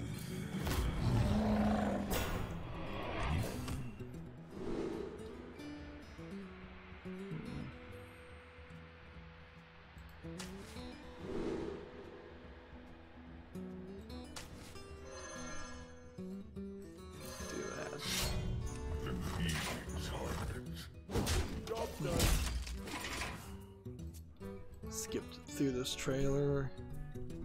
So you're in some kind of post-apocalyptic world. You're in a slightly isometric top-down area. You seem to be fighting a bunch of mutant creatures, or you mutate yourself. It seems like you mutate yourself a lot. So maybe it's rad as in radiation. Yeah, but the trailer's really not showing me anything other than you just walk around and you attack things. And since they're saying it's a closed beta, I really have to wonder if it's going to be player versus player and have no real story.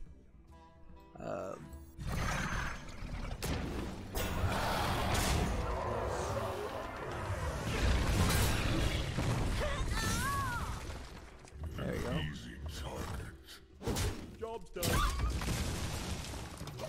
Gematsu has an article. Katakana Zero launches for the Switch PC and PC on April 18th. Katakana Zero is being published by Devolver Digital. I believe this is a ninja kind of game. Let's see. There's a neo-noir action platformer featuring breakneck action instant death combat. Slash, dash, and manipulate time to unravel the past in a beautifully brutal acrobatic display. So yeah, it's kind of a ninja hack and slash thing.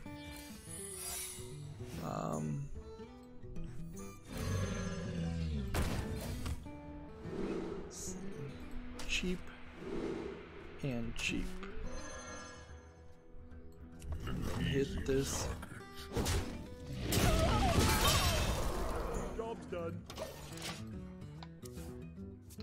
It's rated M for mature according to the trailer, and yeah, it looks a little 8-bit platforming, hack and slashy, side scrolling. Yeah, it's more 2D than even 2.5D. There might be skill in this that makes this kind of worth playing. So I can't immediately wave it off as a bad game. But if it doesn't play well, it is definitely a bad game. So it's going to have really tight controls to work. TechRaptor has an article, Indie's Spring Showcase, Nintendo debuts Creature in the Well, which I'm about to win here. So here's the screenshot of Creature in the Well. Let's see. A new game, Creature in the Well, cross between pinball and action, it says. Interesting. I'll have to see how that plays, because I don't. Almost any time you see something as a cross between pinball and something else, the something else is ridiculous, and it makes it a horrible experience.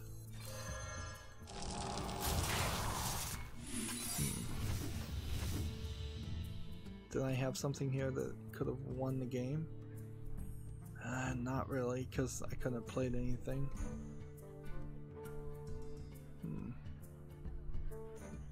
Right, so I could attack this, take 5 damage.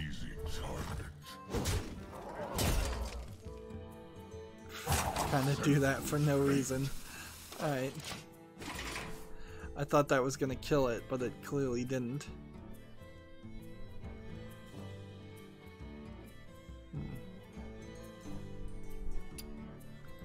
Let's see what this video looks like.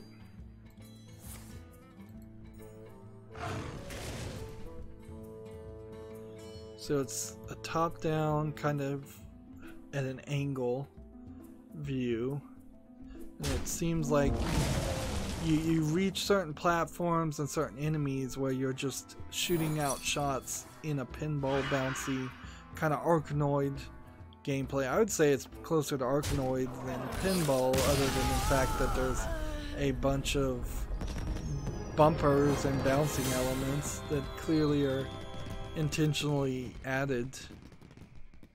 It might be an interesting idea. I don't know. Like, we'll just have to see how well it's received. Timmy on the chat says, sorry, gotta go, see you on the next stream. Okay, thanks for watching, thanks for chatting. I'm just trying to wrap up here, and I think there's enough for one more game, although I don't know if I'm really winning. Not really. I don't even have really enough time to get into a win streak to move up. Yeah, TechRaptor has an article. Indie Spring Showcase. Play an Iditarod Musher in the Red Lantern. So here's a video of the Red Lantern. Maybe I can get a little bit more information. The way embedded tweets with videos work are strange. On TechRaptor.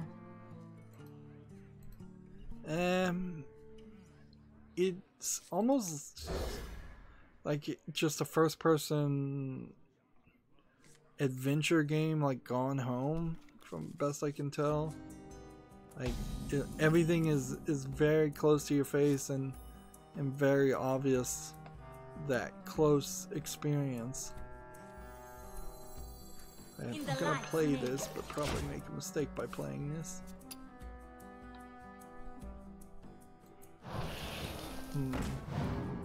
Yeah, I think everything I just saw in the screenshot is very possibly not a not anything after the prelude of the game.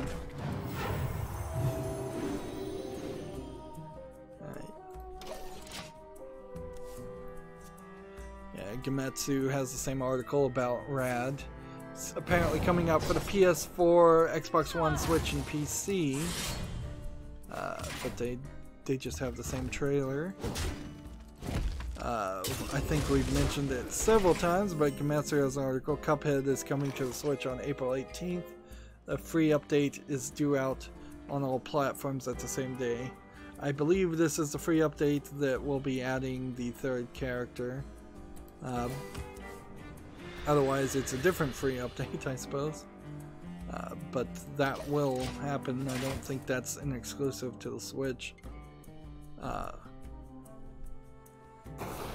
You can play, the free update allows you to play as Mugman in single player, and new fully animated cutscenes, never before seen art and fight intros, 10 additional languages, and a plethora of bug fixes and plenty of secrets for the players to discover. So it's not the extra character. Interesting. Unless Cuphead is significantly easier on Switch, I don't see any reason why you'd really want to play it on Switch. That seems like that is probably the worst choice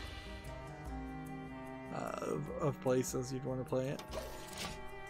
And the trailer video announcement teaser video for Cuphead on the Switch is insane too, so not really worth looking out, but looking for it, but it's crazy nonetheless. TechRaptor has an article, Oculus Rift S revealed with improved resolution and head strap. So I don't think the price for the Oculus Rift S is going to be any better, unfortunately, so it's still probably going to be $400 or $500. They are working on a medium ground on price for VR. Yeah, it says the Oculus Rift S will be released at some point in the spring of 2019 and will be priced at $399. Which is really, really expensive when you also have to have at least a $1,000 computer to run it.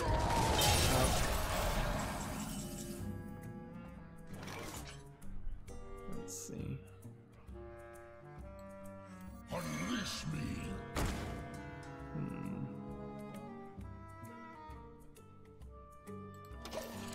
Gamma Sutra has an article, quote, care more about your streamers, end quote, advises the Magic the Gathering Arena dev.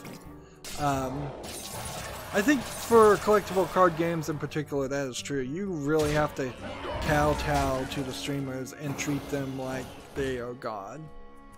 Because they are bringing in the new players. They are bringing in the community that you really, really need to have in a collectible card game. More than you need to have it in any other product.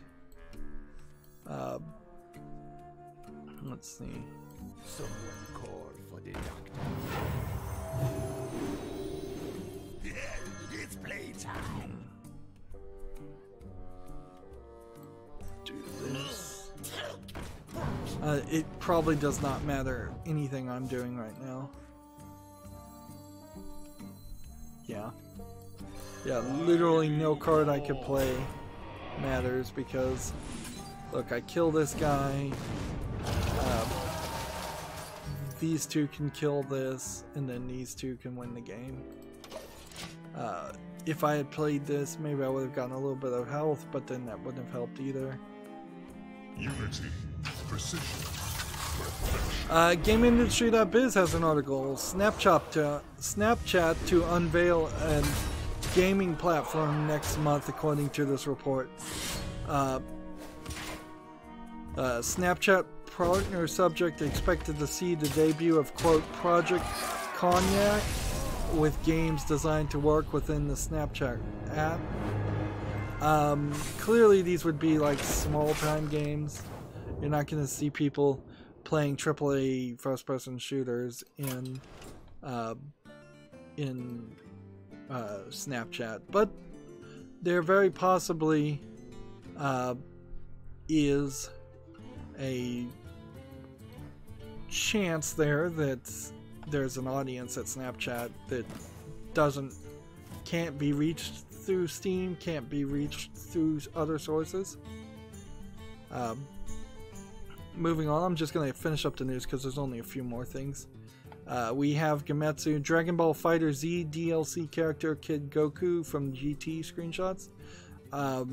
If you don't know Dragon Ball GT, you might be happier with Kid Goku than if you do know Kid GT, because GT is, as my understanding goes, the no longer canon, unliked Dragon Ball sequel of series, Dragon Ball Z sequel series.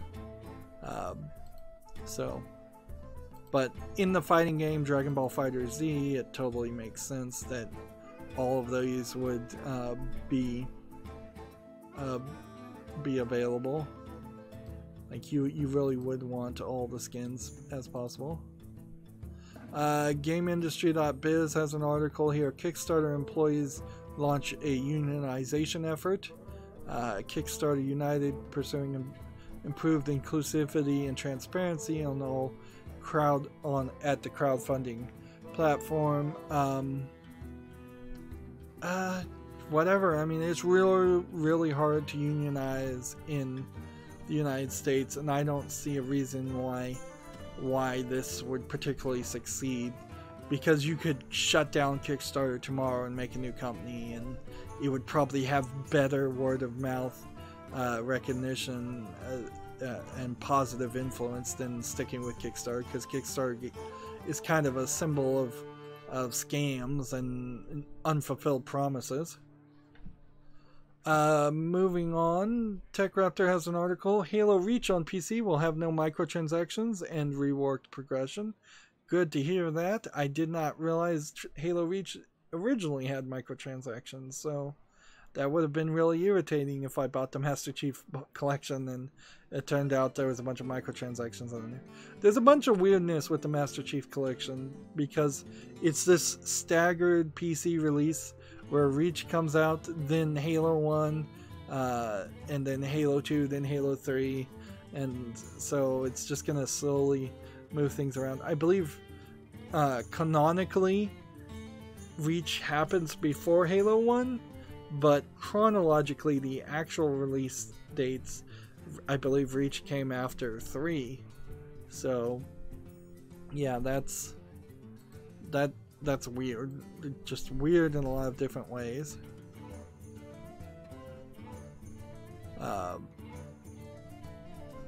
TechRaptor has an article here. My time at Porsche console trip is coming April 16th.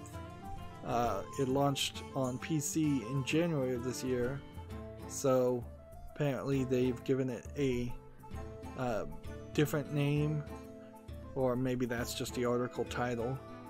So it's going to come out to Xbox One, PlayStation 4, and Nintendo Switch. Let's see. I'm still not sure my time at Porsche is really worth playing. TechRaptor gave it an 8 out of 10. It was kind of like Stardew Valley, and I didn't really like Stardew Valley, and I think that's why I just pretty much ignored it. Let's see. And again, I'm skipping some, but not really even that many. Not even that many games on Steam that we'll have left over for Friday. Let's see. Here's an article we don't need to talk about. And TechRaptor has an article here. Battle Royale game, The Culling, is shutting down in May. So, The Culling has been culled. I don't even know when The Culling came out. It had to have been at least a year ago. And then Culling 2 came out at some point, and that was unsatisfactory. I'm trying to remember this whole story. So, yeah. The Culling series of games, I think, are shut down, basically. Now, let's look at the Humble Bundle and see if there are any new bundles. It's a bunch of book bundles. Curve Digital is apparently the only game bundle, and that would I might go for this one. So that would be Serial Cleaner, Stealth Inc. 2, Game of Chaos, The Little Acre for at least $1. If you pay over the average of $6.48 right now, you'll get Human Fall Flat, Smokin' Sacrifice, and Stink Bold. And see, they still have this icon for Steam for now. And if you pay $15 or more, you'll get Bomber Crew and For the King. Still very possibly not worth it. But if you wanted both of these games, $15 is a good deal. If you only wanted one of these games and you're just paying for $15 for that one game, that would not be a good deal. Good point to remind people that I am more than willing to take Steam codes through Twitter direct message if you buy a Humble Bundle, donate to charity, and then end up having game codes that you either don't want or are duplicates. Otherwise, we've done 2 long recordings. At some point, maybe I need to break it back down into 3 episodes per stream. And we are done. So, that's going to be it for this recording. As always, I ask you to like, share, subscribe, comment, and watch every second of my videos, because that helps me with YouTube, tells them that my videos are worth watching. If you want a friend or follow me on any social media sites, all the links are down below. And if you want to support me even further, there's a link to Patreon, or you can friend me on Steam and gift me a game off my wishlist. Thank you for watching. Have a good